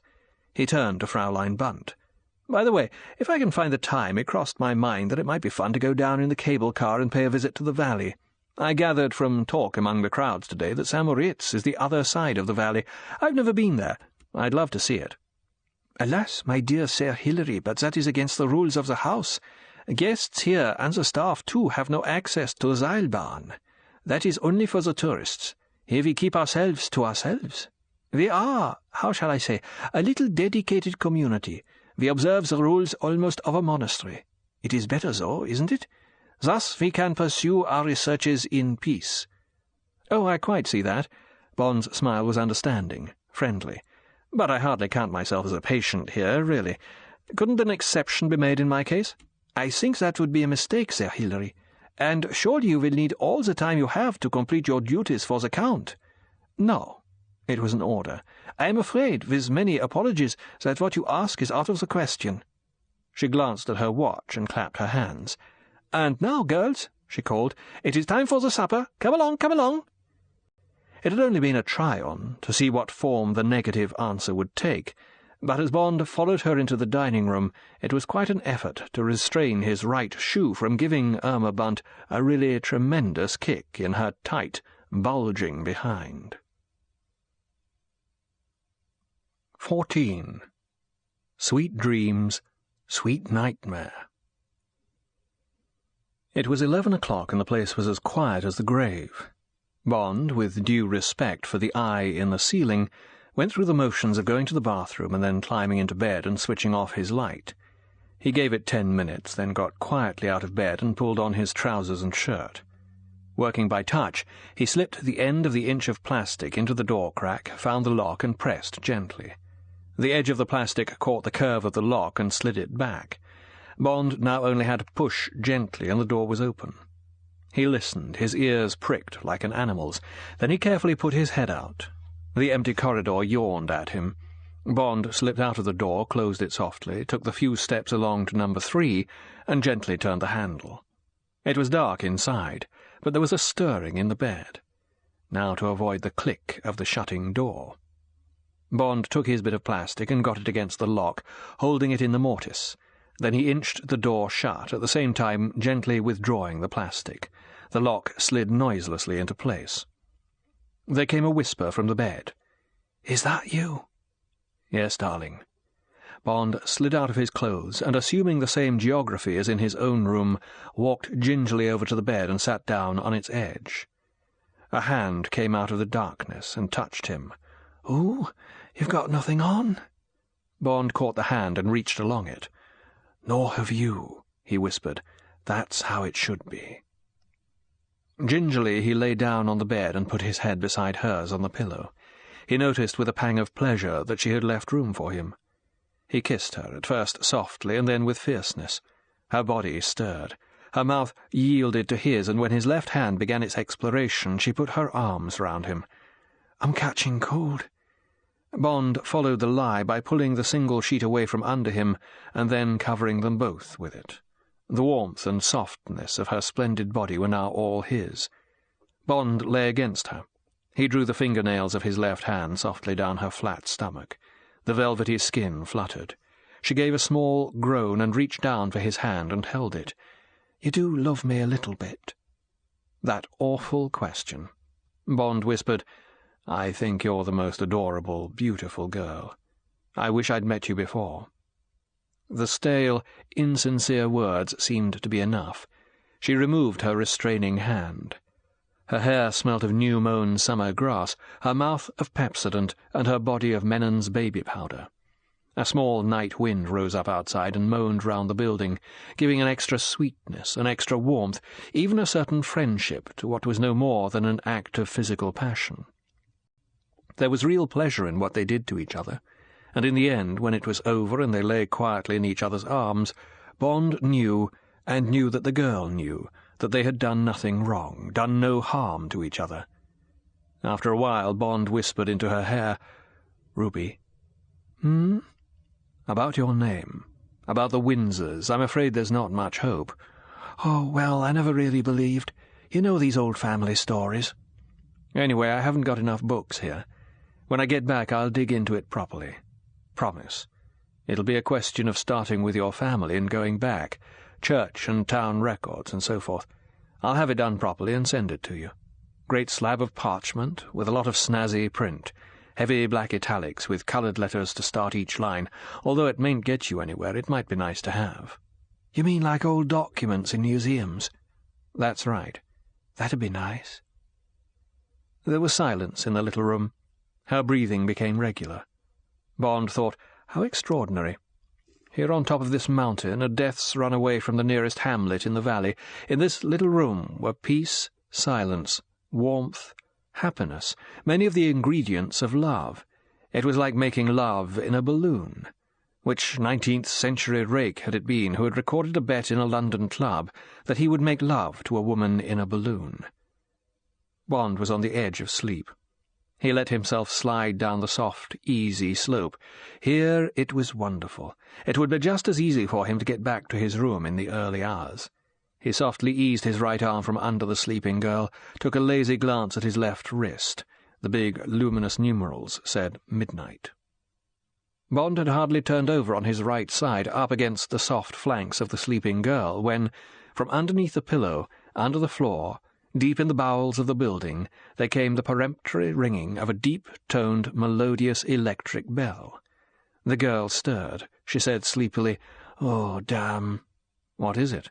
"Oh, it's only the treatment. I suppose it's midnight." "Yes." "Don't pay any attention. It's only for me. Just go to sleep." Bond kissed her between the shoulder blades, but said nothing. Now the bell had stopped. In its place there started up a droning whine, rather like the noise of a very fast electric fan, with, behind it, the steady, unvarying tick, pause, tock, tick, pause, tock, of some kind of metronome. The combination of the two sounds was wonderfully soothing. It compelled attention, but only just on the fringe of consciousness, like the night noises of childhood, the slow tick of the nursery clock, combined with the sound of the sea or the wind outside.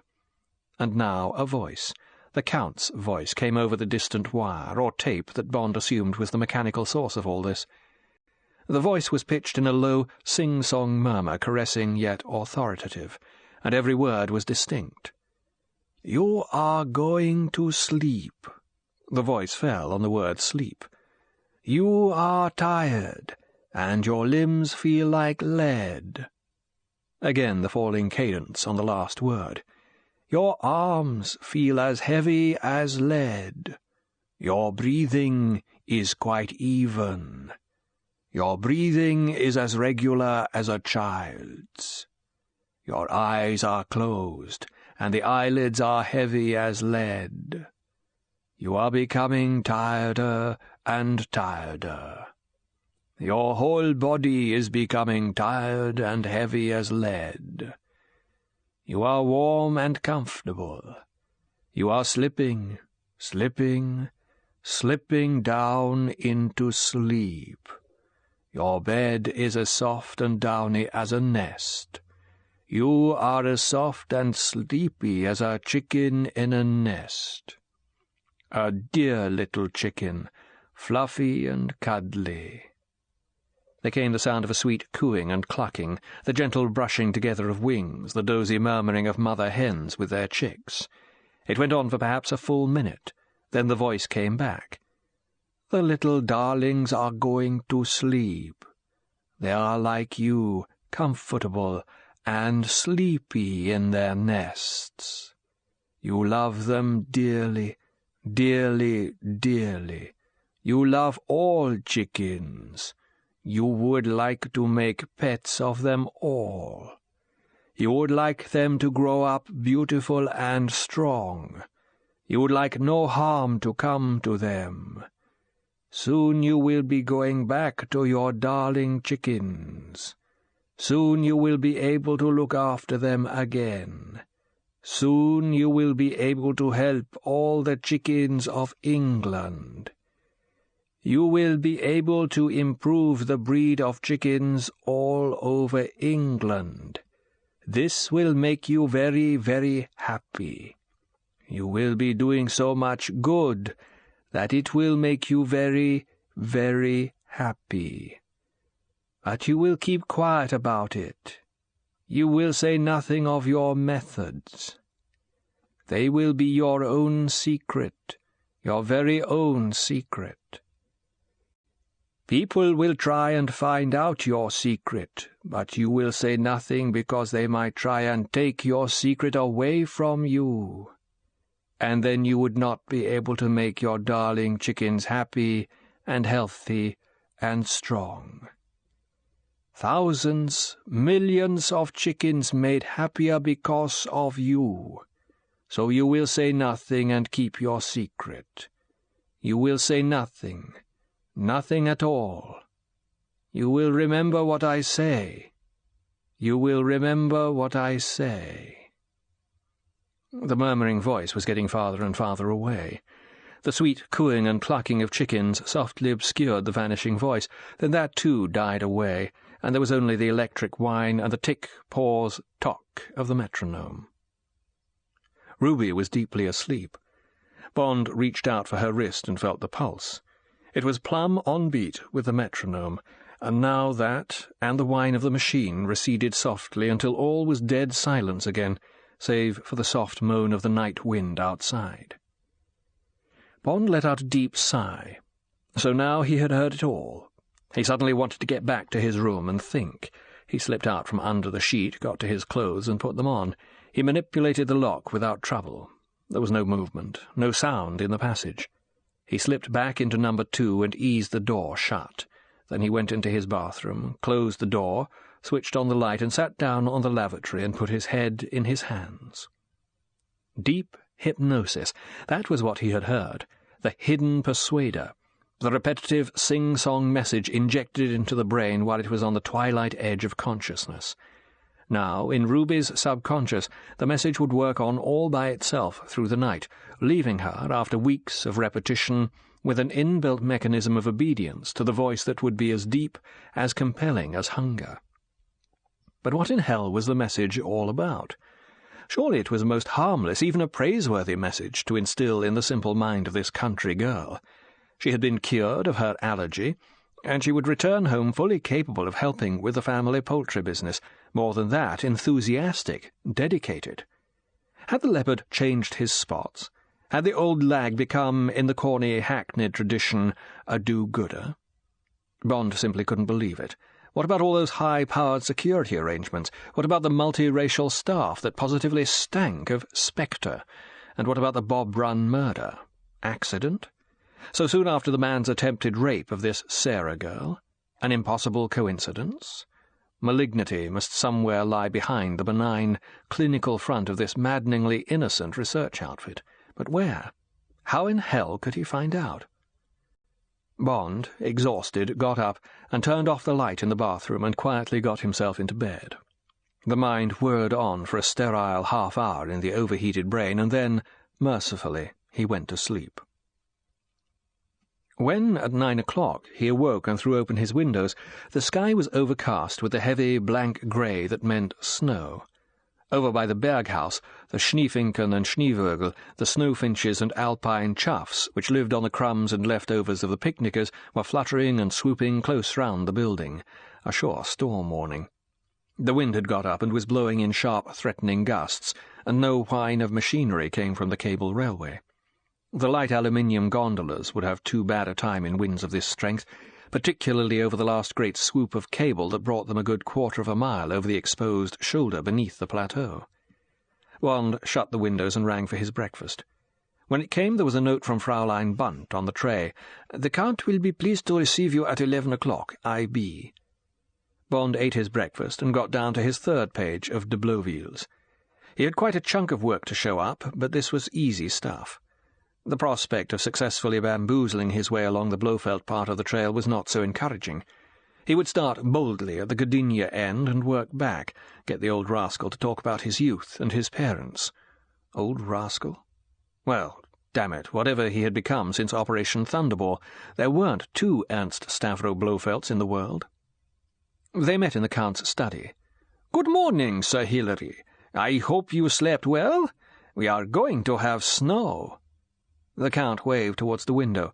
"It will be a good day for work. No distractions." Bond smiled a man-to-man smile. "I certainly find those girls pretty distracting, but most charming. What's the matter with them, by the way? They all look healthy enough." The Count was offhand. "They all suffer from allergies, Sir Hilary. Crippling allergies in the agricultural field. They are country girls, and their disabilities affect the possibility of their employment. I have devised a cure for such symptoms. I am glad to say that the signs are propitious. We are making much progress together." The telephone by his side buzzed. "Excuse me." The Count picked up the receiver and listened. "Ja? Machen Sie die Verbindung." He paused. Bond politely studied the papers he had brought along. "Здесь Bloville? Da. Karashko." He put the receiver back. "Forgive me, that was one of my research workers. He has been purchasing some materials for the laboratories. The cable railway is closed, but they are making a special trip up for him. Brave man. He will probably be very sick, poor fellow." The green contact lenses hid any sympathy he may have felt. The fixed smile showed none.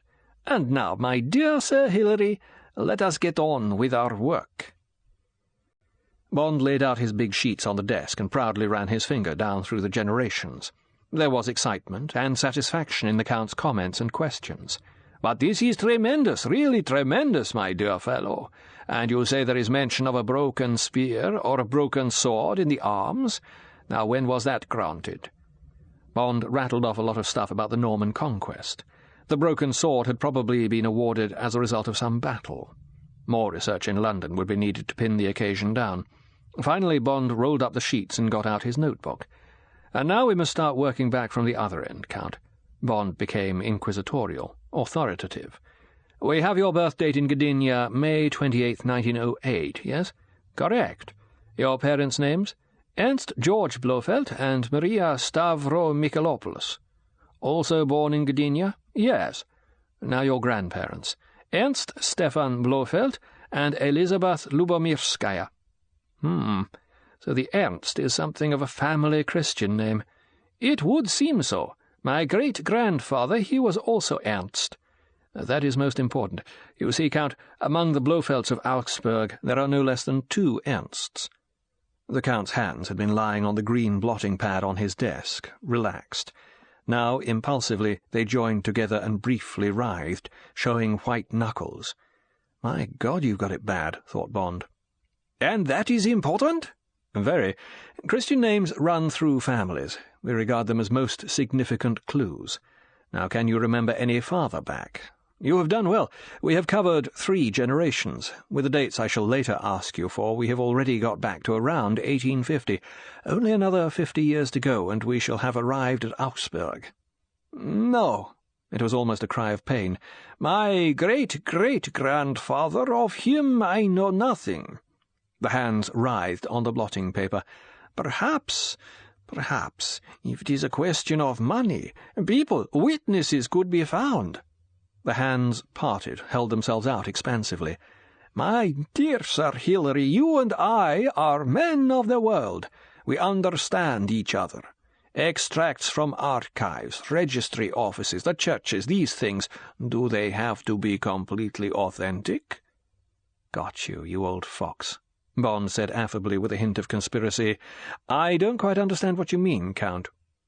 The hands were now flat on the desk again. Happy hands. Blofeld had recognized one of his kind. "You are a hard-working man, Sir Hilary. You live modestly in this remote region of Scotland. Life could perhaps be made easier for you. There are perhaps material benefits you desire. Motor cars, a yacht, a pension. You have only to say the word. Name a figure." The dark green orbs bored into Bond's modestly evasive eyes, holding them. "Just a little cooperation. A visit here and there in Poland and Germany and France. Of course, your expenses would be heavy. Let us say £500 a week. The technical matters, the documents and so forth, those I can arrange. It would only require your supporting evidence, yes? The Ministry of Justice in Paris, for them the word of the College of Arms is the word of God, is that not so?" It was too good to be true. But how to play it? Diffidently, Bond said, "What you are suggesting, Count, is, not without interest. Of course—" Bond's smile was sufficiently expansive, sufficiently bland. "If the documents were convincing, so to speak, solid, very solid, then it would be quite reasonable for me to authenticate them." Bond put spaniel into his eyes, asking to be patted, to be told that everything would be all right, that he would be completely protected. You see what I mean? The Count began with force, sincerity. "You need have absolutely no—" when there was the noise of an approaching hubbub down the passage. The door burst open. A man, propelled from behind, lurched into the room and fell, writhing to the floor. Two of the guards came stiffly to attention behind him. They looked first at the Count and then sideways towards Bond, surprised to see him there. The Count said sharply, "Was ist denn los?" Bond knew the answer, and momentarily he died. Behind the snow and the blood on the face of the man on the floor, Bond recognized the face of a man he knew. The blonde hair, the nose broken boxing for the Navy, belonged to a friend of his in the service. It was unmistakably number 2 from Station Z in Zurich. 15. The heat increases. Yes, it was Sean Campbell, all right. Christ almighty, what a mess! Station Z had especially been told nothing about Bond's mission. Campbell must have been following a lead of his own, probably trailing this Russian who had been buying supplies, typical of the sort of balls-up that over-security can produce. The leading guard was talking in rapid, faulty German with a Slav accent. "He was found in the open ski compartment at the back of the gondola, much frozen, but he put up strong resistance. He had to be subdued. He was no doubt following Captain Boris." The man caught himself up. "I mean, your guest from the valley, Herr Graf. He says he is an English tourist from Zurich, that he had not got the money for the fare. He wanted to pay a visit up here. He was searched. He carried 500 Swiss francs, no identity papers." The man shrugged. "He says his name is Campbell." At the sound of his name, the man on the ground stirred. He lifted his head and looked wildly round the room. He'd been badly battered about the face and head with a pistol or a Kosh. His control was shot to pieces. When his eyes lit on the familiar face of Bond, he looked astonished. Then, as if a life-buoy had been thrown to him, he said hoarsely, "Thank God, James. Tell him it's me. Tell him I'm from Universal Export, in Zurich. You know, for God's sake, James, tell him I'm okay." His head fell forward on the carpet. The Count's head slowly turned towards Bond. The opaque green eyes caught the pale light from the window and glinted whitely. The tight, face-lifted smile was grotesquely horrible. "You know this man, Sir Hilary?" Bond shook his head sorrowfully. He knew he was pronouncing the death sentence on Campbell. "Never seen him before in my life. Poor chap. He sounds a bit daft to me. Concussed, probably. Why not ship him down to a hospital in the valley? He looks in a pretty bad way." "And Universal Export?" The voice was silky. "I seem to have heard that name before." "Well, I haven't," said Bond indifferently. "Never heard of it." He reached in his pocket for his cigarettes, lit one with a dead steady hand. The Count turned back to the guards. He said softly, "Zur Befragungsstelle." He nodded his dismissal. The two guards bent down and hauled Campbell up by his armpits. The hanging head raised itself, gave one last terrible look of appeal at Bond. Then the man who was Bond's colleague was hustled out of the room, and the door was closed softly behind his dragging feet. To the interrogation cell. That could mean only one thing. Under modern methods, total confession. How long would Campbell hold out for? How many hours had Bond got left? "I have told them to take him to the sick room. He will be well looked after."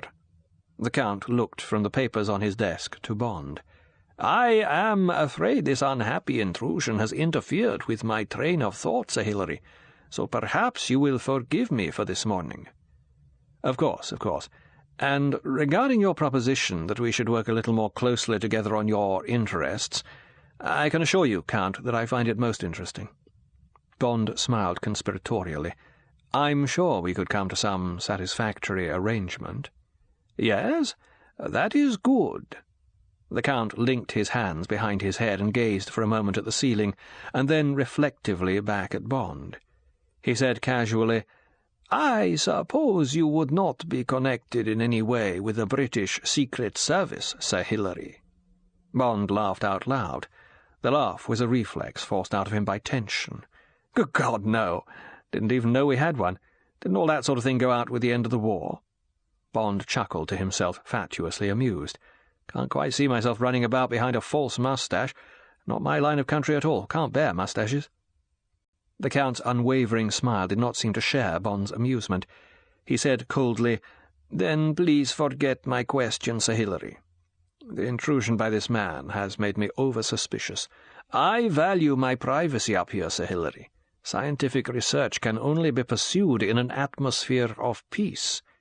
"I couldn't agree more." Bond was effusive. He got to his feet and gathered up his papers from the desk. "And now I must get on with my own research work. Just getting into the 14th century. I think I shall have some interesting data to show you tomorrow, Count." The Count got politely to his feet, and Bond went out of the door and along the passage. He loitered, listening for any sound. There was none. But halfway down the corridor, one of the doors was ajar. A crack of blood-red light showed. Bond thought, "I've probably had it anyway. In for a penny, in for a pound." He pushed the door open and stuck his head into the room. It was a long, low laboratory with a plastic-covered workbench extending its whole length beneath the windows, which were shuttered. Dark red light, as in a film-developing chamber, came from neon strips above the cornice. The bench was littered with retorts and test tubes, and there were line upon line of test tubes and phials containing a cloudy liquid in racks against the far wall. 3 men in white, with gauze pads over the bottoms of their faces and white surgical caps over their hair, were at work, absorbed. Bond took in the scene, a scene from a theatrical hell, withdrew his head and walked on down the corridor and out into what was now a driving snowstorm. He pulled the top of his sweater over his head and forced his way along the path to the blessed warmth of the clubhouse. Then he walked quickly to his room, closed the door and went into the bathroom and sat down on his usual throne of reflection and wondered what in God's name to do. Could he have saved Campbell? Well, he could have had a desperate shot at it. "Oh, yes, I know this man, perfectly respectable chap. We used to work for the same export firm, Universal, in London. You look in pretty bad shape, old boy. What the devil happened?" But it was just as well he hadn't tried. As cover, solid cover, Universal was brûlée with the pros. It had been in use too long. All the secret services in the world had penetrated it by now. Obviously, Blofeld knew all about it. Any effort to save Campbell would simply have tied Bond in with him. There had been no alternative except to throw him to the wolves. If Campbell had a chance to get his wits back before they really started on him, he would know that Bond was there for some purpose, that his disavowal by Bond was desperately important to Bond, to the service. How long would he have the strength to cover for Bond, retrieve his recognition of Bond? At most a few hours. But how many hours? That was the vital question. That, and how long the storm would last. Bond couldn't possibly get away in this stuff. If it stopped, there might be a chance, a damned slim one, but better than the alternatives, of which, if and when Campbell talked, there was only one: death. Probably a screaming death. Bond surveyed his weapons.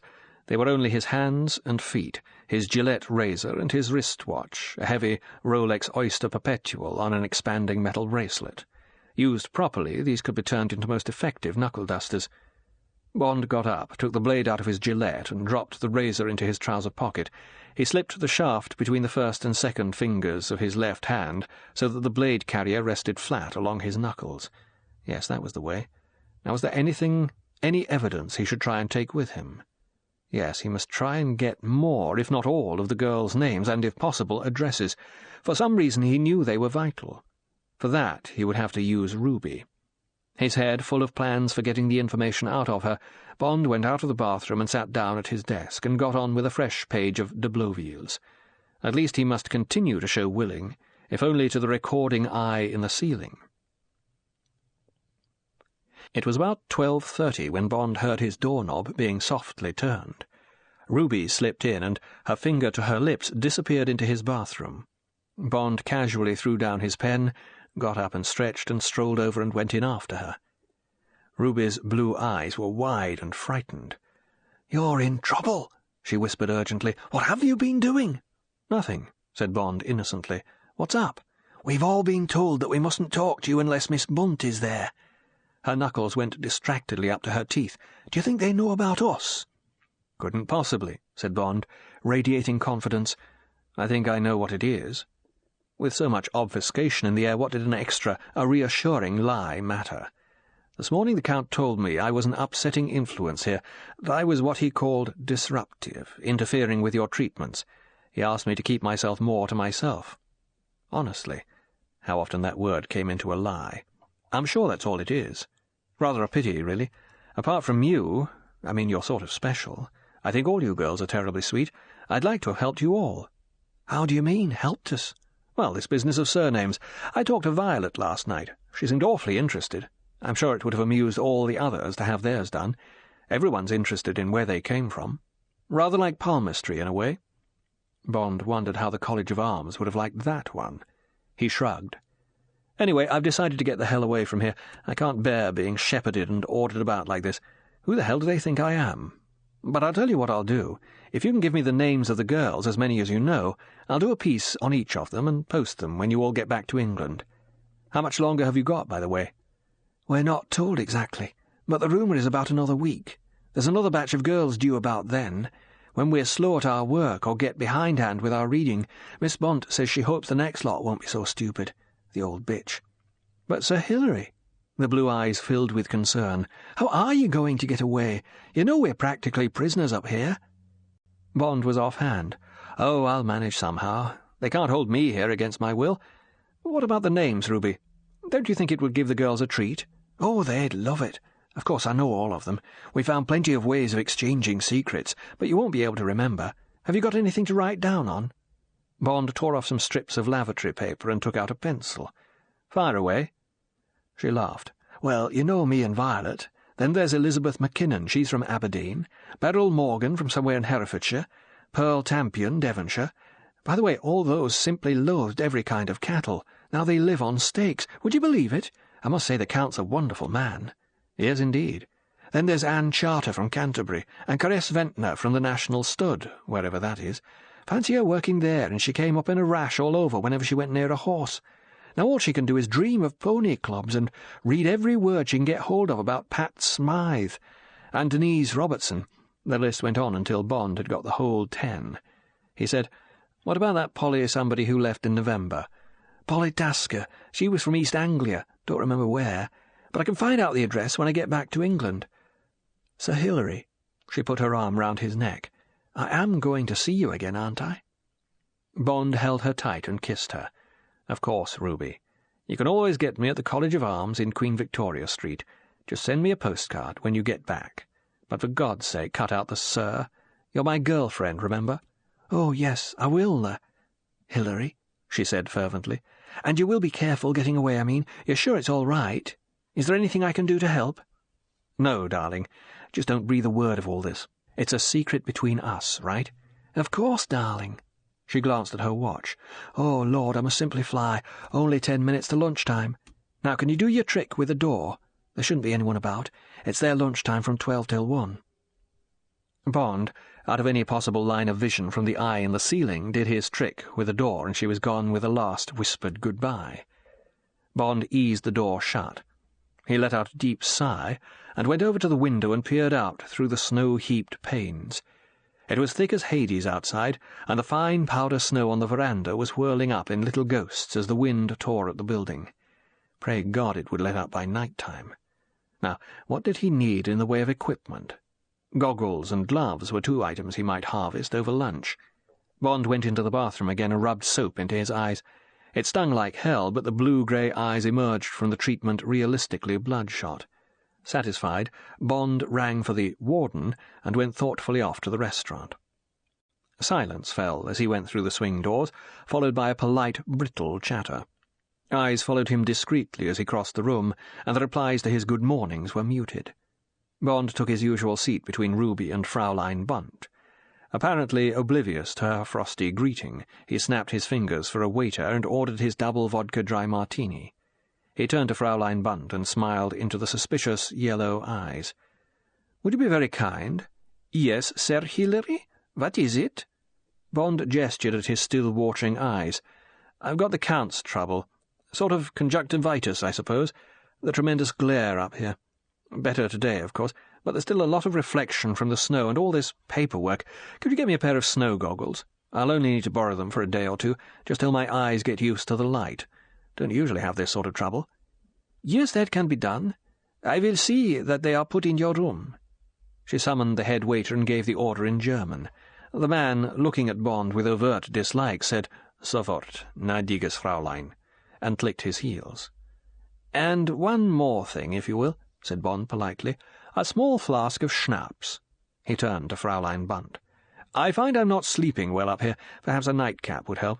I always have one at home, generally whiskey, but here I would prefer schnapps. When in Gloria, do as the Glorians do, ha-ha." Fraulein Bunt looked at him stonily. She said to the waiter curtly, "In Ordnung." The man took Bond's order of pâté maison, followed by Earth's Gloria and the cheese tray. Bond thought he had better get some stuffing into him, clicked his heels and went away. Was he one of those who had been at work in the interrogation room? Bond silently ground his teeth. By God, if it came to hitting any of these guards tonight, he was going to hit them damned hard with everything he'd got. He felt Fraulein Bunt's eyes inquisitively on him. He untensed himself and began to make amiable conversation about the storm. How long would it last? What was the barometer doing? Violet guardedly but helpfully said the guides thought it would clear up during the afternoon. The barometer was rising. She looked nervously at Fraulein Bunt to see if she had said too much to the pariah, and then, not reassured, went back to her 2 vast baked potatoes with poached eggs in them. Bond's drink came. He swallowed it in 2 gulps and ordered another. He felt like making any gesture that would startle and outrage. He said combatively to Fraulein Bunt, "And how is that poor chap who came up in the cable car this morning? He looked in terrible shape. I do hope he's up and about again." "He makes progress." "Oh, who is that?" asked Ruby eagerly. "It was an intruder." Fraulein Bunt's eyes were hard with warning. "It is not a subject for conversation." "Oh, but why not?" asked Bond innocently. "After all, you can't get much excitement up here. Anything out of the ordinary should be a bit of a relief." She said nothing. Bond raised his eyebrows politely and then accepted the snub with a good grace. He asked if any newspapers came up, or was there a radio bulletin like on board ship? Did they get any news from the outside world? "No." Bond gave up the struggle and got on with his lunch. Ruby's foot crept up against his in sympathy with the man sent to Coventry. Bond gave it a gentle kick of warning and withdrew his. The girls at the other tables began to leave. Bond toyed with his cheese and coffee until Fraulein Bunt got to her feet and said, "Come, girls." Bond rose and sat down again. Now, except for the waiters clearing up, he was alone in the restaurant. That was what he wanted. He got up and strolled to the door. Outside, on pegs against the wall, the girls' outdoor coats and skiing gloves hung in an orderly row. The corridor was empty. Bond swept the largest pair of leather gauntlets he could see off the peg where they hung by their joining cord and stuffed them inside his sweater. Then he sauntered along to the reception room. It was empty. The door to the ski room was open, and the surly man was at his workbench. Bond went in and made one-sided conversation about the weather. Then, under cover of desultory talk about whether the metal skis were not more dangerous than the old wooden ones, he wandered, his hands innocently in his pockets, round the numbered racks in which the skis stood against the wall. They were mostly the girls' skis. No good. The bindings would be too small for his boots. But by the door, in unnumbered slots, stood the guides' skis. Bond's eyes narrowed to slits as he scanned them, measuring, estimating. Yes, the pair of metal heads with the red V's painted on the black curved tips was the best bet. They were of the stiffer, masters category, designed for racing. Bond remembered reading somewhere that the standard model was inclined to float at speed. His choice had the Artenhofer Flex forward release with the marker lateral release. 2 transverse leather thongs wound round the ankle and buckled over the instep would, if he fell, which he was certain to do, ensure against losing a ski. Bond made a guess at how much the bindings would need adjustment to fit his boots, and went off down the corridor to his room. 16. Now it was just a question of sitting out the hours. When would they have finished with Campbell? Quick, rough torture is rarely effective against a professional, apart from the likelihood of the man rapidly losing consciousness, becoming so punch-drunk that he is incoherent. The pro, if he is a tough man spiritually, can keep the game alive for hours by minor admissions, by telling long, rambling tales and sticking to them. Such tales need verification. Blofeld would undoubtedly have his man in Zurich, would be able to contact him on his radio, get him to check this or that date or address. But that also would require time. Then, if it was proved that Campbell had told lies, they would have to begin again. So far as Bond and his identity were concerned, it all depended on Campbell's reading of why Bond was up at the Gloria Club. He must guess, because of Bond's curt disavowal of him, that it was something clandestine, something important. Would he have the wits to cover up Bond, the guts against the electrical and mechanical devices they would surely use against him? He could say that, when he came to and saw Bond in his semi-conscious state, he had for a moment thought Bond was his brother, James Campbell. Some story like that. If he had the wits, if he had the guts. Had Campbell got a death pill, perhaps one of the buttons on his ski jacket or trousers? Bond sharply put the thought away. He had been on the edge of wishing that Campbell had. Well, he would be wise to assume that it was only a matter of hours, and then they would come for him. They wouldn't do it until after lights out. To do it before would cause too much talk among the girls. No, they would fetch him at night, and the next day it would be put about that he had left by the first cable car down to the valley. Meanwhile, he would be buried deep in a snow overcoat, or more likely deposited in a high crevasse in the nearby Piz-Langard glacier, to come out at the bottom 50 years later out of his deep freeze with multiple contusions but no identification marks. A nameless victim of les neiges éternelles. Yes, he must plan for that. Bond got up from the desk, where he had been automatically scribbling down lists of 15th-century de Blouvilles, and opened the window. The snow had stopped, and there was broken blue in the sky. It would be perfect powder snow, perhaps a foot of it on the Gloria run. Now to make everything ready. There are hundreds of secret inks, but there was only one available to Bond, the oldest one in the world, his own urine. He went into the bathroom. What must the televising eye think of his digestive tracts, with his pen, a clean nib, and his passport? Then he sat down and proceeded to transcribe, from the flimsy pieces of paper in his pocket onto a blank page of his passport, the names and approximate locations by county of the girls. The page showed nothing.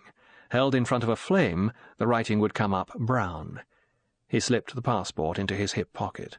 Next he found the gloves from under his sweater, tried them on and found them an adequate but tight fit, took the top off the lavatory cistern and laid the gloves along the arm of the stopcock. What else? It was going to be fiendishly cold at the start, but his body would soon be drenched in sweat.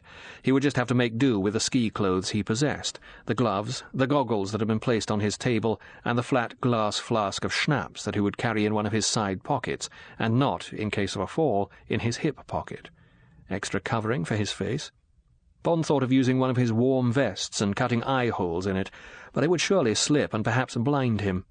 He had some dark red silk bandana handkerchiefs. He would tie one tight over his face below the goggles and discard it if it interfered with his breathing. So, that was the lot. There was nothing else he could do or insure against. The rest was up to the fates. Bond relaxed his thoughts and went out and back to his desk. He sat down and bent to his paperwork, and tried not to listen to the hastening tick of the Rolex on his wrist, tried to fix in his mind the rough geography of the Gloria run he had inadequately learned from the metal map. It was too late now to go and have another look at it. He must stay put and continue to play the toothless tiger. Dinner was as ghastly as lunch. Bond concentrated on getting plenty of whiskey and food under his belt. He made urbane conversation and pretended he didn't notice the chill in the air. Then he gave Ruby's foot one warm press under the table, excused himself on the grounds of work, and strode with dignity out of the room. He had changed for dinner, and he was relieved to find his ski clothes in the half-tidy heap in which he had left them. He went with utter normalcy about his work, sharpened pencils, laid out his books, bent to the squared paper. Simon de Bleuville, 1510-1507, Alphonse de Bleuville, 1546-1580, married 1571 Mariette Descor, and had issue Jean-Françoise Pierre. Thank God he would soon be released from all this blether. 9:15, 9:30, 9:45, 10. Bond felt the excitement ball up inside him like cat's fur. He found that his hands were wet. He wiped them down the sides of his trousers. He got up and stretched. He went into the bathroom and made appropriate noises, retrieved the gloves and laid them on the bathroom floor just inside the door. Then, naked, he came back into the room and got into bed and switched off the light. He regularized his breathing and in 10 minutes began to snore softly. He gave it another 10, then slid out of bed and, with infinite precaution, dressed himself in his ski clothes. He softly retrieved his gloves from the bathroom, put on the goggles so that they rested in his hair above the forehead, tied the dark red handkerchief tightly across his nose, schnapps into pocket, passport into hip pocket, and finally Gillette through the fingers of the left hand, and the Rolex transferred to his right, the bracelet clasped in the palm of his hand and round the fingers so that the face of the watch lay across his middle knuckles. James Bond paused and ran over his equipment. The ski gloves, their cord drawn through his sweater and down the sleeves, hung from his wrists. They would be a hindrance until he was outside. Nothing to be done about that. The rest was all right. He was set. He bent to the door, manipulated the lock with the plastic, and praying that the television eye had been closed down and would not see the light shining in from the passage, listened briefly and slipped out. There was, as usual, light from the reception door to his left. Bond crept along, inched round the door jamb. Yes, the guard was there, bent over something that looked like a timesheet. The neck was offered. Bond dropped the Gillette in his pocket and stiffened the fingers of his left hand into the old commando cutting edge. He took the 2 steps into the room and crashed the hand down on the back of the offered neck. The man's face hit the tabletop with a thud, bounced up, and half-turned towards Bond. Bond's right flashed out, and the face of the Rolex disintegrated against the man's jaw. The body slid sluggishly off its chair onto the carpet and lay still, its legs untidy as if in sleep.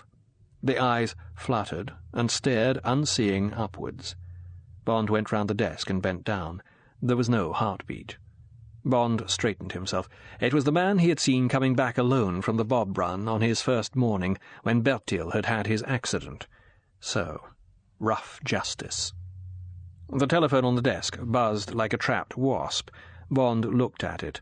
He picked up the receiver and spoke through the handkerchief across his mouth. Ja? Alles in Ordnung? Ja. Also hör zu. Wir kommen für den Englade in 10 Minuten. Verstanden? Ist recht? Also aufpassen. Ja?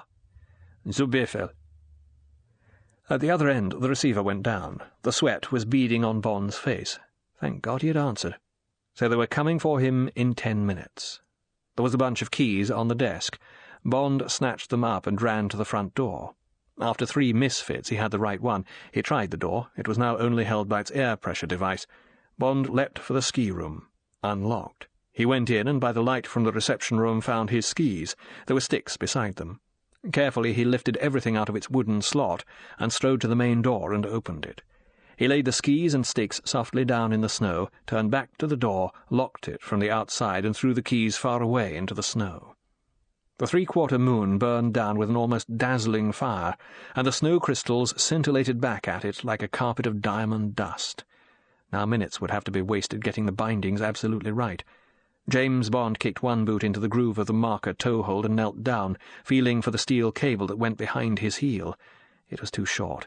Coolly, unhurriedly, he adjusted the regulating screw on the forward latch and tried again. This time it was all right.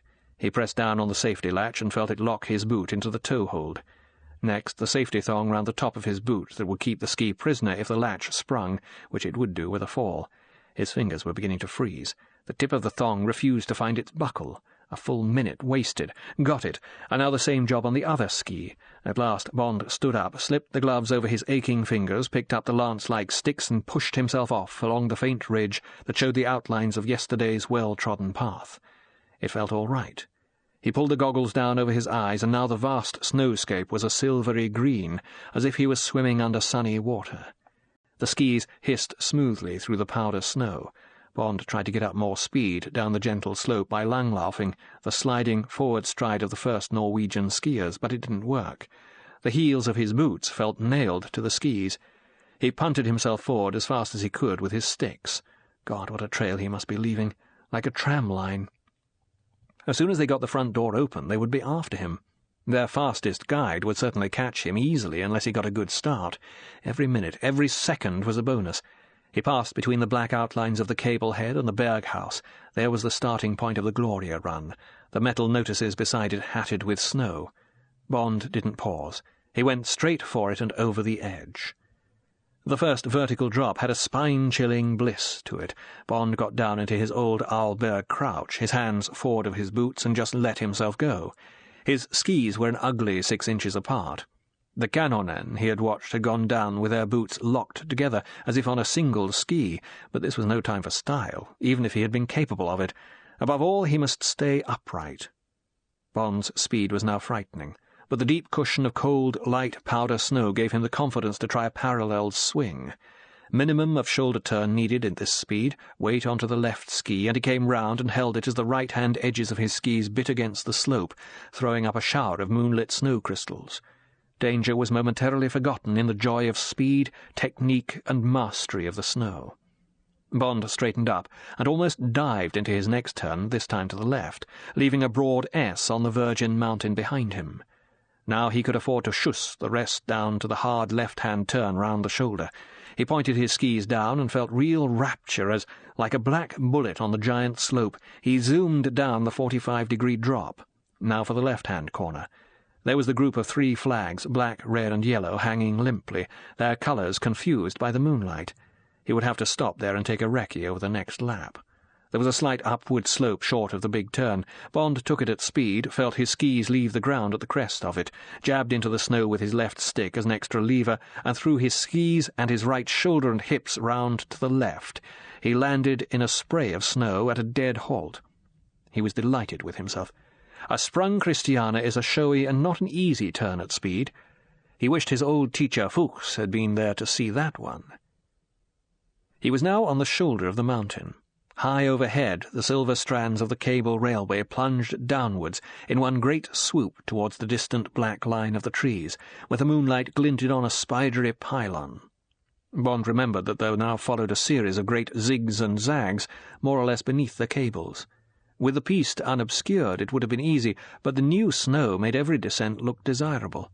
Bond jerked up his goggles to see if he could spot a flag. Yes, there was one away down to the left. He would do some S-turns down the next slope and then make for it. As he pulled down his goggles and gripped his sticks, 2 things happened. First, there came a deep boom from high up the mountain, and a speck of flame that wobbled in its flight soared into the sky above him.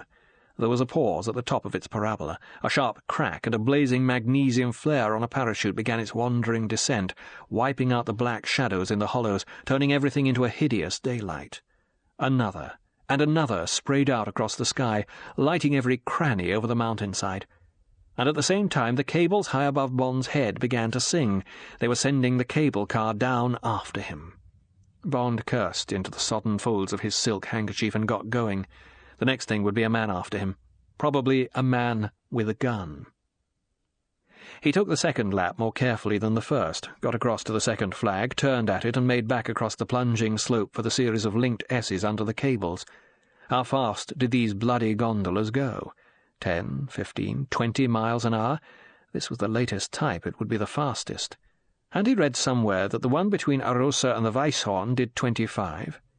Even as he got into his first S, the tune of the singing cable above him momentarily changed and then went back to its usual whine. That was the gondola passing the first pylon. Bond's knees, the Achilles' heel of all skiers, were beginning to ache. He cut his S's narrower, snaking down faster, but now feeling the rutted tracks of the piste under his skis at every turn. Was that a flag away over to the left? The magnesium flares were swaying lower, almost directly over him. Yes, it looked all right. 2 more S-turns, and he would do a traverse schuss to it. Something landed with a tremendous crack amidst a fountain of snow to his right, another to his left. They had a grenade-thrower up front in the cable car. A bracket. Would the next one be dead on? Almost before the thought flashed through his mind, there came a tremendous explosion just ahead of him, and he was hurled forward and sideways in a Catherine wheel of sticks and skis. Bond got gingerly to his feet, grasping and spitting snow. One of his bindings had opened. His trembling fingers found the forward latch and banged it tight again. Another sharp crack, but wide by 20 yards. He must get away from the line of fire, from the blasted railway. Feverishly, he thought, the left-hand flag. I must do the traverse now. He took a vague bearing across the precipitous slope and flung himself down it. 17. Bloody snow. It was tricky, undulating ground. The magnesium flares had sailed lower, and there were ugly patches of black shadow, any of which might have been a small ravine. Bond had to check at all of them, and each time the sharp Christie reminded him of his legs and ankles. But he got across without a fall and pulled up at the flag, panting. He looked back. The gondola had stopped. They had telephone communication with the top and bottom stations, but why had it stopped? As if in answer, blue flames fluttered gaily from the forward cabin, but Bond heard no bullets. The gondola would be swaying on its cable. But then, high up above him, from somewhere near the first flags on the shoulder, came more rapid fire from 2 points, and the snow kicked up daintily around him. So the guides had finally got after him. His fall would have cost him minutes. How much lead had he got? Certainly less than 10 minutes. A bullet whanged into one of his skis and sang off down the mountain.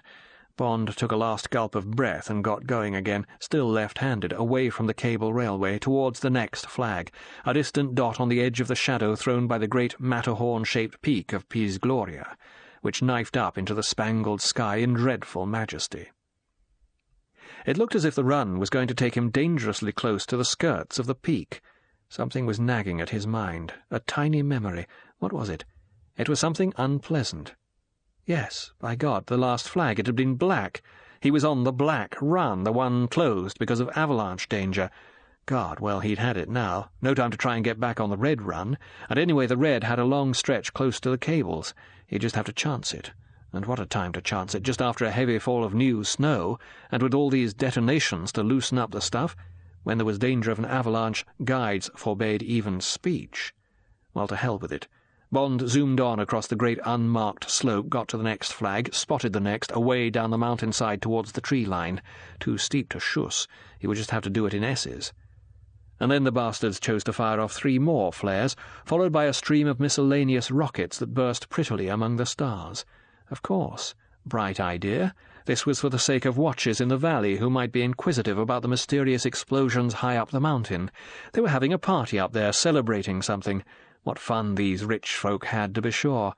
And then Bond remembered. But of course, it was Christmas Eve. God rest ye merry gentlemen, let nothing ye dismay. Bond's skis hissed an accompaniment as he zigged fast down the beautiful snow slope. White Christmas. Well, he'd certainly got himself that. But then, from high up above him, he heard that most dreaded of all sounds in the high Alps, that rending, booming crack, the last trump. Avalanche. The ground shook violently under Bond's skis, and the swelling rumble came down to him like the noise of express trains roaring through 100 tunnels. God almighty, now he really had it. What was the rule? Point the skis straight downhill, try and race it. Bond pointed his skis down towards the tree line, got down in his ugly crouch and shot, his skis screaming into white space.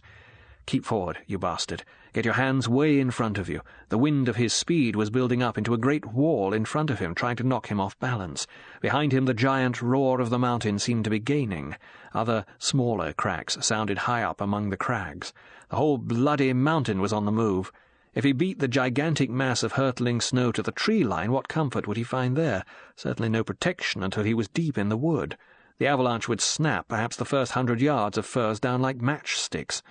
Bond used his brain and veered slightly left-handed. The opening, the glade cut for the black run, would surely be somewhere below the last flag he had been aiming for. If it wasn't, he was a dead duck. Now the wild schuss was coming to an end. The trees were rushing towards him. Was there a break in the bloody black line of them? Yes, but more to the left.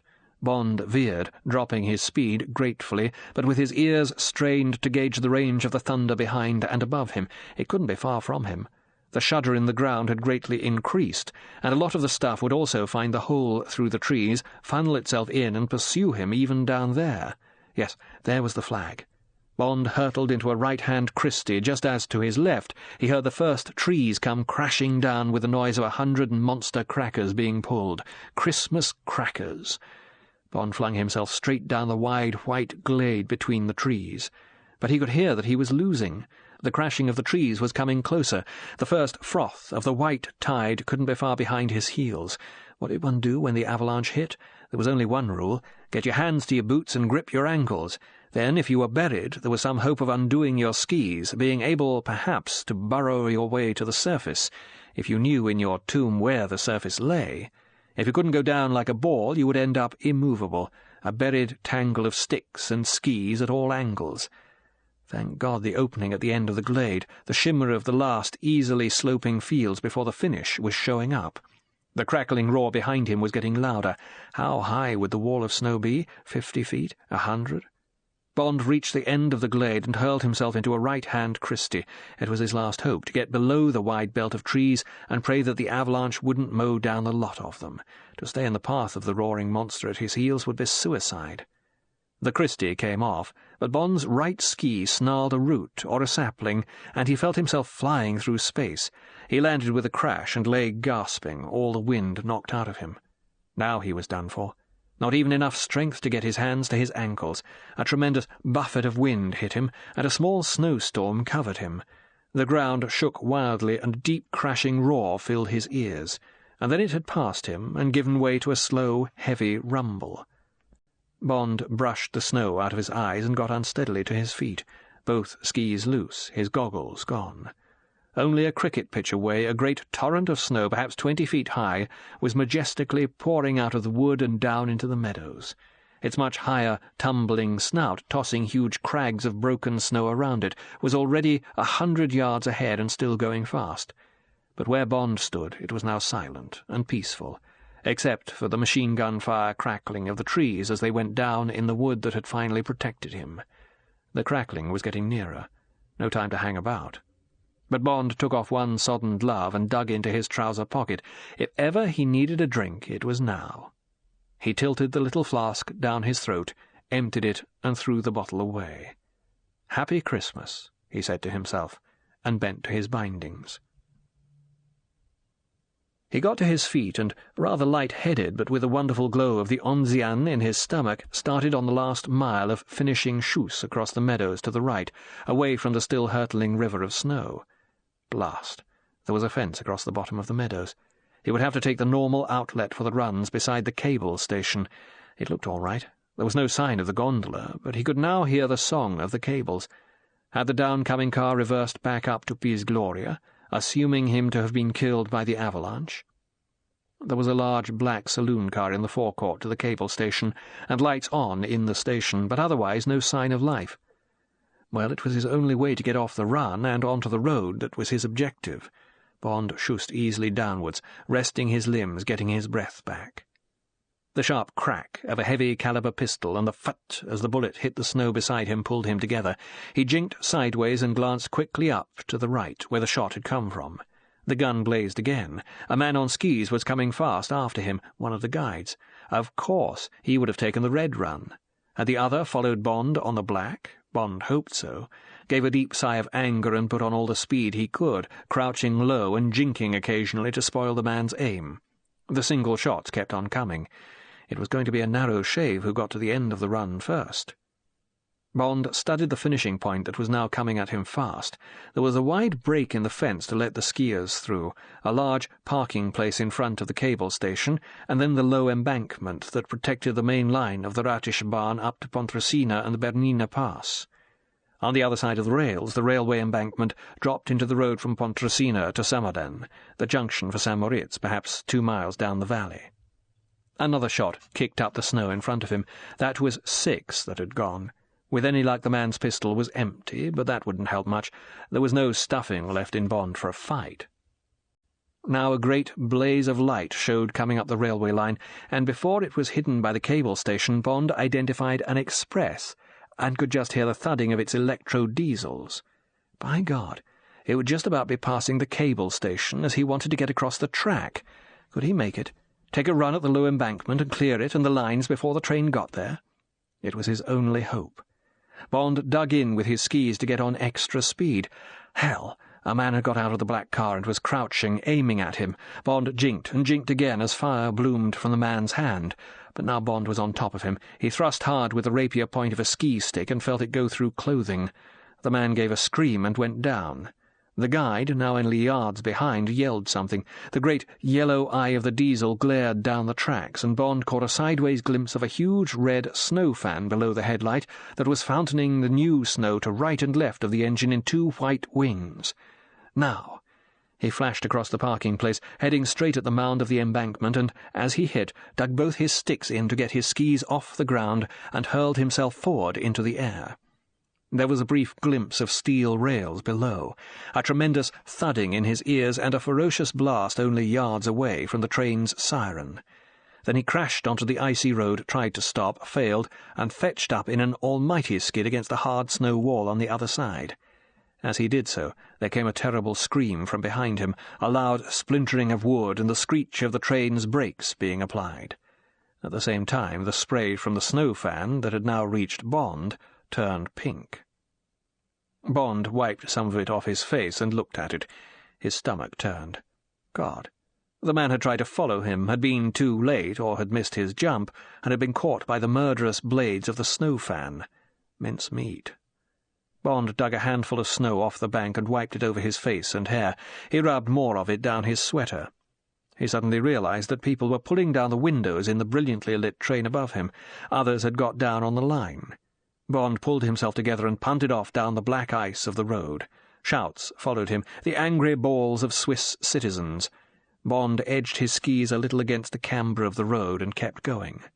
Ahead of him, down the black gulch of the road, in his mind's eye, the huge red propeller whirred, sucking him into its steel whirlpool. Bond, close to delirium, slithered on towards its bloody, beckoning vortex. Bond, a grey-faced, lunging automaton, somehow stayed upright on the 2 miles of treacherous Langlauf down the gentle slope to Summerden. Once a passing car, its snow chains clattering, forced him into the bank. He leaned against the comforting soft snow for a moment, the breath sobbing in his throat. Then he drove himself on again. He had got so far, done so well. Only a few more 100 yards to the lights of the darling, straggling little paradise of people and shelter. The slender campanile of the village church was floodlit, and there was a great warm lake of light on the left of the twinkling group of houses. The strains of a waltz came over the still frozen air. The skating rink. A Christmas Eve skaters' ball, that was the place for him. Crowds, gaiety, confusion, somewhere to lose himself from the double hunt that would now be on, by Spectre and the Swiss police, the cops and the robbers hand in hand. Bond's skis hit a pile of horses dung from some merry-maker's sleigh.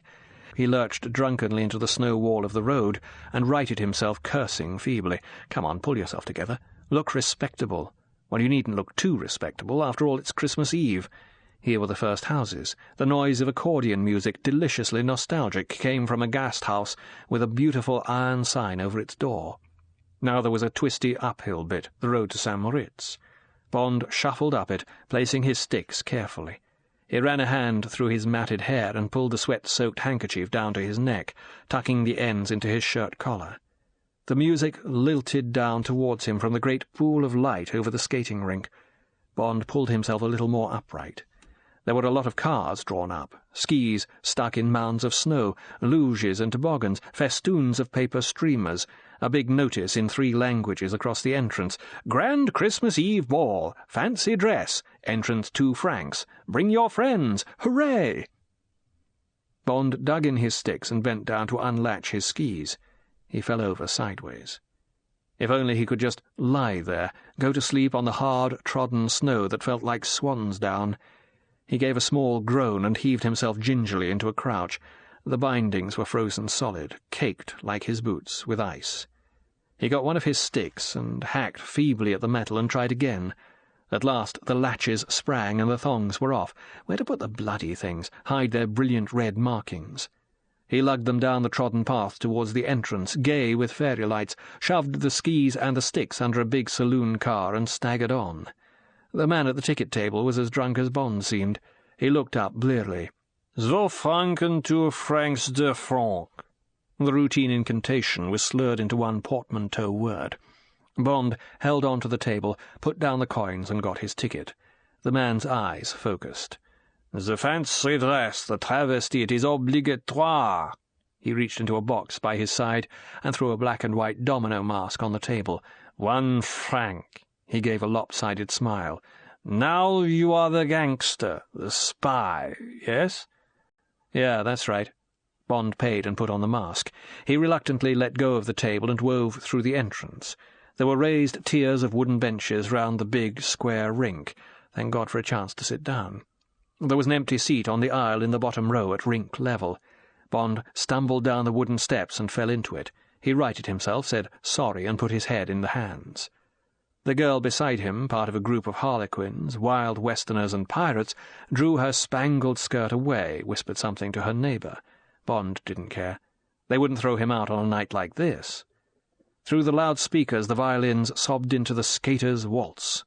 Above them the voice of the MC called, "Last dance, ladies and gentlemen, and then all out onto the rink and join hands for the grand finale. Only 10 minutes to go to midnight. Last dance, ladies and gentlemen, last dance."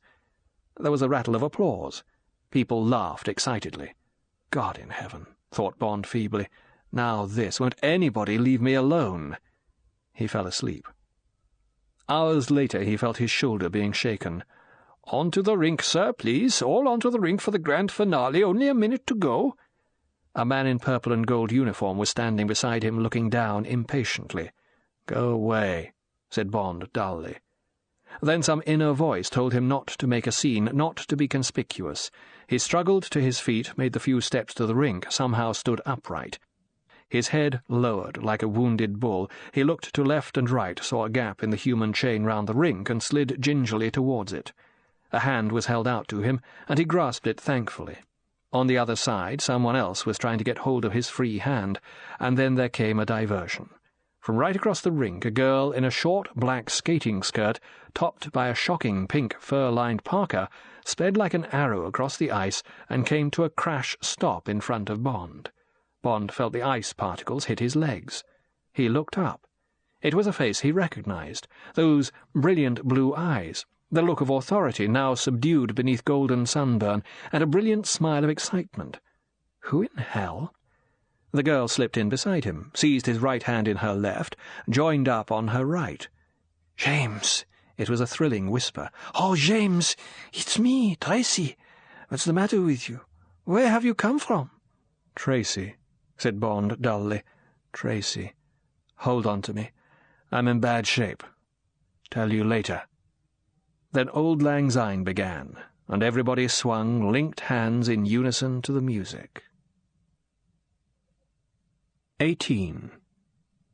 Fork left for hell. Bond had no idea how he managed to stay upright, but at last it was over, and everyone cheered and broke up into pairs and groups. Tracy got her arm under his. Bond pulled himself together. He said hoarsely, "Mix with the crowd, Tracy. Got to get away from here. People after me."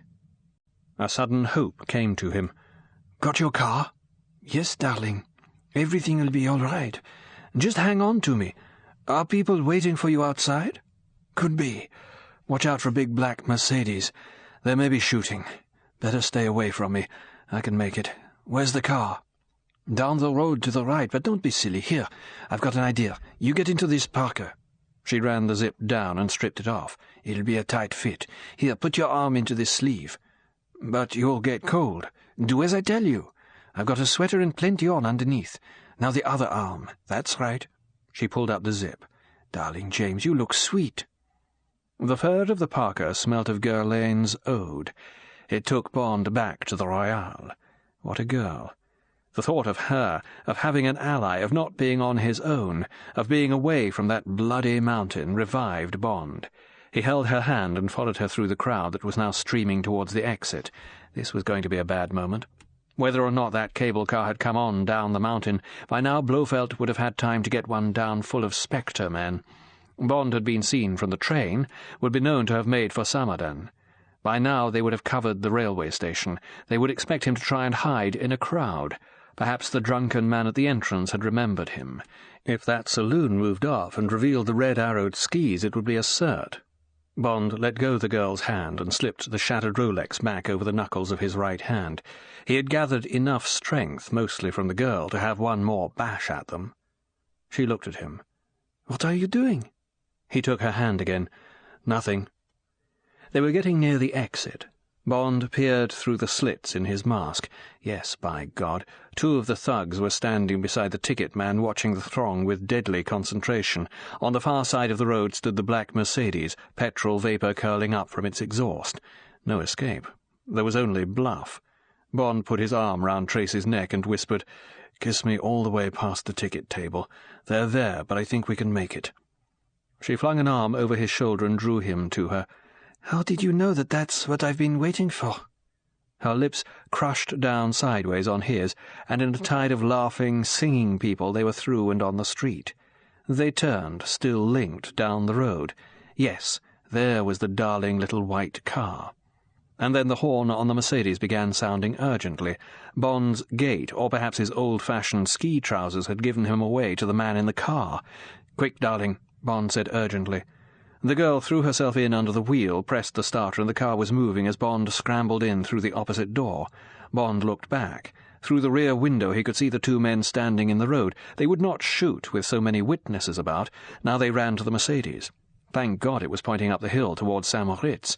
And then Tracy had done a controlled skid round the S-bend in the village, and they were on the main road that Bond had staggered down half an hour before. It would be 5 minutes at least before the Mercedes could turn and get after them. The girl was going like hell, but there was traffic on the road, tinkling sleighs full of fur-wrapped merrymakers on their way back to Pontresina, an occasional car, its snow chains rattling. She drove on her brakes and her horn, the same triple wind horn that sounded the high discord Bond remembered so well. Bond said, "You're an angel, Tracy, but take it easy, we don't want to end up in the ditch." The girl glanced sideways at him and laughed with pleasure. "That sounds as if you were feeling better, but I cannot see you. Now you can take off that silly mask and my parka. In a minute the heat will come on and you will be roasted, and I would like to see you as I remember you. But you are pleased with me?" Life was beginning to come back into Bond. It was so wonderful to be in this little car with this marvellous girl. The memory of the dreadful mountain, of all that he had been through, was receding. Now there was hope again, after so much dread and despair. He could feel the tensions uncoiling in his stomach. He said, "I'll tell you if I'm pleased when we get to Zurich. Can you make it? It's a hell of a way to spend Christmas." He wound down the window and threw the domino mask out, stripped off the parka and draped it over her shoulders. The big sign for the main road down into the valley came up. He said, "Left here, Tracy, Filisur, and then Coir." She took the turning, in Bond's estimation dangerously fast. She went into a skid that Bond swore was going to be uncontrolled, but even on the black ice of the road she got out of it and motored blithely on. Bond said, "For God's sake, Tracy, how in hell did you manage that? You haven't even got chains on." She laughed, pleased at the awe in his voice. "Dunlop rally studs on all the tires. They're only supposed to be for rally drivers, but I managed to wangle a set out of them. Don't worry, just sit back and enjoy the drive." There was something entirely new in the girl's voice, a lilt and happiness that had certainly not been there at Royale. Bond turned and looked at her carefully for the first time. Yes, she was somehow a new woman, radiating health and a kind of inner glow. The tumbled fair hair glittered with vitality, and the half-open, beautiful lips seemed always to be on the verge of a smile. "Satisfied?" "You look absolutely wonderful. But now for God's sake tell me how you happened to be at Samaden. It was a bloody miracle. It saved my life." "All right, but then you tell. I've never seen a man look so dead on his feet. I couldn't believe my eyes. I thought you must be plastered." She gave him a quick glance. "You still look pretty bad. Here." She leant forward to the dashboard. "I'll switch on the blower, get you properly warmed up." She paused. "Well, my bit of the story is quite simple, really. Papa rang me up one day from Marseille to find out how I was. He asked if I had seen you and seemed very annoyed when he heard I hadn't. He practically ordered me to go and find you." She glanced at him. "He's quite taken to you, you know. Anyway, he said he had found out the address of a certain man you were looking for. He said he was sure that by now you would have found out that address too. He said that, knowing you, I would find you somewhere close to this address. It was the Piz Gloria Club. He told me if I found you to tell you to watch your step, to look after yourself." She laughed. How right he was. Well, so I left Davos, which had really put me on my feet again, as you said it would, and I came up to Samaden the day before yesterday. The Seilbahn wasn't running yesterday, so I was going to come up today to look for you. It was all as simple as that. Now you tell." They had been keeping up a good speed down the sloping, winding road into the valley. Bond turned to look through the rear window. He swore under his breath. Perhaps a mile behind, twin lights were coming after them. The girl said, "I know. I've been watching in the mirror. I'm afraid they're gaining a little. Must be a good driver who knows the road. Probably got snow chains. But I think I can hold them. Now go on, what have you been up to?" Bond gave her a garbled version. There was a big gangster up in the mountain, living under a false name. He was wanted by the police in England. Bond was vaguely connected with the police, with the Ministry of Defence. She snorted. "Don't try and fool me. I know you're in the Secret Service. Papa told me so." Bond said curtly, "Well, Papa's talking through his hat." She laughed knowingly. Anyway, Bond continued, he had been sent out to make sure this was the man they wanted. He had found out that he was, but the man had become suspicious of Bond, and Bond had had to get out quickly. He gave her a graphic account of the moonlit nightmare of the mountain, of the avalanche, of the man who had been killed by the train, of how he had got to Samaden dead beat and had tried to hide in the crowd on the skating rink. And then, he ended lamely, you turned up like a beautiful angel on skates, and here we are. She thought the story over for a minute. Then she said calmly, "And now, my darling James, just tell me how many of them you killed, and tell me the truth." "Why?" "I'm just curious." "You promise to keep this between you and me?" She said enigmatically, "Of course. Everything's between you and me from now on." "Well, there was the main guard at the so-called club. That had to be done, or I'd be dead myself by now. Then I suppose one got caught by the avalanche. Then at the bottom one of them shot at me, and I had to spear him with my ski stick, self-defense.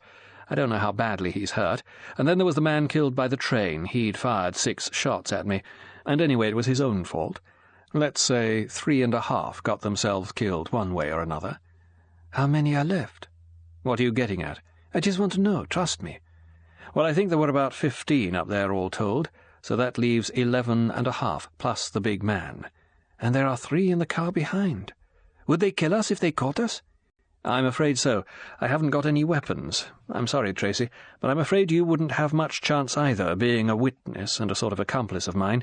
These people think I'm pretty bad news for them." "And you are?" "Yes. From now on, I'm the worst." "Well, I've got pretty bad news for you. They're gaining on us, and I've only got a couple of gallons left in the tank. We'll have to stop in Filisur. There won't be a garage open, and it'll mean waking someone up. Can't hope to do it under 10 minutes, and they'll have us. You'll have to think up something clever." There was a ravine and an S-turn over a bridge. They were coming out of the first curve over the bridge. Lights blazed at them from across the ravine.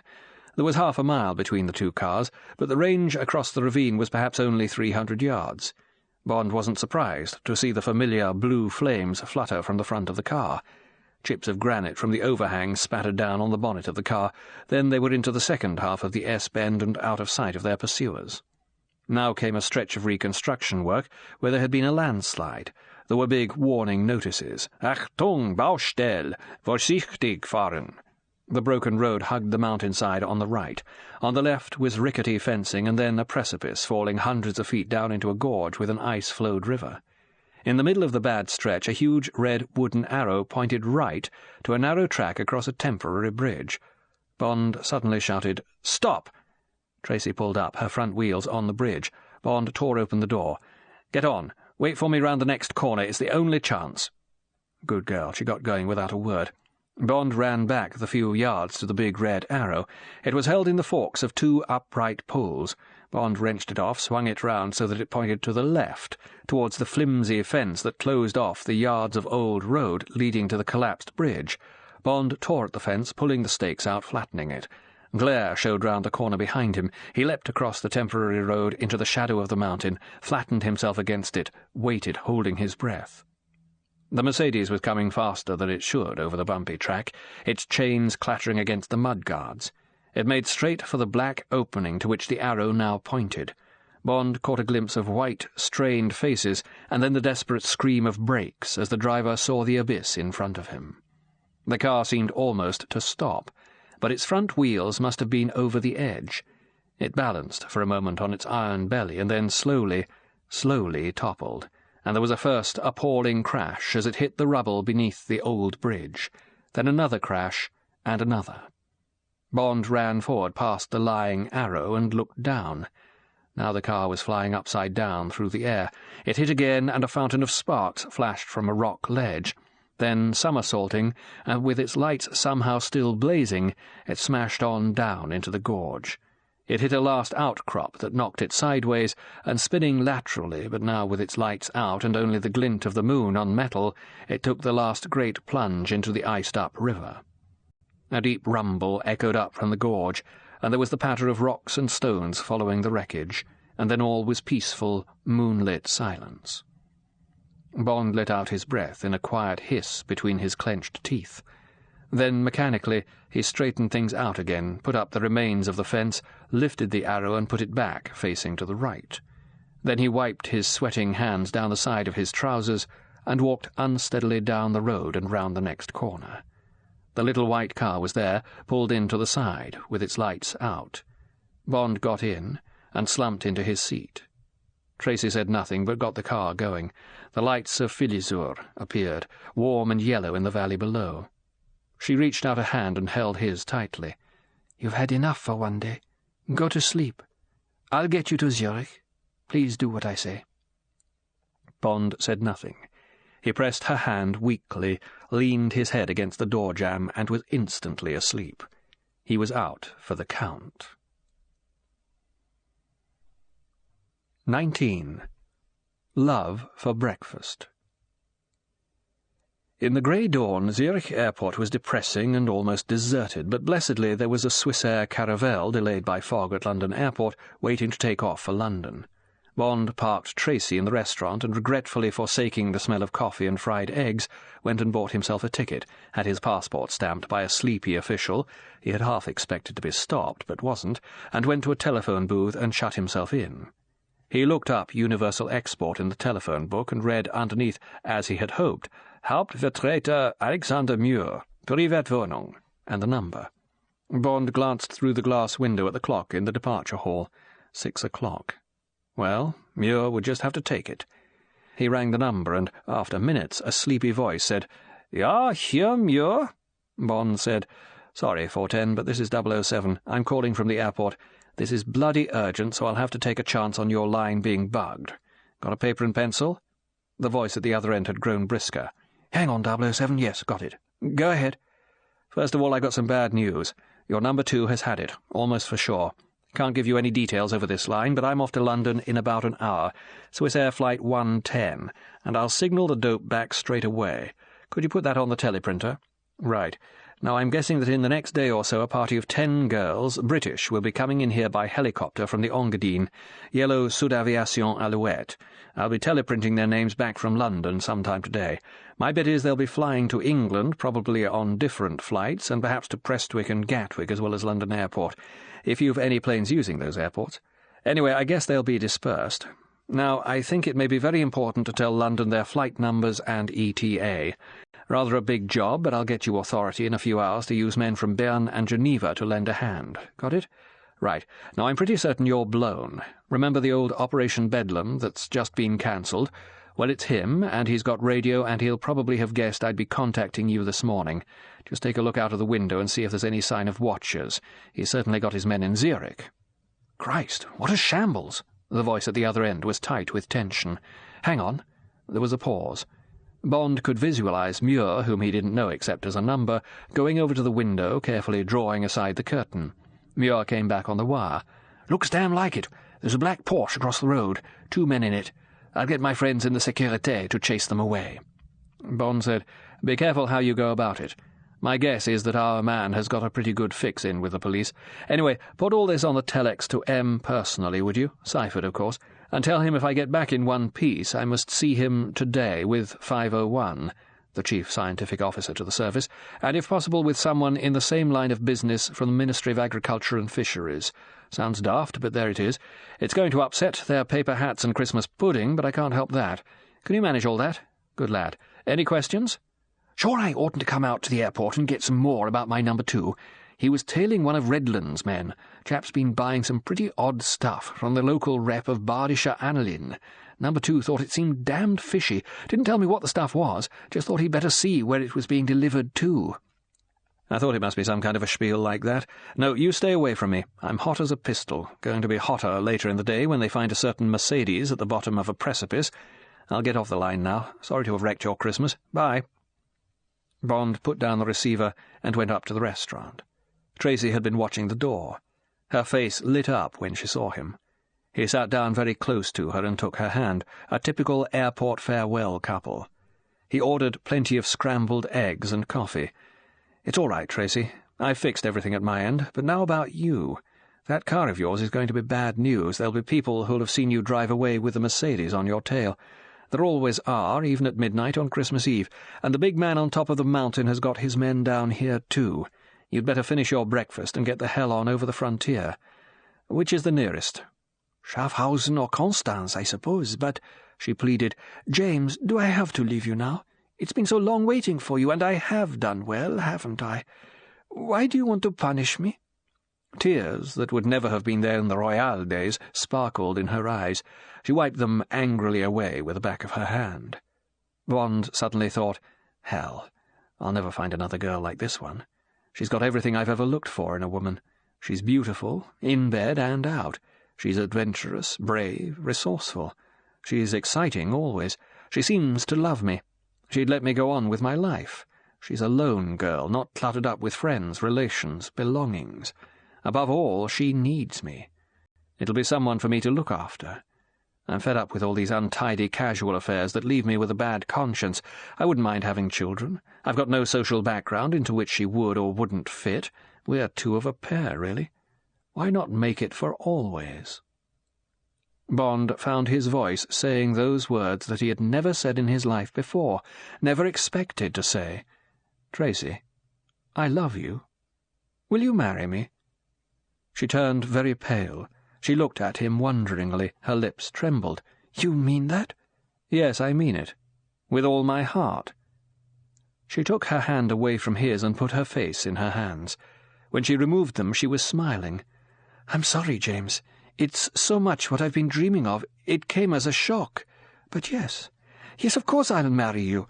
And I won't be silly about it. I won't make a scene. Just kiss me once and I'll be going." She looked seriously at him, at every detail of his face. Then she leant forward, and they kissed. She got up briskly. "I suppose I've got to get used to doing what you say. I'll drive to Munich, to the Wir Jahrzeiten. It's my favourite hotel in the world. I'll wait for you there. They know me. They'll take me in without any luggage. Everything's at Samadan. I'll just have to send out for a toothbrush and stay in bed for 2 days until I can go out and get some things. You'll telephone me? Talk to me? When can we get married? I must tell Papa. He'll be terribly excited." "Let's get married in Munich, at the consulate. I've got a kind of diplomatic immunity. I can get the papers through quickly. Then we can be married again in an English church, or Scottish, rather. That's where I come from. I'll call you up tonight and tomorrow. I'll get to you just as soon as I can. I've got to finish this business first." "You promise you won't get hurt?" Bond smiled. "I wouldn't think of it. For once, I'll run away if someone starts any shooting." "All right, then." She looked at him carefully again. "It's time you took off that red handkerchief. I suppose you realize it's bitten to ribbons. Give it to me. I'll mend it." Bond undid the red bandana from around his neck. It was a dark, sweat-soaked rag, and she was right. 2 corners of it were in shreds. He must have got them between his teeth and chewed on them when the going was bad down the mountain. He couldn't remember having done so. He gave it to her. She took it and, without looking back, walked straight out of the restaurant and down the stairs towards the exit. Bond sat down. His breakfast came, and he began eating mechanically. What had he done? What in hell had he done? But the only answer was a feeling of tremendous warmth and relief and excitement. James and Tracy Bond. Commander and Mrs. Bond. How utterly, utterly extraordinary. The voice of the tannoy said, "Attention, please. Passengers on Swiss Air Flight number 110 for London, please assemble at gate number 2. Swiss Air Flight number 110 for London. Passengers to gate number 2, please." Bond stubbed out his cigarette, gave a quick glance round their trysting place to fix its banality in his mind, and walked to the door, leaving the fragments of his old life torn up amidst the debris of an airport breakfast. 20. Mon Pantoufle. Bond slept in the plane and was visited by a terrible nightmare. It was the hallway of a very grand townhouse, an embassy, perhaps, and a wide staircase led up under a spangled chandelier to where the butler was standing at the door of the drawing-room, from which came the murmur of a large crowd of guests. Tracy, in oyster satin, was on his arm. She was loaded with jewels, and her golden hair had been piled up grandly into one of those fancy arrangements you see in smart hairdressers' advertisements. On top of the pile was a diamond tiara that glittered gorgeously. Bond was dressed in tails. Where in hell had he got those from? And the wing collar stuck into his neck below the chin. He was wearing his medals and his order as CMG on its blue and scarlet ribbon hung below his white tie. Tracy was chattering, gaily, excitedly, looking forward to the grand evening. Bond was cursing the prospect before him and wishing he was playing a tough game of bridge for high stakes at Blades. They got to the top of the stairs and Bond gave his name. "Commander and Mrs. James Bond." It was the stentorian bellow of a toastmaster. Bond got the impression that a sudden hush fell over the elegant crowd in the gilt and white drawing-room. He followed Tracy through the double doors. There was a gush of French from Tracy as she exchanged those empty Mayfair kisses that end up wide of the kisser's ears with her hostess. Tracy drew Bond forward. "And this is James. Doesn't he look sweet with that beautiful medal round his neck, just like the old Dereshka cigarette advertisements?" "Fasten your seatbelt, please, and extinguish your cigarettes." Bond awoke, sweating. God almighty, what had he done? But no, it wouldn't be like that, definitely not. He would still have his tough, exciting life, but now there would be Tracy to come home to. Would there be room in his flat in Chelsea? Perhaps he could rent the floor above. And what about May, his Scottish treasure? That would be tricky. He must somehow persuade her to stay. The caravel hit the runway, and there came the roar of jet deflection, and then they were trundling over the tarmac in a light drizzle. Bond suddenly realized that he had no luggage, that he could go straight to passport control and then out and back to his flat to change out of these ridiculous ski clothes that stank of sweat. Would there be a car from the pool for him? There was, with Miss Mary Goodnight sitting beside the driver. "My God, Mary, this is the hell of a way to spend your Christmas. This is far beyond the line of duty. Anyway, get in the back and tell me why you're not stirring the plum pudding or going to church or something." She climbed into the back seat and he followed. She said, "You don't seem to know much about Christmas. You make plum puddings at least 2 months before and let them sort of settle and mature, and church isn't till 11. She glanced at him. "Actually, I came to see how you were. I gather you've been in trouble again. You certainly look pretty ghastly. Don't you own a comb? And you haven't shaved. You look like a pirate, and—" She wrinkled her nose. "When did you last have a bath? I wonder they let you out of the airport. You ought to be in quarantine." Bond laughed. "Winter sports are very strenuous, all that snowboarding and tobogganing. Matter of fact, I was at a Christmas Eve fancy-dress party last night. Kept me up till all hours." "In those great clod-hopping boots? I don't believe you." "Well, sucks to you. It was on a skating rink.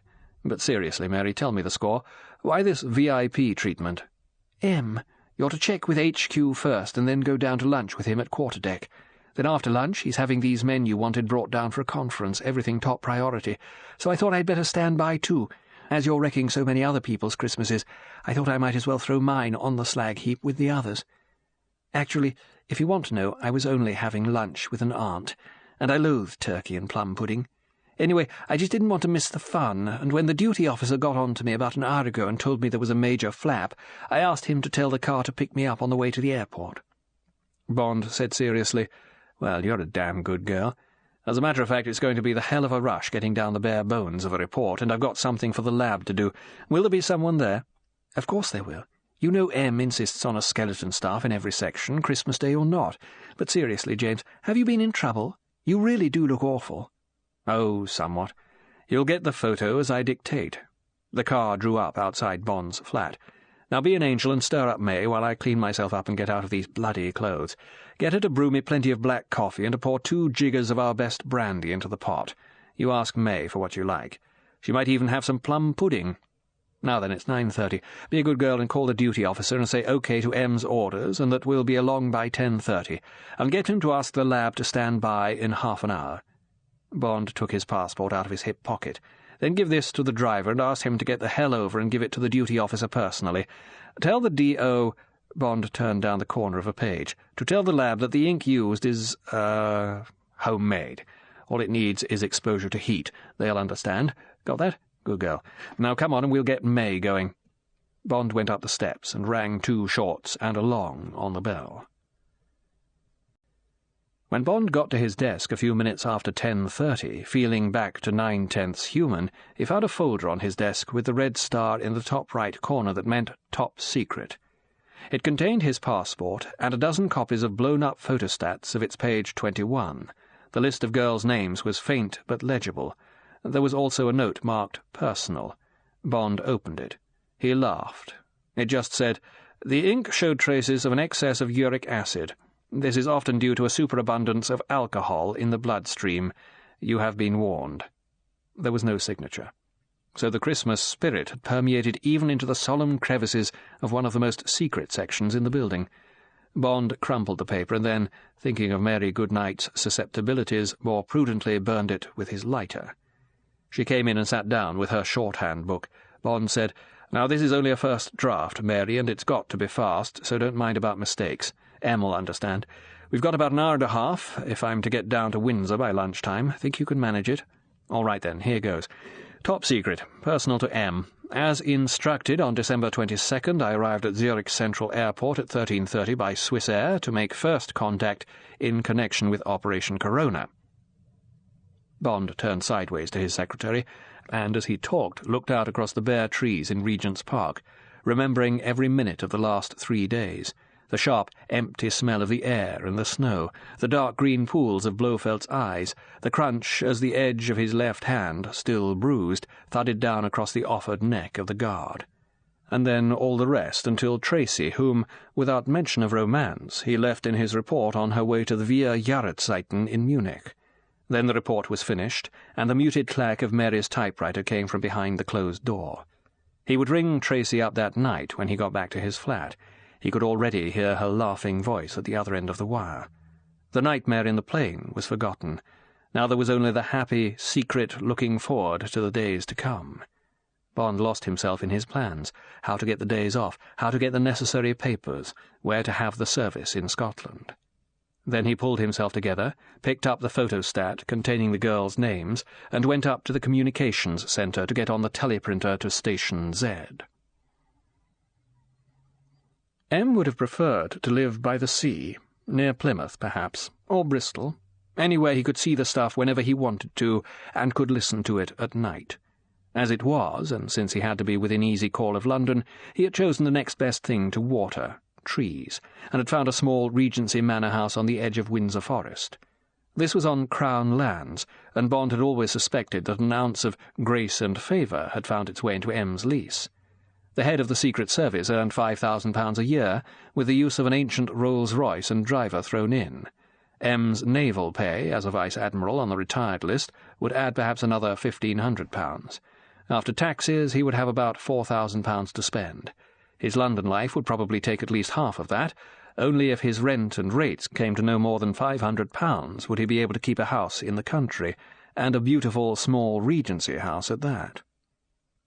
These thoughts ran again through Bond's mind as he swung the clapper of the brass ship's bell of some former HMS Repulse, the last of whose line, a battle-cruiser, had been M's final sea-going appointment.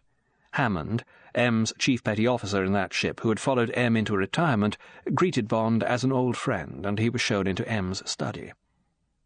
M had one of the stock bachelor's hobbies. He painted in watercolour. He painted only the wild orchids of England in the meticulous but uninspired fashion of the naturalists of the 19th century. He was now at his painting table up against the window, his broad back hunched over his drawing-board, with, in front of him, an extremely dim little flower in a tooth-glass full of water. When Bond came in and closed the door, M gave the flower one last, piercingly inquisitive glance. He got to his feet with obvious reluctance, but he gave Bond one of his rare smiles and said, "Afternoon, James." He had the sailor's meticulous observance of the exact midday. "Happy Christmas and all that. Take a chair." M himself went behind his desk and sat down. He was about to come on duty. Bond automatically took his traditional place across the desk from his chief. M began to fill a pipe. "What the devil's the name of that fat American detective who's always fiddling about with orchids? Those obscene hybrids from Venezuela and so forth.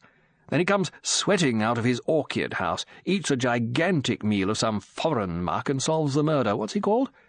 "Nero Wolfe, sir. They're written by a chap called Rex Stout. I like them." "They're readable," condescended M. "But I was thinking of the orchid stuff in them. How in hell can a man like those disgusting flowers? Why, they're damned near animals, and their colours, all those pinks and mauves and the blotchy yellow tongues, are positively hideous. Now that," M waved at the meagre little bloom in the tooth-glass, "that's the real thing. That's an autumn lady's tresses, Spiranthes spiralis, not that I care particularly. Flowers in England as late as October, and should be under the ground by now. But I got this forced late specimen from a man I know, assistant to a chap called Summerhays, who is the orchid king at Kew. My friend's experimenting with cultures of a fungus which, oddly enough, is a parasite on a lot of orchids, but at the same time gets eaten by the orchids and acts as its staple diet. Mycorrhiza, it's called." M gave another of his rare smiles. "But you needn't write it down. Just wanted to take a leaf out of this fellow Nero Wolfe's book. However," M brushed the topic aside, "can't expect you to get excited about these things. Now then," he settled back, "what the devil have you been up to?" The grey eyes regarded Bond keenly. "Looks as if you haven't been getting much sleep. Pretty gay, these winter sports places, they tell me." Bond smiled. He reached into his inside pocket and took out the pinned sheets of paper. "This one provided plenty of miscellaneous entertainment, sir. Perhaps you'd like to have a look at my report first. Afraid it's only a draft. There wasn't much time, but I can fill in anything that isn't clear." M reached across for the papers, adjusted his spectacles, and began reading. Soft rain scratched at the windows. A big log fell in the grate. The silence was soft and comfortable. Bond looked round the walls at M's treasured collection of naval prints. Everywhere there were mountainous seas, crashing cannon, bellying snails, tattered battle pennants, the fury of ancient engagements, the memories of ancient enemies, the French, the Dutch, the Spaniards, even the Americans. All gone, all friends now with one another. Not a sign of the enemies of today. Who was backing Blofeld, for instance, in the inscrutable conspiracy in which he was now certainly engaged? The Russians? The Chinese? Or was it an independent job, as Thunderball had been? And what was the conspiracy? What was the job for the protection of which 6 or 7 of Blofeld's men had died within less than a week? Would M read anything into the evidence? Were the experts who were coming that afternoon? Bond lifted his left wrist, remembered that he no longer had a watch. That he would certainly be allowed on expenses. He would get another one as soon as the shops opened after Boxing Day. Another Rolex? Probably. They were on the heavy side, but they worked. And at least you could see the time in the dark with those big phosphorus numerals. Somewhere in the hall a clock struck the half-hour. 1:30. 12 hours before, he must have just set up the trap that killed the 3 men in the Mercedes. Self-defense. But the hell of a way to celebrate Christmas. M threw the papers down on his desk. His pipe had gone out, and he now slowly lit it again. He tossed the spent match accurately over his shoulder into the fire. He put his hands flat on the desk and said, and there was an unusual kindness in his voice, "Well, you were pretty lucky to get out of that one, James. Didn't know you could ski." "I only just managed to stay upright, sir. Wouldn't like to try it again." "No. And I see you say you can't come to any conclusions about what Blofeld is up to." "That's right, sir. Haven't got a clue." "Well, nor have I. I just don't understand any part of it. Perhaps the professors will help us out this afternoon, but you're obviously right that it's Spectre all over again. By the way, your tip about Pontresina was a good one. He was a Bulgar. Can't remember his name, but Interpol turned him up for us. Plastic explosives expert, worked for KGB in Turkey. If it's true that the U-2 that fellow Powers was piloting was brought down by delayed charges and not by rockets, it may be this man was implicated. He was on the list of suspects. Then he turned freelance, went into business on his own. That's probably when Spectre picked him up. We were doubtful about your identification of Blofeld. The Pontresina lead helped a lot. You're absolutely sure of him, are you? He certainly seems to have done a good job on his face and stomach. Better set him up on the identicast when you get back this evening. We'll have a look at him and get the views of the medical gentry. I think it must be him, sir. I was really getting the authentic smell of him on the last day. Yesterday, that is. It seems a long time ago already. You were lucky to run into this girl. Who is she? Some old flame of yours? M's mouth turned down at the corners. More or less, sir. She came into my report on the first news we got that Blofeld was in Switzerland. A daughter of this man Draco, head of the Union Costs. Her mother was an English governess. Interesting breeding. Now then, time for lunch. I told Hammond we weren't to be disturbed. M got up and pressed the bell by the fireplace. Afraid we've got to go through the turkey and plum pudding routine. Mrs. Hammond's been brooding over her pots and pans for weeks. Damn sentimental rubbish. Hammond appeared at the door, and Bond followed M through and into the small dining room beyond the hall, whose walls glittered with M's other hobby, the evolution of the naval cutlass. They sat down. M said with mock ferocity to Hammond, "All right, Chief Petty Officer Hammond, do your worst." And then, with real vehemence, "What in hell are those things doing here?" He pointed at the centre of the table. "Crackers, sir," said Hammond stolidly. "Mrs. Hammond thought that seeing as you have company—" "Throw them out! Give them to the school children! I'll go so far with Mrs. Hammond, but I'm damned if I'm going to have my dining room turned into a nursery." Hammond smiled. He said, "Aye, aye, sir," gathered up the shimmering crackers, and departed. Bond was aching for a drink. He got a small glass of very old masala and most of a bottle of very bad Algerian wine. M treated his 2 glasses as if they had been Chateau Lafite. "Good old infuriator. Staple drink for the fleet in the Mediterranean. Got real guts to it. I remember an old shipmate of mine, McLaughlin, my chief gunnery officer at the time, betting he could get down 6 bottles of the stuff. Damn fool. Measured his length on the wardroom floor after only 3. Drink up, James, drink up." At last the plum pudding arrived, flaming traditionally. Mrs. Hammond had implanted several cheap silver gewgaws in it, and M nearly broke a tooth on the miniature horseshoe. Bond got the bachelor's button. He thought of Tracy. It should have been the ring. 21. The Man from Egg and Fish. They had coffee in M's study and smoked the thin black cheroots, of which M allowed himself 2 a day. Bond burnt his tongue on his. M continued with his stories about the Navy, which Bond could listen to all day. Stories of battles, tornadoes, bizarre happenings, narrow shaves, courts-martial, eccentric officers, neatly worded signals, as when Admiral Somerville, commanding the battleship Queen Elizabeth, had passed the liner Queen Elizabeth in mid-Atlantic and had signalled the one word, "Snap." Perhaps it was all just the stuff of boys' adventure books, but it was all true, and it was about a great navy that was no more, and a great breed of officers and seamen that would never be seen again. It was 3 o'clock. A car's wheels scrunched on the gravel outside. Dusk was already creeping into the room. M got up and switched on the lights, and Bond arranged 2 more chairs up against the desk. M said, "That'll be 501.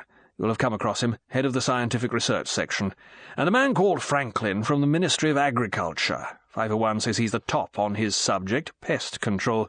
Don't know why Ag and Fish chose to send him in particular, but the Minister told me they've got a bit of trouble on their hands and wouldn't tell even me what it is, and they think you may have run into something pretty big. We'll let them have a look at your report and see what they make of it. All right?" "Yes, sir." The door opened and the 2 men came in. Number 501 of the Secret Service, whose name Bond remembered was Leathers, was a big-boned, rangy man with the stoop and thick spectacles of the stage scientist. He had a pleasant, vague smile and no deference, but only politeness towards M. He was appropriately dressed in shaggy tweeds, and his knitted woolen tie didn't cover his collar stud. The other man was small and brisk and keen-looking, with darting, amused eyes. As became a senior representative of a ministry who had received his orders from his minister in person, and who knew nothing of secret services, he had put on a neat dark blue pinstripe and a stiff white collar. His black shoes gleamed efficiently, so did the leather of his fat briefcase. His greeting was reserved, neutral. He wasn't quite sure where he was, or what this was all about. He was going to smell his way carefully in this business, be wary of what he said and how far he committed his ministry. Of such, Bond reflected, is government. When the appropriate greetings and apologies for disturbed Christmases had been made, and they were in their chairs, M said, "Mr. Franklin, if you'll forgive my saying so, everything you are going to see and hear in this room is subject to the Official Secrets Act. You will no doubt be in possession of many secret matters affecting your own ministry. I would be grateful if you would respect those of the Ministry of Defence. May I ask you to discuss what you are about to hear only with your minister personally?" Mr. Franklin made a little bow of acquiescence. "My minister has already instructed me accordingly. My particular duties in the ministry have accustomed me to handling top-secret matters. You need have no reservations in what you tell me. Now then." The amused eyes rested on each of the other three in turn. "Perhaps you can tell me what this is all about. I know practically nothing except that a man on top of an Alp is making efforts to improve our agriculture and livestock. Very decent of him. So why are we treating him as if he had stolen atomic secrets?" "He did once, as a matter of fact," said M. dryly.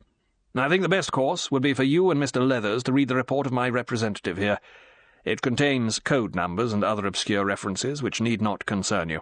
The story tells itself without them." M. handed Bond's report to 501. "Most of this will be new to you also.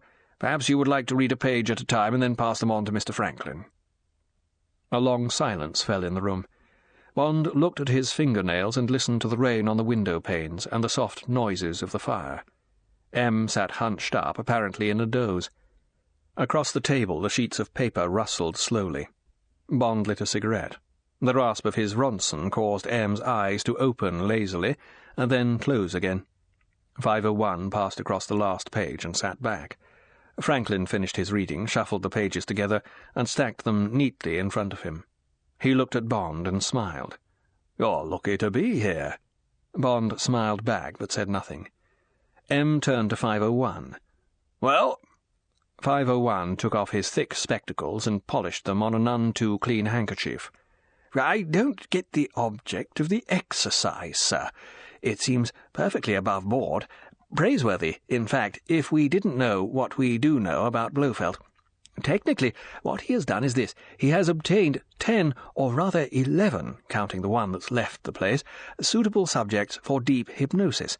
These are all simple girls from the country. It is significant that the one called Ruby had failed her GCE twice. They seem to suffer, and there's no reason to believe that they don't, from certain fairly common forms of allergy. We don't know the origins of their allergies, and these are immaterial. They are probably psychosomatic. The adverse reaction to birds is a very common one, as is the one brought on by cattle. The reactions to crops and plants are less common.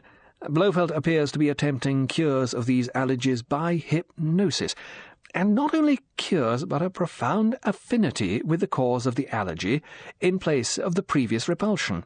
In the case of Ruby, for instance, she is told, in the words of the report, to love chickens, to wish to improve their breed, and so forth.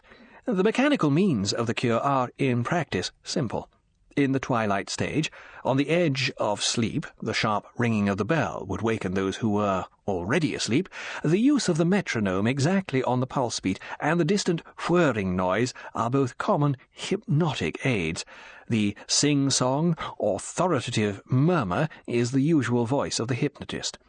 We have no knowledge of what lectures these girls attended, or what reading they did, but we can assume that these were merely additional means to influence the mind in the path desired by Blofeld. Now, there is plenty of medical evidence for the efficacy of hypnosis. There are well-authenticated cases of the successful treatment by these means of such stubborn disabilities as warts, certain types of asthma, bedwetting, stammering, and even alcoholism, drug-taking, and homosexual tendencies. Although the British Medical Association frowns officially on the practitioners of hypnosis, you would be surprised, sir, to know how many doctors themselves, as a last resort, particularly in cases of alcoholism, have private treatment from qualified hypnotists. But this is by the way. All I can contribute to this discussion is that Blofeld's ideas are not new, and that they can be completely efficacious. M nodded. Thank you, Mr. Leathers. Now, would you like to be unscientific and hazard any wild guesses that would contribute in any way to what you have told us? M smiled briefly. You will not be quoted, I can assure you. 501 ran a worried hand through his hair. Well, sir, it may be nonsense, but a train of thought came to me as I read the report. This is a very expensive set-up of Blofeld's. Whether his intentions are benign or malignant, and I must say that I think we can accept them as being malignant, who is paying for all this? How did he fall upon this particular field of research, and find the finance for it? Well, sir, this may sound fanciful, looking for burglars under the bed, so to speak, but the leaders in this field, ever since Pavlov and his salivating dogs, have been the Russians. If you recall, sir, at the time of the first human orbiting of the Earth by the Russians, I put in a report on the physiology of the astronaut Yuri Gagarin. I drew attention to the simple nature of this man, his equable temperament when faced with his hysterical welcome in London. This equability never failed him, and if you will remember, we kept him under discreet observation throughout his visit, and on his subsequent tours abroad, at the request of the atomic energy authorities. That bland, smiling face, sir, those wide-apart, innocent eyes, the extreme psychological simplicity of the man, all added up, as I said in my report, to the perfect subject for hypnosis, and I hazarded the guess that in the extremely complicated movements required of him in his space capsule, Gagarin was operating throughout in a state of deep hypnosis. All right, sir. 501 made a throwaway gesture of his hand. My conclusions were officially regarded as fanciful, but since you ask, I now repeat them, and I throw out the suggestion that the power behind Blofeld in all this may well be the Russians. He turned to Bond. Was there any sign of Russian inspiration or guidance at this Gloria place? Any Russians anywhere in the offing? Well, there was this man, Captain Boris. I never saw him, but he was certainly a Russian. Otherwise, nothing I can think of, except the 3 Spectre men who I'd guessed were ex-Smersh. But they seemed definitely staff men, what the Americans would call mechanics. 501 shrugged. He said to M, "Well, I'm afraid that's all I can contribute, sir. But if you come to the conclusion that this is dirty business, for my money, this Captain Boris was either the paymaster or supervisor of the scheme, and Blofeld the independent operator. It would fit in with the freelance character of the old Spectre, an independent gang working for whoever was willing to pay them." "Perhaps you've got something there, Mr. Leathers," said M reflectively. "But what the devil's the object of the exercise?" He turned to Franklin. "Well now, Mr. Franklin, what do you think of all this?" The man from Egg and Fish had lit a small, highly polished pipe. He kept it between his teeth and reached down for his briefcase and took out some papers. From among them he extracted a black-and-white outline map of Britain and Eire and smoothed it down across the desk. The map was dotted with symbols, forests of them here, blank spaces there. He said, "This is a map showing the total agricultural and livestock resources of Britain and Eire, leaving out grassland and timber. Now, at my first sight of the report, I admit I was completely confused. As Mr. Leathers said, these experiments seem perfectly harmless, more than that, to use his word, praiseworthy. But," Franklin smiled, "you gentlemen are concerned with searching for the dark side of the moon. I adjusted my mind accordingly. The result was that I am filled with a very deep and terrible suspicion. Perhaps these black thoughts have entered my mind by a process of osmosis with the present company's way of looking at the world." He looked deprecatingly at M. "But I also have one piece of evidence which may be decisive. Excuse me, but there was one sheet of paper missing from the report. The list of the girls and their addresses, is that available?" Bond took the photostat out of his inside pocket. "Sorry, I didn't want to clutter up the report too much." He slipped it across the table to Franklin. Franklin ran his eyes down it. Then he said, and there was awe in his voice, "I've got it. I do believe I've got it." He sat back heavily in his chair as if he couldn't believe what he had seen. The three men watched him tensely, believing him because of what was written on his face, waiting for it. Franklin took a red pencil out of his breast pocket and leaned over the map. Glancing from time to time at the list, he made a series of red circles at seemingly unrelated points across Britain and Ayr. But Bond noticed that they covered the areas where the forests of symbols were at their densest. As he made the circles, he commented, Aberdeen, Aberdeen Angus, Devon, Red Poll, Lancashire, poultry, Kent, fruit, Shannon, potatoes, until 10 red circles stood out on the map. Finally he poised his pencil over East Anglia and made a big cross. He looked up, said, Turkeys, and threw his pencil down. In the silence that followed, M said rather testily, Well, Mr. Franklin, what have you in mind? The man from Egg and Fish had no intention of being pushed about by someone, however grand and hush-hush, from another ministry. He bent and dug again into his briefcase. He came up with several papers. He selected one, a newspaper cutting. He said, I don't expect you gentlemen have time to read much of the agricultural news in the paper, but this is from the Daily Telegraph of early December. I won't read it all. It's from their agricultural correspondent, a good man by the name of Thomas. These are the headlines. Concern over turkeys, flocks ravaged by fowl pest. Then it goes on. Supplies of turkeys to the Christmas market may be hit by recent fowl pest outbreaks, which have resulted in large numbers of birds being slaughtered. And further down, figures available show that 218,000 birds have been slaughtered. Last year, total supplies for the Christmas market were estimated at between 3,700,000 and 4 million birds. So much will depend now on the extent of further fowl pest outbreaks. Mr. Franklin put the cutting down. He said seriously, That news was only the tip of the iceberg. We managed to keep later details out of the press. But I can tell you this, gentlemen. Within the past 4 weeks or so, we have slaughtered 3 million turkeys, and that's only the beginning of it.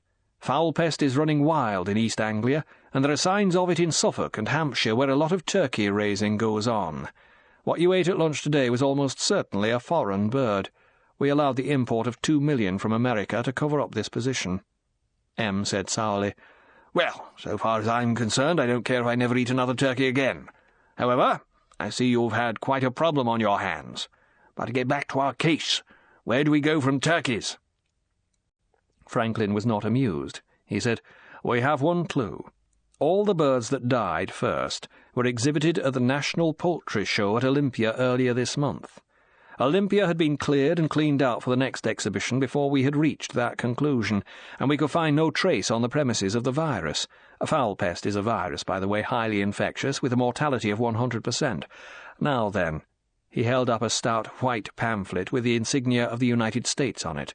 How much do you gentlemen know about biological warfare? Leathers said, We were indirectly concerned in the fringes of the subject during the war, but in the end neither side used it. Around 1944, the Americans had a plan for destroying the whole of the Japanese rice crop by the use of aerial sprays, but as I recall, Roosevelt vetoed the idea. Right, said Franklin, dead right, but the subject is still very much alive, and very much so in my ministry. We happen to be the most highly agriculturalized country in the world. We had to make ourselves so during the war to keep ourselves from starvation. So, in theory, we would be an ideal target for an attack of this kind. He slowly brought his hands down on the table for emphasis. I don't think it would be too much to say, gentlemen, that if such an attack could be launched, and it can only be countered by slaughtering the poultry and animals and burning the crops, we would be a bankrupt country within a matter of months. We would literally be down on our knees begging for bread. Never thought of that, said M reflectively. But it seems to make sense. Now this, continued Franklin, holding up the pamphlet, is the latest thinking on the subject by our friends in America. It also covers chemical and radiological warfare, but we're not concerned with those. CW, BW, and RW, they call them. It's a United States Senate paper, number 58991, dated August 29, 1960, prepared by the Subcommittee on Disarmament of the Committee on Foreign Relations. My ministry goes along with the general findings on BW, with the reservation that America is a vast country and we are a very small and tightly packed one. BW would hit us 1,000 times harder than it would hit the States. May I read you a few extracts? M positively loathed the problems of other ministries. In the end, on the intelligence side, they all ended up on his plate. Bond, amused, watched him summon an expression of polite interest. "Go ahead, Mr. Franklin." 22. Something called BW. Franklin began reading in an even, expository tone of voice, frequently stopping to explain a point or when he skipped irrelevant passages. "This section," he said, "is headed Biological Warfare, Weapons and Defense." This is how it goes on. "Biological warfare," he read, "is often referred to as bacteriological, bacterial, or germ warfare, but it is preferred over those terms because it includes all microorganisms, insects and other pests, and toxic products of plant and animal life. The Army lists 5 groups of BW agents, including certain chemical compounds used to inhibit or destroy plant growth. Microorganisms: bacteria, viruses, rickettsia, fungi, protozoa. Toxins: microbial, animal, plant. Vectors of disease: arthropods, insects and acarids, birds and animals. Pests: of animals and crops. Chemical anti-crop compounds: plant growth inhibitors, herbicides, defoliants.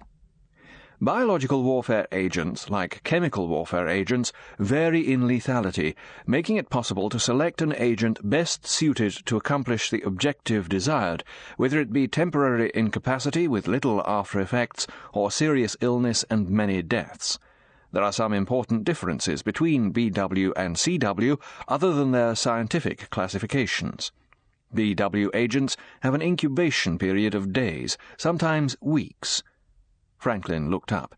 "See what I mean about Olympia?" "Which produces a lag in their action, while CW weapons usually bring reactions within a few seconds to a few hours.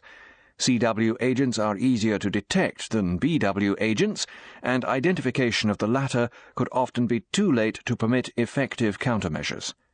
Franklin again looked significantly at his audience. "BW agents theoretically are more dangerous, weight for weight, than CW agents, though this advantage may be cancelled because of loss of virulence by BW agents under exposure." Franklin paused. His finger went down the page.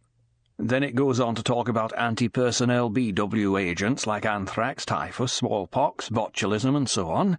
Yes," his finger stopped. "Here we are. Anti-animal BW agents which might be used to incapacitate or destroy domestic animals are bacteria, anthrax, 3 closely related species of brucella, and glanders. Viruses: foot and mouth disease, rinderpest, Rift Valley fever, vesicular stomatitis, vesicular exanthema, hog cholera, African swine fever, fowl plague, Newcastle disease, and equine encephalomyelitis." Franklin looked up apologetically. "Sorry about all this jaw-breaking stuff, but there's not much more of it. Then it goes on to anti-crop BW agents, which they say would be used as economic weapons, as I personally think is the case with the Blofeld scheme. And they mention a whole list, including potato blight, cereal stem disease, crown rust of oats, curly-top disease of sugar beets, block rot of crucifers, and potato ring rot, and insects such as the Colorado beetle and something called the giant African land snail, which I somehow don't think we need worry about. Then they talk about chemical anti-crop agents, but I don't think we need worry about those either, as they'd have to be sprayed from an aeroplane, though for what it's worth, they're damned lethal. Now this is more to the point." Franklin's finger halted on the page. "The nature of BW agents makes them very adaptable for covert or undercover operations. The fact that these agents are so concentrated, cannot be detected by physical senses, and have a delayed casualty effect would enable an operator quietly to introduce effective amounts into building ventilation systems, food and water supplies, and other places where they would be spread rapidly through contact with a heavily concentrated population." Franklin paused. "And that means us. You see what I mean about livestock shows and so on? After the show, the virus gets carried off all over the country by the exhibits." He went back to his pamphlet. "And here it goes on. A significant factor is that the possible area of effective coverage is generally greater with BW than with CW agents. Tests have been made which show that coverage measured in the thousands of square miles is quite feasible with biological agents." Franklin tapped the paper in front of him. How about that, gentlemen? We talk about the new poison gases, the nerve gases the Germans invented in the war. We march and countermarch about radiation and the atom bomb. Thousands of square miles, it says here. A committee of the United States Senate says it. How many thousands of square miles are there in the United Kingdom and era, gentlemen? The eyes, urgent and holding humour no longer, looked almost scornfully into the faces of these three top officers of the Secret Service. I'll tell you, there are only something over 100,000 square miles of this little atoll of ours, including the little atoll of All Ireland. His eyes retained their fire. Well, let me just give you a last quote, and then perhaps the eyes regained some of their humour. You'll realise why I'm getting so steamed up on this day of goodwill to all men.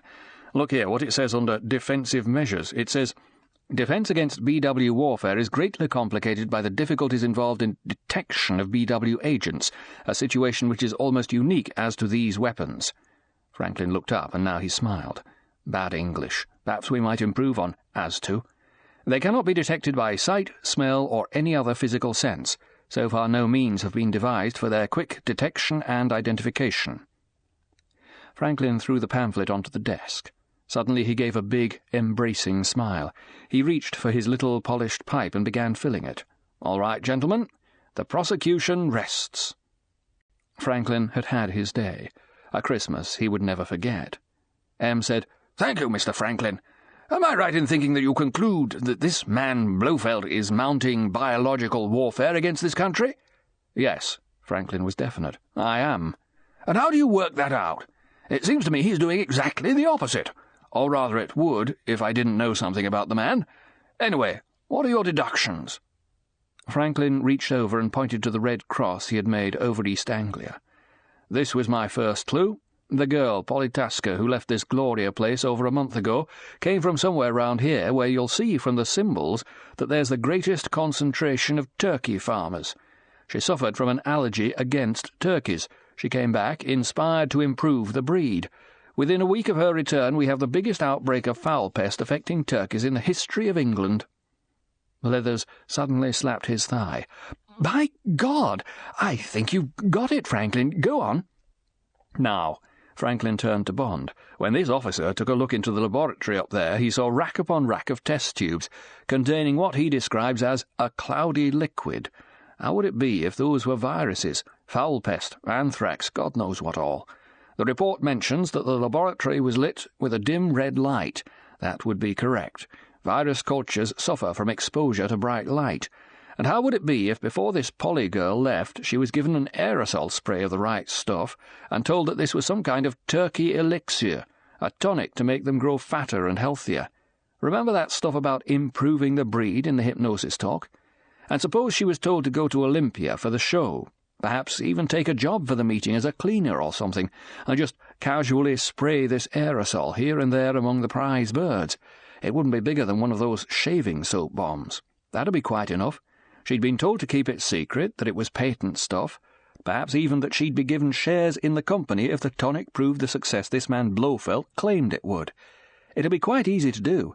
She'd just wander round the cages, perhaps she was even given a special purse to carry the thing in, lean up against the wire and psst, the job would be done. Easy as falling off a log. All right, if you go along with me so far, she was probably told to do the job on one of the last 2 days of the show so that the effects wouldn't be seen too soon. Then, at the end of the show, all the prize birds are dispersed back to their owners all over England. And that's that. And, he paused, mark you, that was that. 3 million birds dead and still dying all over the place, and a great chunk of foreign currency coughed up by the Treasury to replace them. Leathers, his face red with excitement, butted in. He swept his hand over the map. "And the other girls, all from the danger spots, all from the areas of greatest concentration. Local shows taking place all the time, cattle, poultry, even potatoes, Colorado beetle for that crop, I suppose, swine fever for the pigs. Golly!" There was reverence in Leathers's voice. "And it's so damned simple. All you'd need would be to keep the viruses at the right temperature for a while. They'd be instructed in that, the little darlings, and all the time they'd be sure they were being saints. Marvellous. I really must hand it to the man." M's face was thunderous with the fury of his indecision. He turned to Bond. He barked, "What do you think?" "I'm afraid it fits, sir, the whole way along the line. We know the man. It fits him, too, right up his street. And it doesn't even matter who's paying him. He can pay himself, make a fortune. All he has to do is go a bear of sterling or gilt-edged. If Mr. Franklin's right and that Senate paper's pretty solid backing for him, our currency'll literally go through the floor, and the country with it." M got to his feet. He said, "All right, gentlemen. Mr. Franklin, will you tell your minister what you've heard? It'll be up to him to tell the PM and the Cabinet as he thinks fit. I'll get on with the preventive measures, first of all through Sir Ronald Valence of the CID. We must pick up this Polly woman and get the others as they come into the country. They'll be gently treated, it's not their fault. Then we'll have to think what to do with Mr. Blofeld." He turned to Bond. "Stay behind, would you?" Goodbyes were said, and M rang for Hammond to see the other two out. He then rang again. "Tea, please, Hammond." He turned to Bond. "Or rather have a whisky and soda?" "Whisky, please, sir," said Bond with infinite relief. "Rot gut," commented M. He walked over to the window and looked out at the darkness and rain. Bond drew Franklin's map towards him and studied it. He reflected that he was learning quite a lot on this case, about other people's business, about people's secrets, from the innards of the College of Arms to the innards of Ag and Fish. Odd how this gigantic, many-branched tree had grown from one tiny seed in September. A girl calling bunco in a casino and not having the money to pay. And what about Bond's letter of resignation? That looked pretty silly now. He was up to his ears as deeply as ever in his life before, in his old profession, and now a big mopping-up job would have to be done. And he would have to do it, or at any rate lead it, organize it. And Bond knew exactly what he was going to put to M when the tea and whisky came. Only he could do the cleaning up. It was written in his stars. Hammond came in with the tray and withdrew. M came back to his desk, gruffly told Bond to pour himself a whisky, and himself took a vast cup, as big as a baby's chamber pot, of black tea without sugar or milk, and put it in front of him. At length he said moodily, "This is a dirty business, James, but I'm afraid it makes sense. Better do something about it, I suppose." He reached for the red telephone with scrambler attachment that stood beside the black one on his desk and picked up the receiver. It was a direct line to that very private switchboard in Whitehall to which perhaps 50 people in all Britain have access. "Put me on to Sir Ronald Valence, would you? Home number, I suppose." He reached out and took a deep gulp at his cup of tea and put the cup back on its saucer. Then, "That you, Valence? M here. Sorry to disturb your afternoon nap." There was an audible explosion at the other end of the line. M smiled. "Reading a report on teenage prostitution? I'm ashamed of you. On Christmas Day, too. Well, scramble, would you?" M pressed down the large black button on the side of the cradle. "Right. Now, I'm afraid this is top priority. Remember Blofeld and the Thunderball case? Well, he's up to his tricks again. Too long to explain now. You'll get my side of the report in the morning. And Ag and Fish are mixed up in it. Yes, of all people. Man called Franklin is your contact. One of their top pest control men. Only him and his minister. So would your chaps report to him, copy to me? I'm only dealing with the foreign side. Your friend 007's got the ball." "Yes, same chap. He can fill you in with any extra detail you may need on the foreign angles. Now the point is this. Even though it's Christmas and all that, could your chaps try at once and lay their hands on a certain girl, Polly Tasker, aged about 25, who lives in East Anglia? Yes, I know it's a hell of a big area, but she'll probably come from a respectable, lower-middle-class family connected with turkey farming. Certainly find the family in the telephone book. Can't give you any description, but she's just been spending several weeks in Switzerland. Got back the last week in November." "Don't be ridiculous. Of course you can manage it. And when you find her, take her into custody for importing fowl pest into the country." "Yes, that's right." M spelt it out. "The stuff that's been killing all our turkeys." M muttered, "Thank God," away from the receiver. "No, I didn't say anything. Now, be kind to the girl. She didn't know what she was doing. And tell the parents it'll be all right. If you need a formal charge, you'll have to get one out of Franklin. Then tell Franklin when you've got her, and he'll come down and ask her 1 or 2 simple questions. When he's got the answers, you can let her go, right?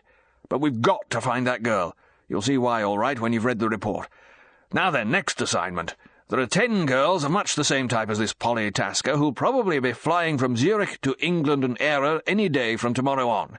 Each one has got to be held by the customs at the port or airport of entry. 007 has a list of their names and fairly good descriptions. My people in Zurich may or may not be able to give us warning of their arrival. Is that all right?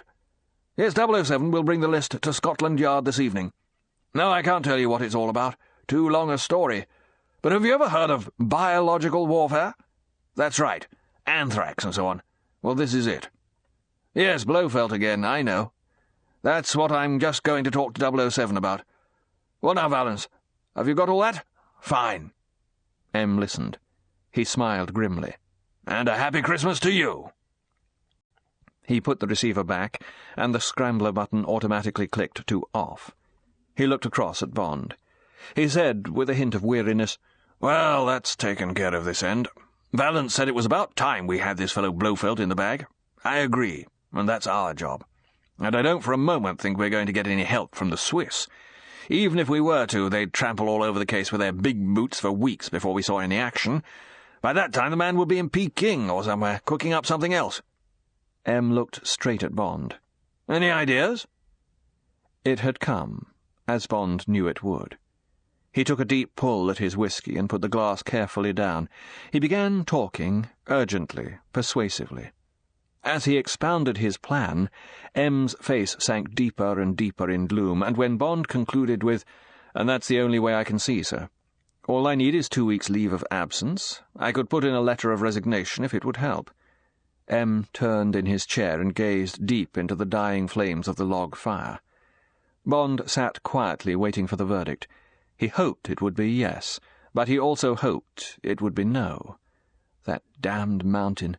He never wanted to see the bloody thing again. M turned back. The grey eyes were fierce. All right, 007. Go ahead. I can't go to the PM about it. He'd refuse. But for God's sake, bring it off. I don't mind being sacked, but we don't want to get the government mixed up in another U-2 fiasco, right? I understand, sir. And can I have the 2 weeks' leave? Yes. 23. Gauloise and garlic. With a Walter PPK in its leather holster warm against his stomach and his own name in his passport, James Bond looked out of the window at the English Channel sliding away beneath the belly of the caravel, and felt more like his old, his pre-Sir Hilary Bray self. He glanced at the new Rolex on his wrist. The shops were still shut, and he had had to blarney it out of Kew Branch, and guessed they would be on time, 6 p.m. at Marseille. It had been the hell of a rush to get off. He had worked until late in the night at HQ and all that morning, setting up the identicast of Blofeld, checking details with Ronnie Valance, fixing up the private, the Munich side of his life, chattering on the teleprinter to Station Z, even remembering to tell Mary goodnight to get on to Sable Basilisk after the holiday, and ask him to please do some kind of a job on the surnames of the 10 girls, and please to have the family tree of Ruby Windsor embellished with gold capitals. At midnight he had called Tracy in Munich, and heard her darling, excited voice. "I've got the toothbrush, James," she had said, "and a pile of books. Tomorrow I'm going to go up the Zugspitze and sit in the sun so as to look pretty for you. Guess what I had for dinner tonight in my room? Krebsschwanz mit Dildunk. That's crayfish tails with rice and a cream and dill sauce, and Rehrucken mit Sahne. That's saddle of roebuck with a smetane sauce. I bet it was better than what you had." "I had 2 ham sandwiches with stacks of mustard and half a pint of Harper's bourbon on the rocks. The bourbon was better than the ham. Now listen, Tracy, and stop blowing down the telephone." "I was only sighing with love." "Well, you must have got a force 5 sigh. Now listen, I'm posting my birth certificate to you tomorrow with a covering letter to the British consul saying I want to get married to you as soon as possible. Look, you're going up to Force 10. For God's sake, pay attention. It'll take a few days, I'm afraid. They have to post the banns or something. He'll tell you all about it. Now you must quickly get your birth certificate and give it to him too." "Oh, you have you?" Bond laughed. "So much the better. Then we're all set. I've got 3 days or so of work to do, and I'm going down to see your father tomorrow and ask for your hand, both of them, and the feet and all the rest, in marriage. No, you're to stay where you are. This is men's talk. Will he be awake? I'm going to ring him up now." "Good. Well, now you go off to sleep, or you'll be too tired to say yes when the time comes." They had not wanted to let go of each other's voices, but finally the last good night, the last kiss had been exchanged, and Bond called the Marseille number of Appareil Électrique Draco, and Marc-Ange's voice, almost as excited as Tracy's, was on the line. Bond dampened down the raptures about the fiançailles and said, "Now listen, Marc-Ange, I want you to give me a wedding present." "Anything, my dear James, anything I possess," he laughed, "and perhaps certain things of which I could take possession. What is it you would like?" "I'll tell you tomorrow evening. I booked on the afternoon Air France to Marseille. Will you have someone meet me? And it's business, I'm afraid. So could you have your other directors present for a little meeting? We shall need all our brains. It is about our sales organization in Switzerland. Something drastic needs to be done about it." "Aha!" There was full understanding in the voice. "Yes, it is indeed a bad spot on our sales map. I will certainly have my colleagues available, and I assure you, my dear James, that anything that can be done will be done, and of course you will be met. I shall perhaps not be there in person. It is very cold out these winter evenings, but I shall see that you are properly looked after. Good night, my dear fellow. Good night." The line had gone dead. The old fox. Had he thought Bond might commit an indiscretion, or had he got fitted to his telephone a bug meter, the delicate instrument that measures the resonance on the line and warns of listening in? The winter sun spread a last orange glow over the thick overcast 10,000 feet below the softly whistling plain, and switched itself off for the night. Bond dozed, reflecting that he must somehow and pretty soon find a way of catching up on his sleep. There was a stage-type Marseille taxi driver to meet Bond, the archetype of all Mariuses, with the face of a pirate and the razor-sharp badinage of the lower French music halls. He was apparently known and enjoyed by everyone at the airport, and Bond was whisked through the formalities in a barrage of wisecracks about le milord anglais, which made Marius, for his name turned out in fact to be Marius, the centre of attraction, and Bond merely his butt, the dim-witted English tourist. But once in the taxi, Marius made curt French apologies over his shoulder. "I ask your pardon for my bad manners." His French had suddenly purified itself of all patois. It also smelt like acetylene gas. "I was told to extract you from the airport with the least possible limelight directed upon you. I know all those flics and douaniers. They all know me. If I had not been myself the cab driver they know as Marius, if I had shown deference, inquisitive eyes would have been upon you, mon commandant. I did what I thought best. You forgive me?" "Of course I do, Marius, but you shouldn't have been so funny. You nearly made me laugh. That would have been fatal." "You understand our talk here?" "Enough of it." "So." There was a pause. Then Marius said, "Alas, since Waterloo one can never underestimate the English." Bond said seriously, "The same date applied to the French. It was a near thing."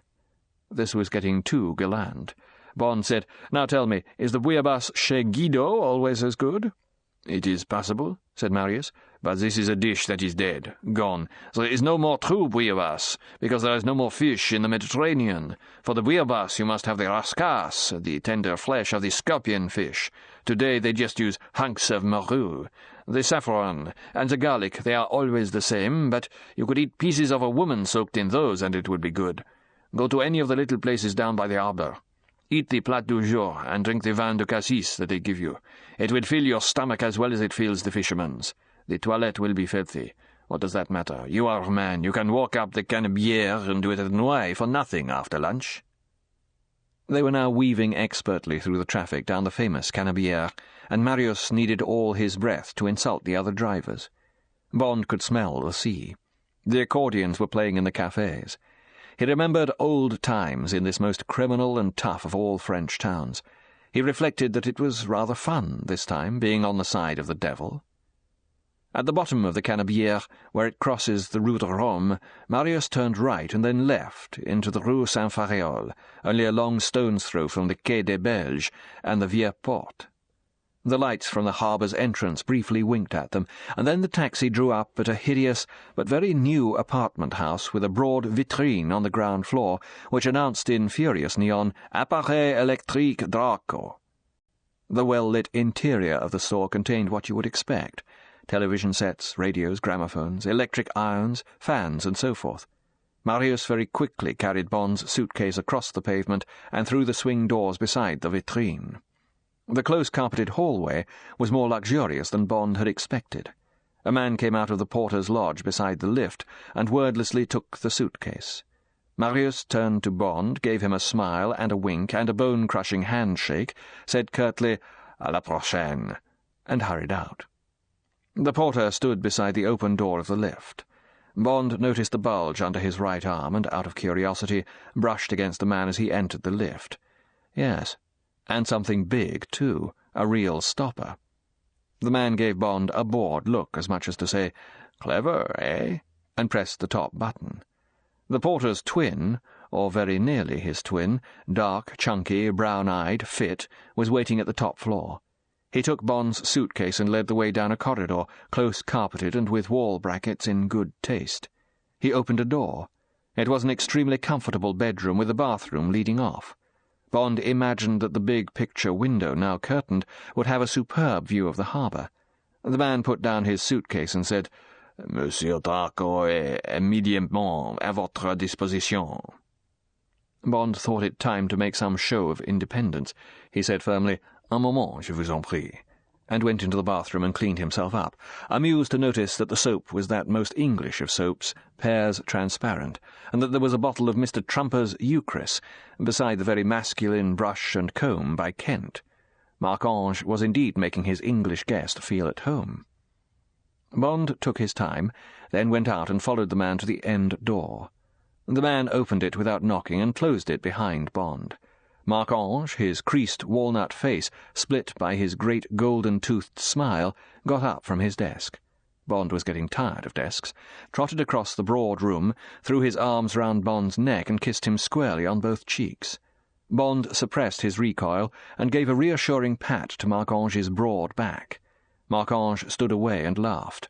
"All right, I swear never to do it again. It is once and forever, yes? But it had to come out, from the Latin temperament, isn't it? You forgive me? Good. Then come and take a drink."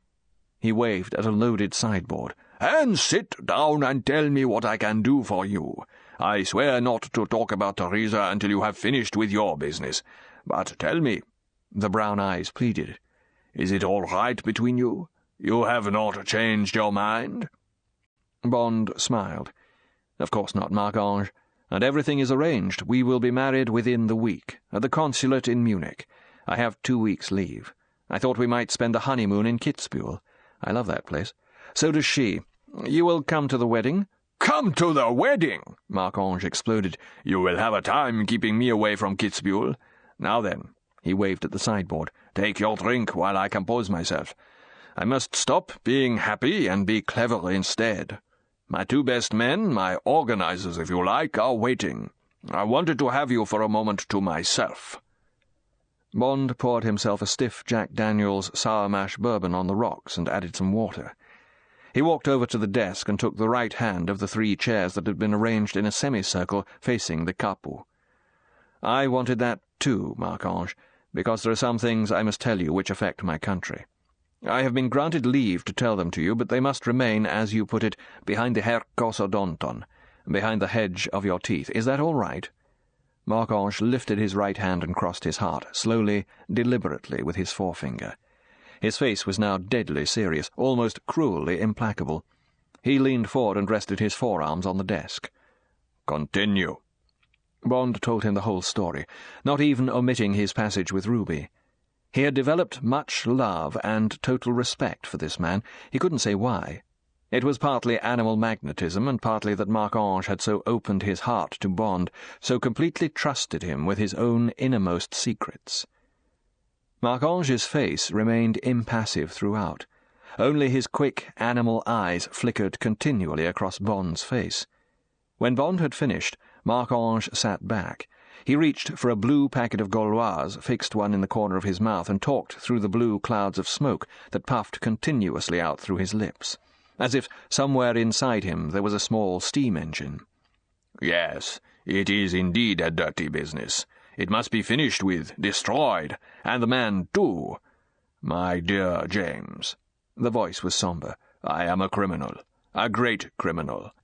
I run houses, chains of prostitutes. I smuggle, I sell protection. Whenever I can, I steal from the very rich. I break many laws, and I have often had to kill in the process.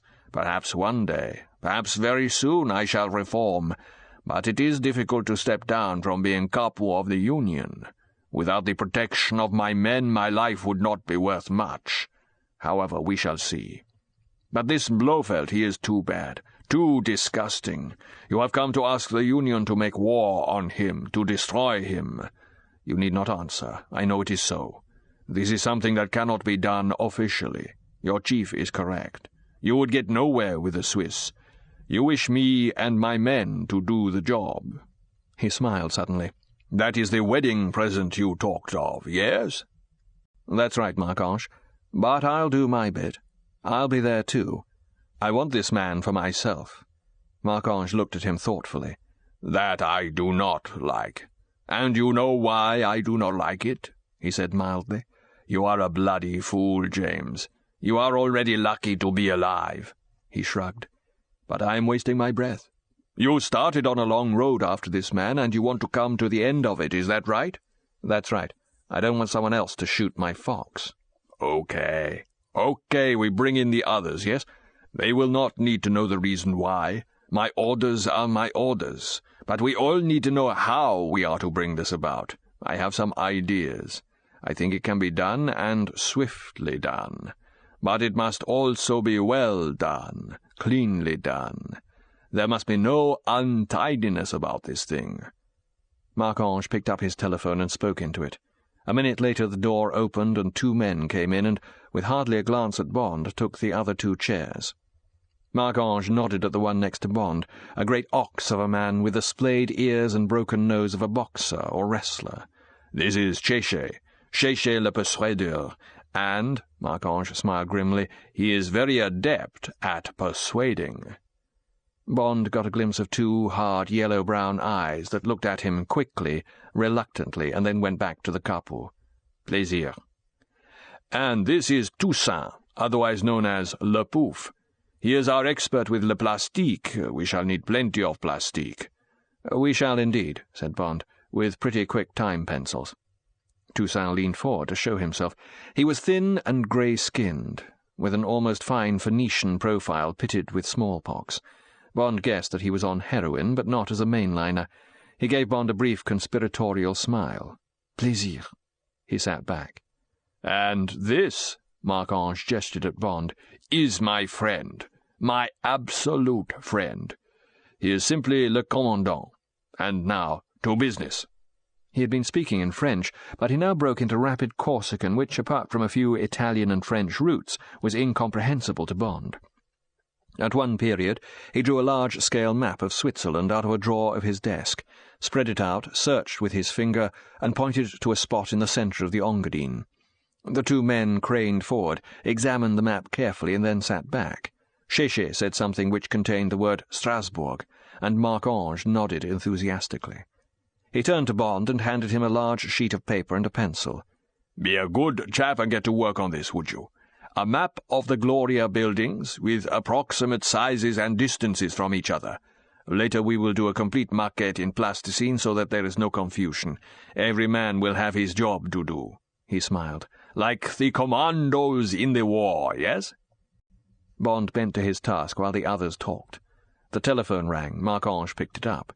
He jotted down a few words and rang off. He turned to Bond, his eyes momentarily suspicious.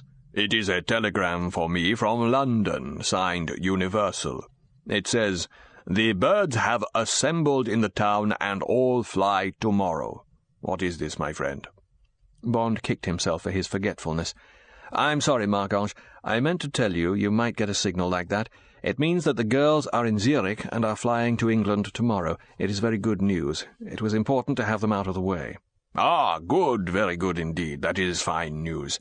And you were quite right not to have the telegram addressed to you.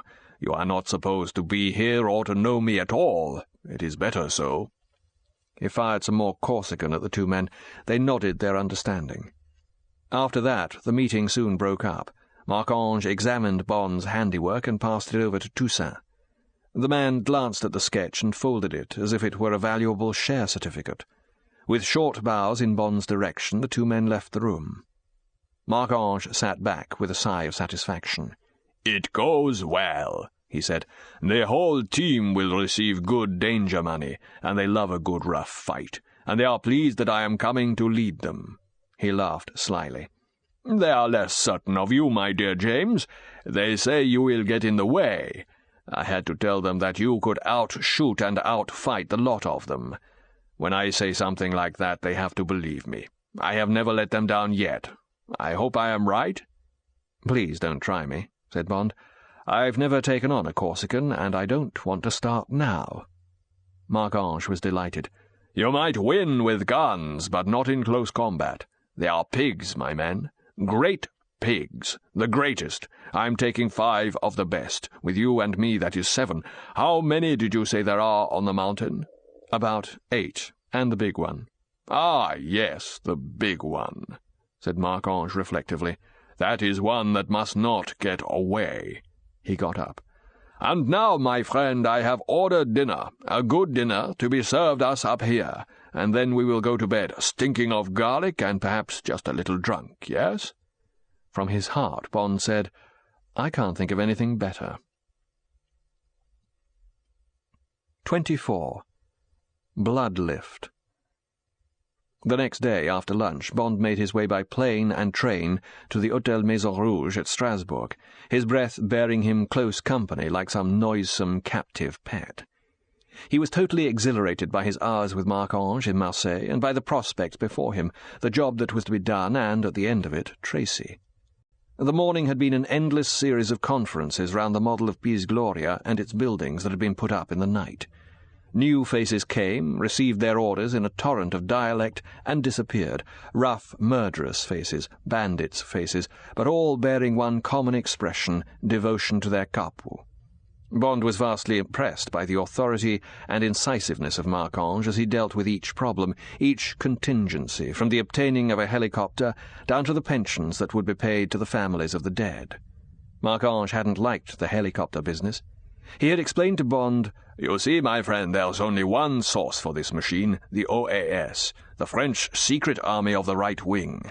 It happens that they are under an obligation to me, a heavy one, and that is the way I would have it. I do not like being mixed up in politics.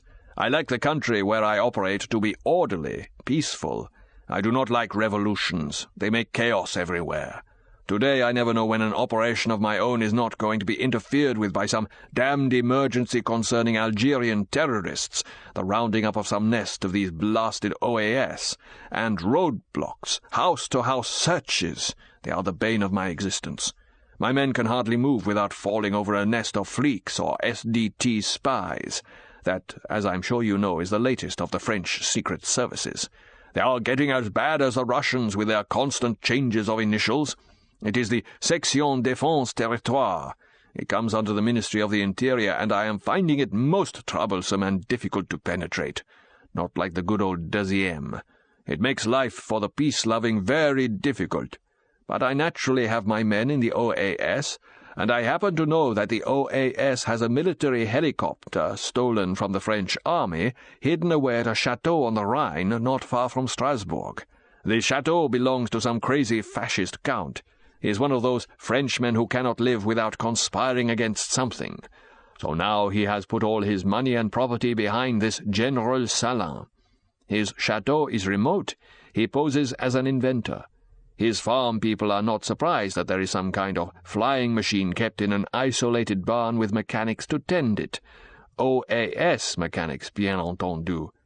And now, early this morning, I have spoken on my radio to the right man, and I have the machine on loan for 24 hours with the best pilot in the Secret Air Force. He is already on his way to the place to make his preparations, fuel, and so on. But it is unfortunate. Before these people were in my debt. Now I am in theirs." He shrugged. "What matter? I will soon have them under my thumb again. Half the police and customs officers in France are Corsicans. It is an important laissez-passer for the Union Corse. You understand?" At the Maison Rouge, a fine room had been booked for Bond. He was greeted with exaggerated courtesy tinged with reserve. Where didn't the Freemasonry of the Union operate? Bond, obedient to the traditions of the town, made a simple dinner off the finest foie gras, pink and succulent, and half a bottle of champagne, and retired gratefully to bed.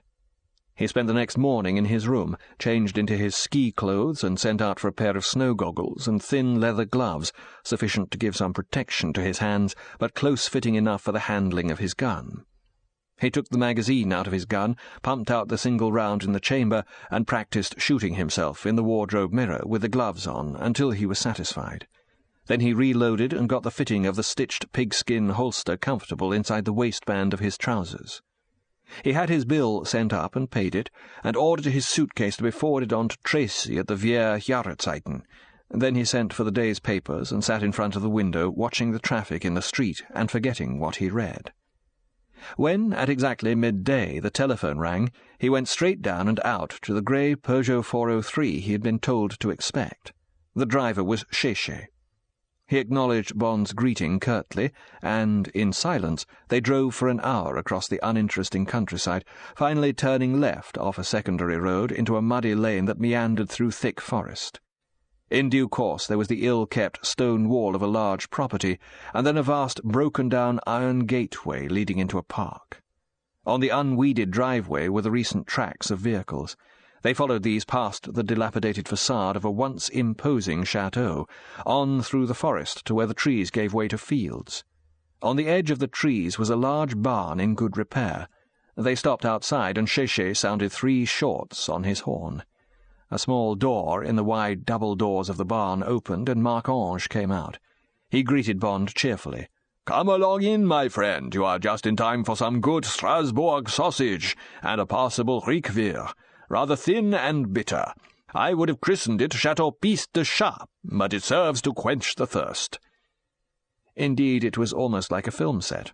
Lights blazed down on the ungainly shape of the army helicopter, and from somewhere came the cough of a small generator. The place seemed to be full of people. Bond recognized the faces of the Union men. The others were, he assumed, the local mechanics. 2 men on ladders were busily engaged, painting red crosses on white backgrounds on the black painted fuselage of the machine, and the paint of the recognition letters FLBGS, presumably civilian and false, still glittered wetly. Bond was introduced to the pilot, a bright-eyed, fair-haired young man in overalls called Georges. "You will be sitting beside him," explained Marc-Ange. "He is a good navigator, but he doesn't know the last stretch up the valley, and he has never heard of Piz Gloria. You had better go over the maps with him after some food. The general route is Bar-Zurich." He laughed cheerfully. He said in French, "We are going to have some interesting conversation with the Swiss air defences, isn't it, Georges?" Georges didn't smile. He said briefly, "I think we can fool them," and went about his business. Bond accepted a foot of garlic sausage, a hunk of bread, and a bottle of the Piste de Chat, and sat on an upturned packing case while Marc-Ange went back to supervising the loading of the stores, Schmeisser submachine guns and 6-inch square packets in red oilcloth. In due course, Marc-Ange lined up his team, including Bond, and carried out a quick inspection of sidearms, which, in the case of the Union men, included well-used flick knives. The men, as well as Marc-Ange, were clothed in brand-new ski cloths of grey cloth. Marc-Ange handed to all of them armlets in black cloth, bearing the neatly stitched words, Bundesalpenpolizei. When Marc-Ange gave Bond his, he commented, "There is no such force as the Federal Police of the Alps, but I doubt if our Spectre friends will know that. At least the armbands will make an important first impression." Marc-Ange looked at his watch. He turned and called out in French, 2:45. Already? Then let us roll." The farm tractor attached to the wheelbase of the helicopter started up. The gates of the barn were thrown wide, and the great metal insect moved slowly out onto the grassland under the pale winter sun. The tractor was uncoupled, and the pilot, followed by Bond, climbed up the little aluminium ladder and then into the raised cockpit, where they strapped themselves in. The others followed into the 10-seat cabin. The ladder was pulled up, and the door banged and locked. On the ground the mechanics lifted their thumbs, and the pilot bent to his controls. He pressed the starter, and after a first indecisive cough, the engine fired healthily, and the great blades began to turn. The pilot glanced back at the whirring tail rotor. He waited while the needle on the rotor speed indicator crept up to 200, then he released the wheel brakes and pulled up slowly on the pitch lever. The helicopter trembled, unwilling to leave the earth, but then came a slight jerk, and they were up and climbing rapidly above the trees. The pilot retracted his wheels above the inflated snowfloats, gave the machine left rudder, pushed forward the joystick, and they were off. Almost at once they were over the Rhine, and Bâle lay ahead under a thick canopy of chimney smoke. They reached 2,000 feet, and the pilot held it, skirting the town to the north. Now there came a crackle of static over Bond's earphones, and Swiss Air Control, in thick Schweizerdeutsch, asked them politely to identify themselves. The pilot made no reply, and the question was repeated with more urgency. The pilot said in French, "I don't understand you." There was a pause. Then a French voice again queried them. The pilot said, "Repeat yourself more clearly." The voice did so. The pilot said, "Helicopter of the Red Cross flying blood plasma to Italy." The radio went dead. Bond could imagine the scene in the control room somewhere down below, the arguing voices, the doubtful faces. Another voice with more authority to it spoke in French. "What is your destination?" "Wait," said the pilot. "I have it here. A moment, please." After minutes, he said, "Swiss Air Control?" "Yes, yes." "FLBGS reporting. My destination is Ospedale Santa Monica at Bellinzona." The radio again went dead, only to come to life 5 minutes later. "FLBGS? FLBGS?" "Yes," said the pilot. "We have no record of your identification symbol. Please explain." "Your registration manual must be out of date. The aircraft was commissioned only 1 month ago." Another long pause. Now Zurich lay ahead, and the silver boomerang of the Zürichersee. Now Zurich Airport came on the air. They must have been listening to Swiss Air Control. "FLBGS! FLBGS!" "Yes, yes, what is it now?" "You have infringed the Civil Airlines channel. Land and report to flying control. I repeat, land and report." The pilot became indignant. "What do you mean, land and report? Have you no comprehension of human suffering? This is a mercy flight carrying blood plasma of a rare category. It is to save the life of an illustrious Italian scientist at Bellinzona. Have you no hearts down there? You tell me to land and report when a life is at stake. Do you wish to be responsible for murder?" This Gallic outburst gave them peace until they had passed the Zürichersee. Bond chuckled. He gave the thumbs-up sign to the pilot. But then Federal Air Control at Bern came on the air, and a deep, resonant voice said, "FLBGS, FLBGS. Who gave you clearance? I repeat, who gave you clearance for your flight?" "You did." Bond smiled into his mouthpiece. The big lie. There was nothing like it. Now the Alps were ahead of them, those blasted Alps, looking beautiful and dangerous in the evening sun. Soon they would be in the shelter of the valleys, off the radar screens. But records had been hastily checked in Bern, and the sombre voice came over to them again. The voice must have realized that the long debate would have been heard at every airport and by most pilots flying over Switzerland that evening. It was extremely polite, but firm. "FLBGS, we have no record at Federal Air Control of your proposed flight. I regret, but you are transgressing Swiss airspace. Unless you can give further authority for your flight, kindly return to Zurich and report to flying control." The helicopter rocked. There was a flash of silver, and a Dassault Mirage with Swiss markings flashed by not 100 yards away, turned, leaving a trail of black vapour from the slow burning of its fuel at this low altitude, and headed straight back at them, swerving off to port only at the last moment. The helicopter gave another lurch. The pilot spoke angrily into his mouthpiece. "Federal Air Control, this is FLBGS. For further information, contact International Red Cross at Geneva. I am just a pilot. I am not a rond de cure, a chairborne flyer. If you have lost the papers, that is not my fault. I repeat, check with Geneva. And in the meantime, kindly call off the whole of the Swiss Air Force, which is at present trying to make my passengers airsick." The voice came back, but now more faintly because of the mountains. "Who are your passengers?" The pilot played his trump card. "Representatives of the world's press. They have been listening to all this nonsense coming from the home of the famous International Red Cross. I wish you happy reading of your newspapers at breakfast time tomorrow, gentlemen. And now a little peace, yes? And please record in your logbooks that I am not, repeat, not the Soviet Air Force invading Switzerland." There was silence. The Dassault Mirage had disappeared. They were climbing up the valley and were already past Davos. The gold-tipped needles of the glittering mountains seemed to be closing in on them from right and left. Ahead were the great peaks. Bond looked at his watch. Barely another 10 minutes to go. He turned and glanced down the hatch. The faces of Marc-Ange and of the others looked up at him, tense and livid under the setting sun that poured in through the windows, their eyes glinting redly. Bond held up his thumb encouragingly. He spread out his 10 fingers in their thin leather gloves. Marc-Ange nodded. There was a shifting of the bodies in their seats. Bond turned back and gazed ahead, looking for the soaring peak that he loathed and feared. 25. Hell's Delight, etc. Yes, there was the bloody place. Now only the peak was golden. The plateau and the buildings were in indigo shadow, soon to be lit by the full moon. Bond pointed. The helicopter wasn't liking the altitude. At 10,000 feet its rotors were finding it hard to get a grip of the thin air, and the pilot was struggling to keep it at maximum revs. As he turned to port, in towards the face of the mountain, his radio crackled sharply, and a harsh voice said in German and then in French, "Landing forbidden. This is private property. I repeat, landing forbidden." The pilot reached up to the cockpit roof and switched off the radio.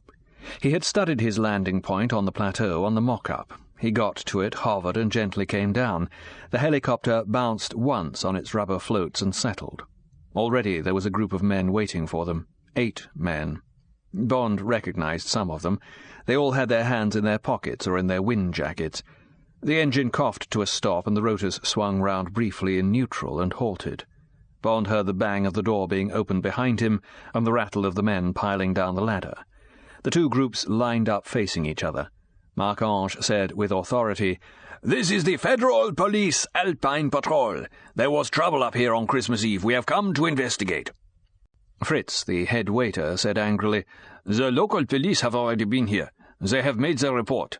All is in order. Please leave at once. What is the Federal Police Alpine Patrol? I have never heard of it." The pilot nudged Bond and pointed over to the left, to the building that housed the Count and the laboratories. A man, clumsy in bobsleigh helmet and padding, was running down the path towards the cable station. He would be out of sight of the men on the ground. Bond said, "Blast," and scrambled out of his seat and into the cabin. He leaned out of the door and shouted, "The big one! He's getting away!" As Bond jumped, one of the Spectre men shouted, "Der Engländer! Der Spion!" And then, as Bond started running away to the right, weaving and dodging, all hell broke loose. There came the boom of heavy automatics as the Spectre team got their first rounds, and bullets. Tracer flashed past Bond with the noise of hummingbirds' wings. Then came the answering roar of the Schmeisers, and Bond was left alone. Now he was round the corner of the club, and 100 yards down the slope the man in the crash helmet had torn open the door of the garage for the bobsleighs in the foundations of the cable station. He emerged carrying a one-man skeleton bob. Holding it in front of him as a shield, he fired a burst from a heavy automatic at Bond, and again the hummingbirds whirred past. Bond knelt and, steadying his gun with 2 hands, fired 3 rounds with his Walter. But the man was now running the few yards to the glistening ice mouth of the Gloria Express bob run. Bond got a glimpse of the profile under the moon. Yes, it was Blofeld, all right. Even as Bond ran on down the slope, the man had flung himself down on his skeleton and had disappeared as if swallowed up by the glistening landscape. Bond got to the garage. Damn, they were all 6-men or 2-men models. No, there was one skeleton at the back. Bond hauled it out. No time to see if the runners were straight, the steering arm shifting easily. He ran to the start and hurled himself under the protecting chain in a mad forward dive that landed him half on and half off his skeleton. He straightened himself and shifted his body well forward on the flimsy little aluminium platform and gripped the steering arm, keeping his elbows well into his sides. He was already going like hell down the dark blue gutter. He tried braking with the toes of both his boots. Damned little difference. What came first on the blasted run? There was this lateral straight across the shoulder of the mountain, then a big banked curve. He was into it now. Bond kept his right shoulder down and inched right on the steering arm. Even so, he went perilously near the top edge of the bank before he dived down into the dark gully again. What came next on that metal map?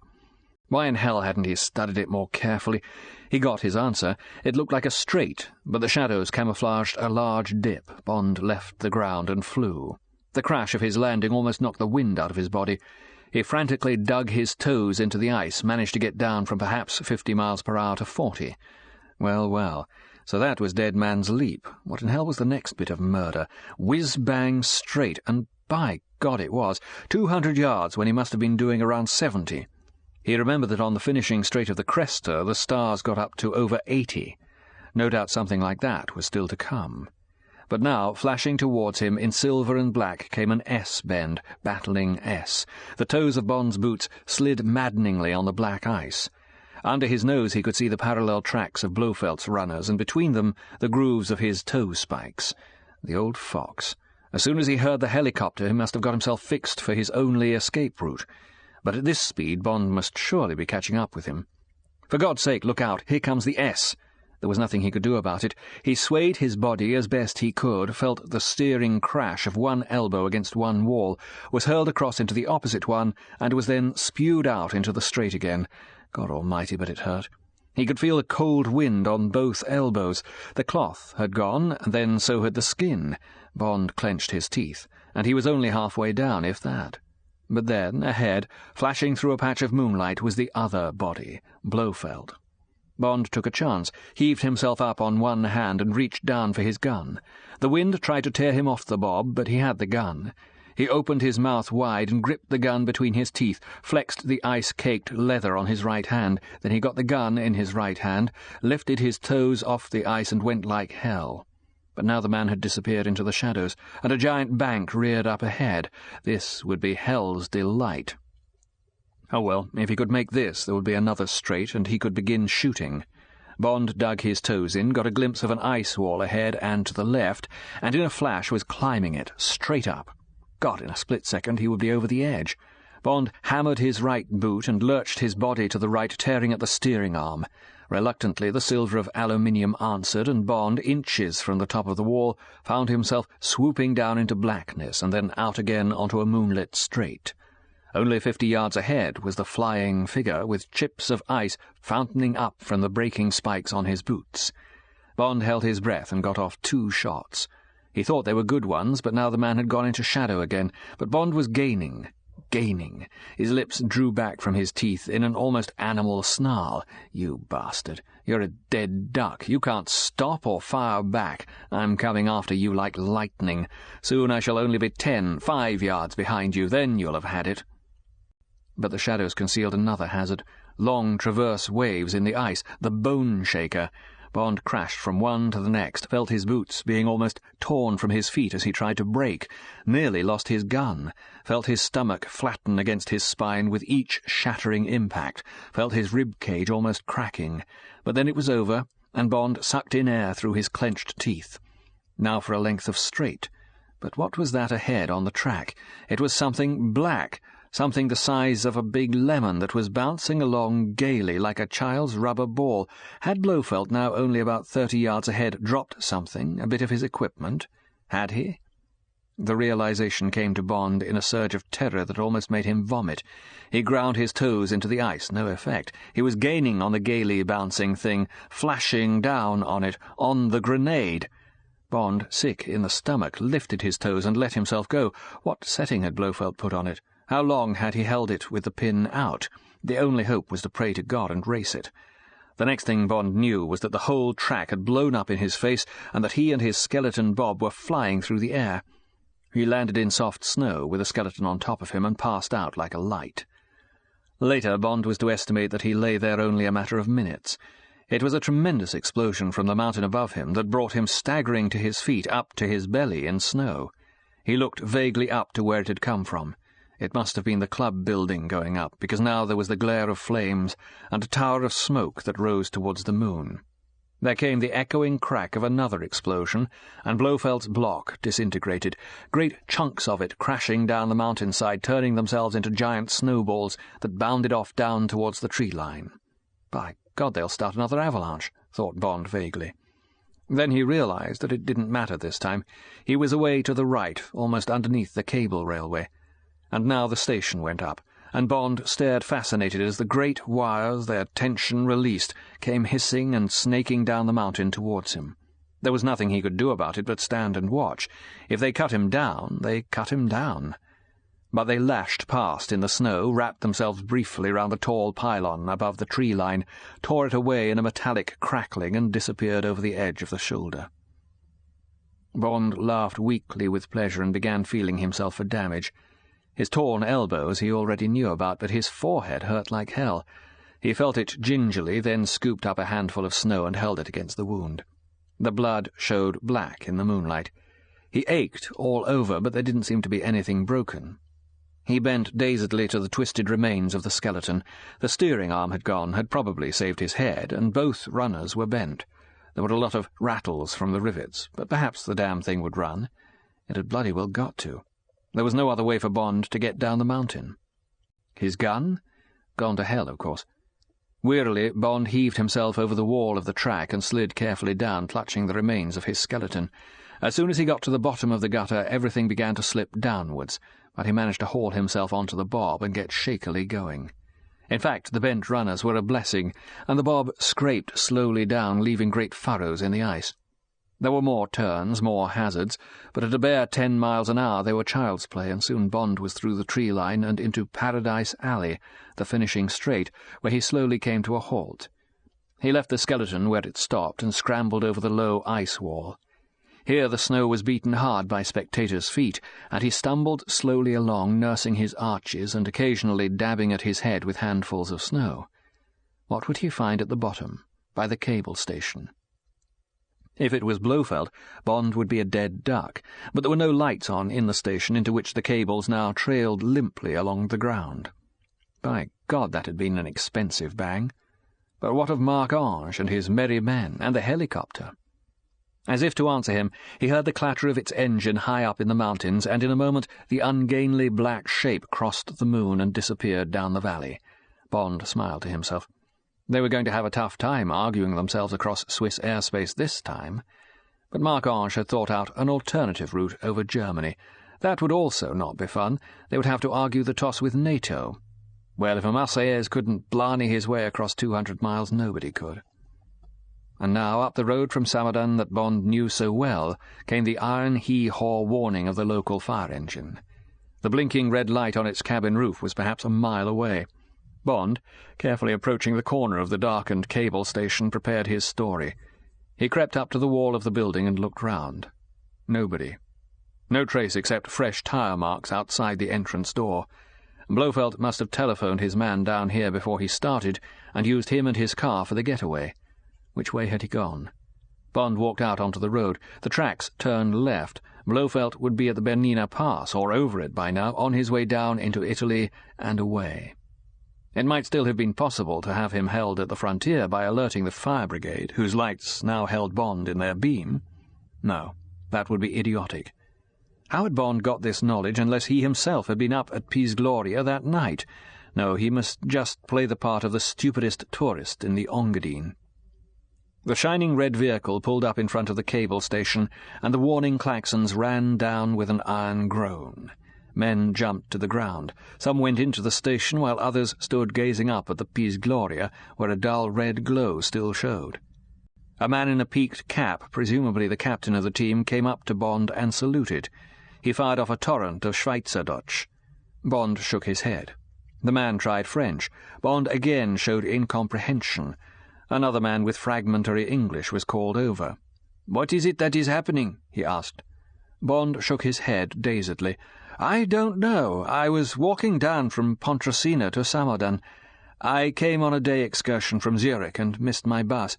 I was going to take a train from Samadan. Then I saw these explosions up the mountain." He waved vaguely. "And I walked up there, past the station to see better, and the next thing I knew was a bang on the head and being dragged along the path." He indicated his bleeding head and the raw elbows that protruded from his torn sleeves. "It must have been the broken cable. It must have hit me and dragged me with it. Have you got a Red Cross outfit with you?" "Yes, yes."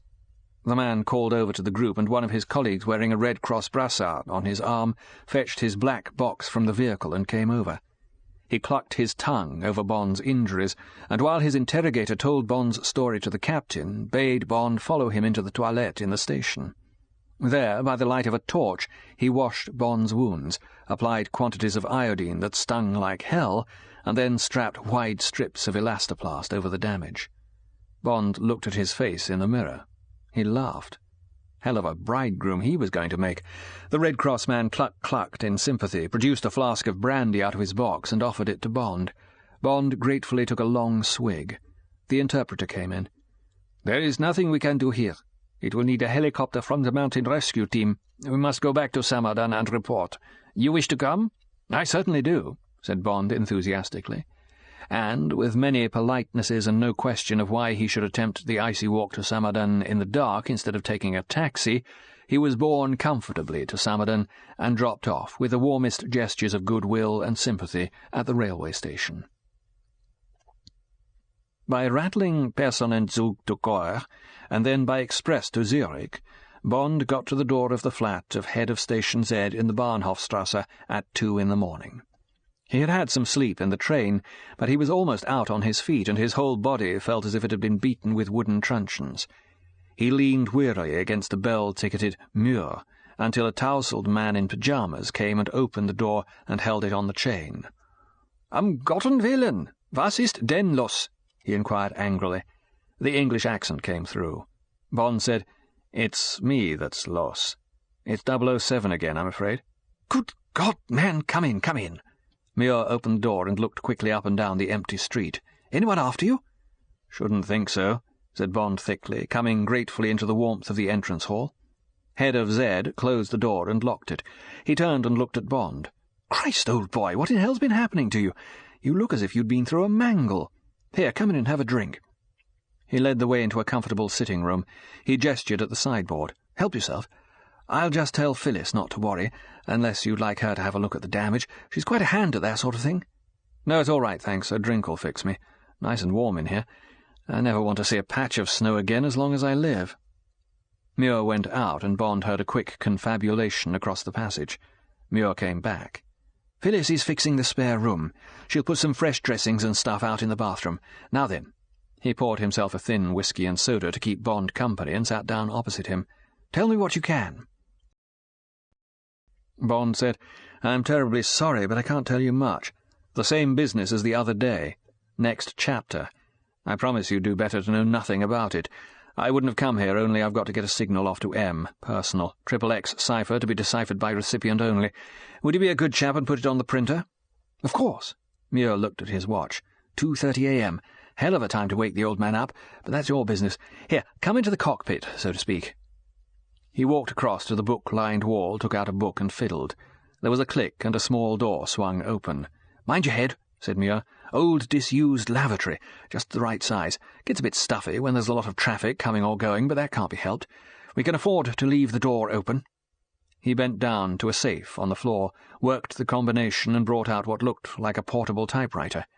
He set it on the shelf next to the bulky teleprinter, sat down and clacked off the prefix and routing instructions, winding a small handle at the side of the machine at the end of each word. "OK, fire away." Bond leaned up against the wall. He had toyed with various formulas on his journey down to Samadan. It had to be something that would get through accurately to M and yet keep Muir in the dark, keep his hands clean. Bond said, "All right, make it this, would you? Redoubt properly fixed. Stop. Details lacking as I went solo after the owner, who greatly regret, got away, and probably italicized by now. Stop. Forwarding full report from Station M, then gratefully accepting 10 days leave, signed 007. Muir repeated the signal, and then began putting it in the 5-figure groups that had come off the XXX machine onto the teleprinter. Bond watched the message go, the end of another chapter of his duties, as Mark Ange had put it, on Her Majesty's Secret Service. What would Her Majesty think of this string of crimes committed in her name? God, it was stuffy in the little room. Bond felt the cold sweat break out on his forehead. He put his hand up to his face, muttered something indistinctly about that bloody mountain, and gracefully crumpled to the floor. 26. Happiness without a shadow? Tracy gazed at him wide-eyed when she met him outside passport control at Munich airport, but she waited until they were inside the little Lancia before she burst into tears. "What have they been doing to you?" she said through her sobs. "What have they been doing to you now?" Bond took her in his arms. "It's all right, Tracy. I promise you. These are only cuts and bruises, like a bad ski fall. Now don't be a goose. They could happen to anyone." He smoothed back her hair and took out his handkerchief and dabbed at her eyes. She took the handkerchief from him and laughed through her tears. "Now you've ruined my eye black, and I put it on so carefully for you." She took out her pocket mirror and carefully wiped away the smudges. She said, "It's so silly, but I knew you were up to no good. As soon as you said you were going off for a few days to clean up something instead of coming to me, I knew you were going to get into more trouble. And now Marc-Ange has telephoned and asked me if I've seen you. He was very mysterious and sounded worried. And when I said I hadn't, he just rang off. And now there's this story in the papers about Peace Gloria, and you were so guarded on the telephone this morning, and from Zurich. I knew it all tied up." She put back her mirror and pressed the self-starter. "All right, I won't ask questions. And I'm sorry I cried." She added fiercely, "But you are such an idiot. You don't seem to think it matters to anyone, the way you go on playing Red Indians. It's so selfish." Bond reached out and pressed her hand on the wheel. He hated scenes, but it was true what she said. He hadn't thought of her, only of the job. It never crossed his mind that anybody really cared about him. A shake of the head from his friends when he went, a few careful lines in the obituary columns of the Times, a momentary pang in a few girls' hearts. But now, in 3 days' time, he would no longer be alone.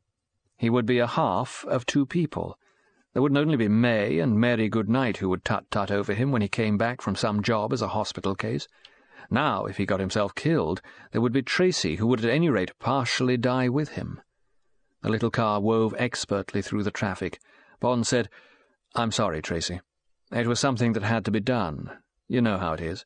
I just couldn't back out of it. I really wouldn't have been happy here as I am now if I'd shirked it. You do see that, don't you?" She reached out and touched his cheek. "I wouldn't love you if you weren't a pirate. I expect it's in the blood. I'll get used to it. Don't change. I don't want to draw your teeth like women do with their men. I want to live with you, not with somebody else. But don't mind if I howl like a dog every now and then, or rather like a bitch. It's only love." She gave him a fleeting smile. "Die Welt, with a story in it, is behind the seat on the floor." Bond laughed at her mind-reading. "Damn you, Tracy." He reached for the paper. He had been aching to see what it said, how much had come out. There it was, down the central gutter between the first lead, inevitably on Berlin, and the second, equally inevitably, on the miracle of the latest German export figures. All it said, from our correspondent, Dateline San Moritz, was, "Mysterious explosions on Piz Gloria. Cable railway to millionaire's resort destroyed." And then a few lines, repeating the content of the headings, and saying that the police would investigate by helicopter at first light in the morning. The next headline caught Bond's eye. "In England, polio scare." And then, Dateline the day before from London, a brief Reuters dispatch. "The 9 girls held at various British airports on suspicion of having had contact with a possible polio carrier at Zurich airport, also an English girl, are still being held in quarantine. A Ministry of Health representative said that this was purely a routine precaution. A 10th girl, the origin of the scare, a Miss Violet O'Neill, is under observation at Shannon Hospital. She is a native of Ayr." Bond smiled to himself. When they were pushed, the British could do this sort of thing supremely well. How much coordination had this brief report required? To begin with, M, then the CID, MI5, Ag and Fish, HM Customs, Passport Control, the Ministry of Health, and the Government of Ayr. All had contributed, and with tremendous speed and efficiency, and the end product put out to the world had been through the Press Association to Reuters. Bond tossed the paper over his shoulder and watched the Kaiser yellow buildings of what had once been one of the most beautiful towns in Europe, now slowly being rebuilt in the same old Kaiser yellow, file by in their post-war drabness. So the case was closed, the assignment over. But still, the big one had got away. They got to the hotel at about 3 o'clock. There was a message for Tracy to call Marc-Ange at the Maison Rouge at Strasbourg. They went up to her room and got through. Tracy said, "Here he is, Papa, and almost in one piece." She handed the receiver to Bond. Marc-Ange said, "Did you get him?" No, damn it, he's in Italy now. At least I think he is. That was the way he went. How did you get on? It looked fine from down below. Satisfactory. All accounted for. Gone? Yes, gone for good. There was no trace of your man from Zurich. I lost two. Our friend had left a surprise in his filing cabinet. That accounted for Sheshe. Another one wasn't quick enough. That is all. The trip back was entertaining. I will give you the details tomorrow. I shall travel tonight in my sleeping car, you know. Yes. By the way, what about the girlfriend, Irma?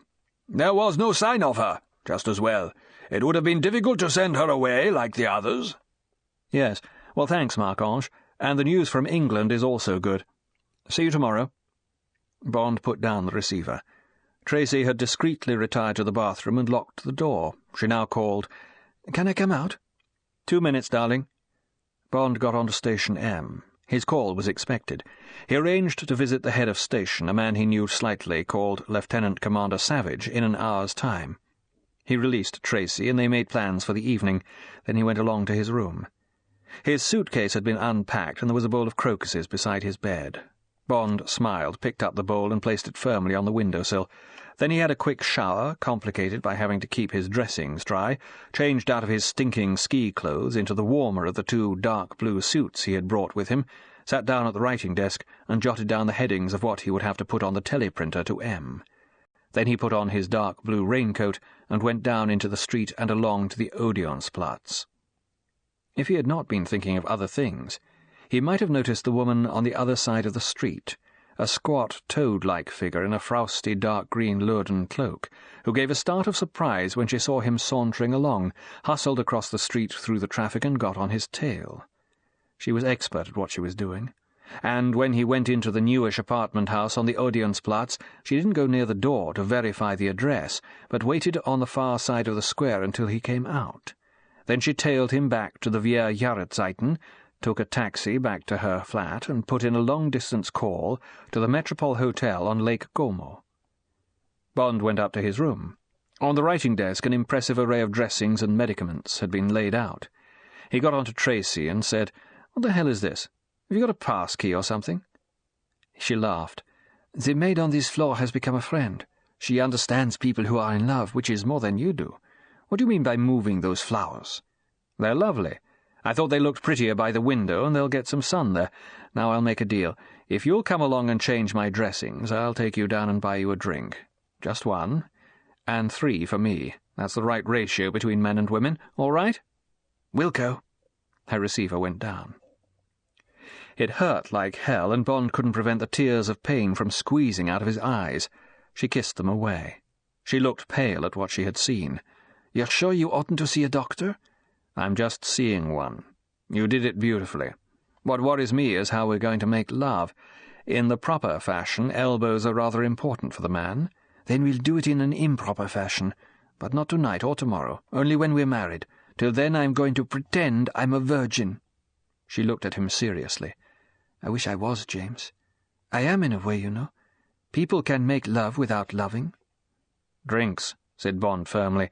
"We've got all the time in the world to talk about love." "You are a pig," she said indignantly. "We've got so much to talk about, and all you think about is drink." Bond laughed.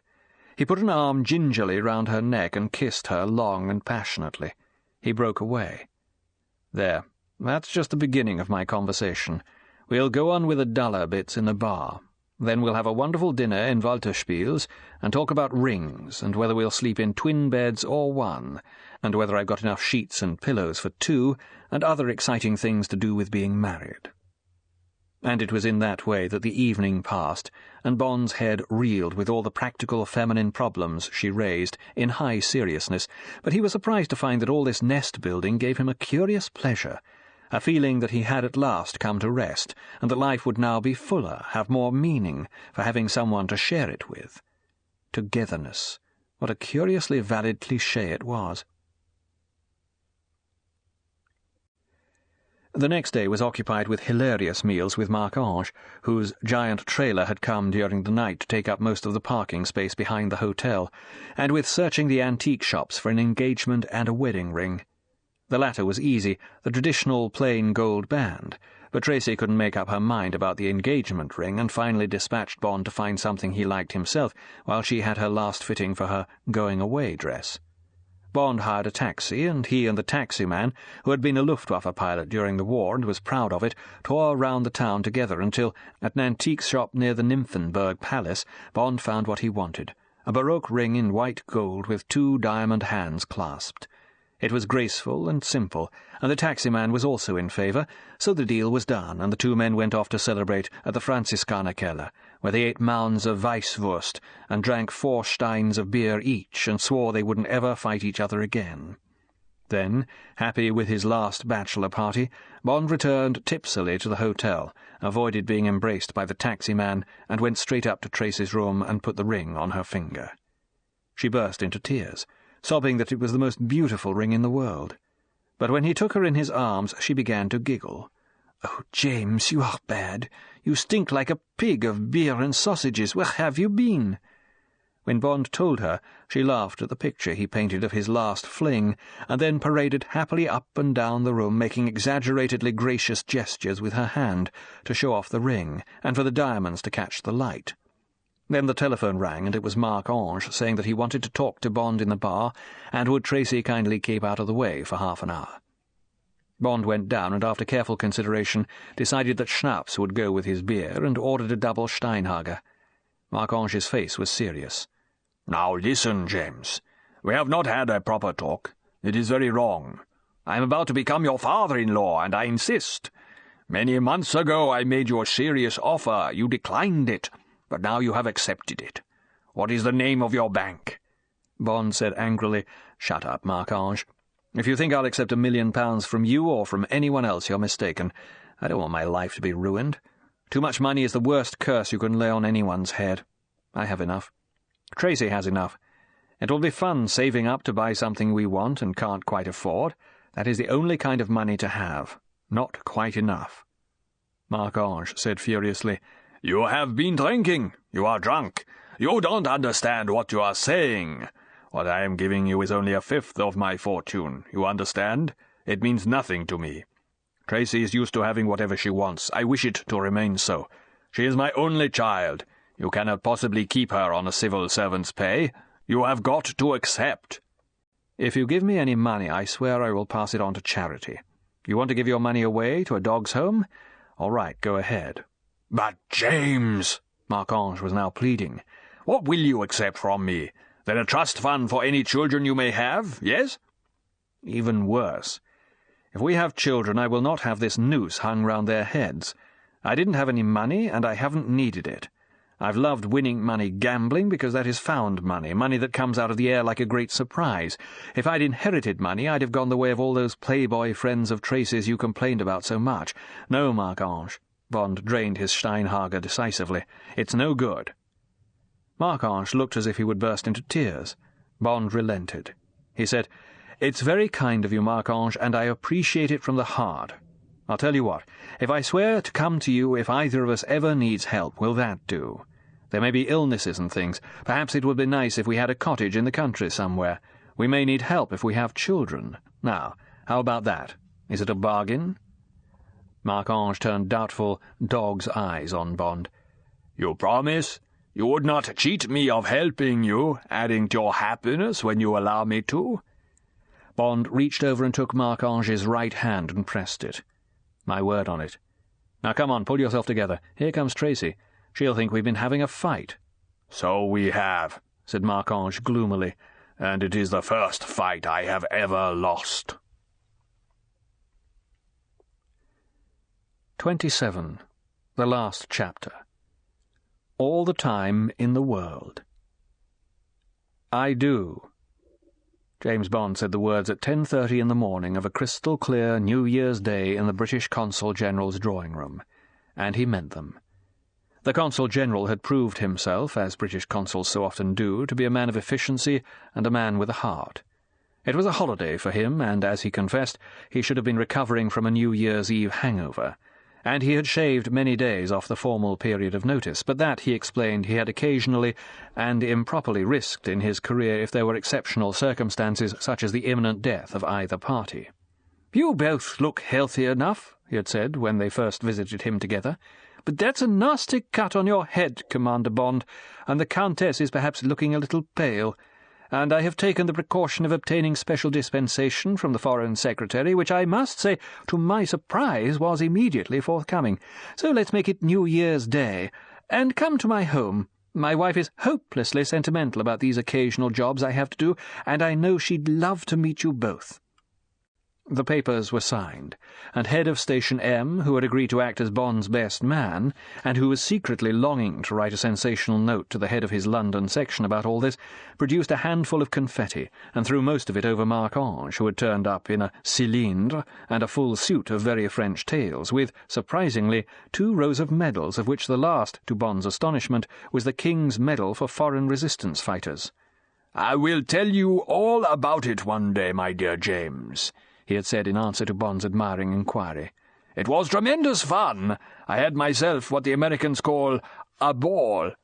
And," his voice sank to a whisper, and he put one finger along his brown, sensitive nose, "I confess that I profited by the occasion to lay my hands on the secret funds of a certain section of the Abwehr. But Herrgott Odonton, my dear James, Herrgott Odonton, medals are so often just the badges of good luck. If I am a hero, it is for things for which no medals are awarded. And," he drew lines with his fingers across his chest, "there is hardly room on the breast of this frac, which, by the way, is by courtesy of the excellent Galerie Barbet in Marseille, for all that I am due under that heading." The farewells were said, and Bond submitted himself, he swore for the last time, to Marc-Ange's embraces, and they went down the steps to the waiting Lancia. Someone, Bond suspected the consul's wife, had tied white ribbons from the corners of the windscreen to the grille of the radiator, and there was a small group of bystanders, passers-by, who had stopped, as they do all over the world, to see who it was, what they looked like. The Consul General shook Bond by the hand. "I'm afraid we haven't managed to keep this as private as you'd have liked. A woman reporter came on from the Münchner Illustrierte this morning. Wouldn't say who she was. Gossip writer, I suppose. I had to give her the bare facts. She particularly wanted to know the time of the ceremony, if you can call it that, so that they could send a cameraman along. At least you've been spared that. All still tight, I suppose. Well, so long, and best of luck." Tracy, who had elected to go away in a dark grey Tiroler outfit with the traditional dark green trimmings and stag's horn buttons, threw her saucy mountaineer's hat with its gay chamois beard cockade into the back seat, climbed in and pressed the starter. The engine purred and then roared softly as she went through the gears down the empty street. They both waved one hand out of a window, and Bond, looking back, saw Marc-Ange's cylindre whirling up into the air. There was a small flutter of answering hands from the pavement, and then they were round the corner and away. When they found the Autobahn exit for Salzburg and Kufstein, Bond said, "Be an angel and pull into the side, Tracy. I've got 2 things to do." She pulled in onto the grass verge. The brown grass of winter showed through the thin snow. Bond reached for her and took her in his arms. He kissed her tenderly. "That's the first thing, and I just wanted to say that I'll look after you, Tracy. Will you mind being looked after?" She held him away from her and looked at him. She smiled. Her eyes were introspective. "That's what it means being Mr. and Mrs., doesn't it? They don't say Mrs. and Mr. But you need looking after, too. Let's just look after each other." "All right. But I'd rather have my job than yours. Now, I simply must get out and take down those ribbons. I can't stand looking like a coronation. Do you mind?" She laughed. "You like being anonymous? I want everyone to cheer as we go by. I know you're going to have this car sprayed grey or black as soon as you get a chance. That's all right.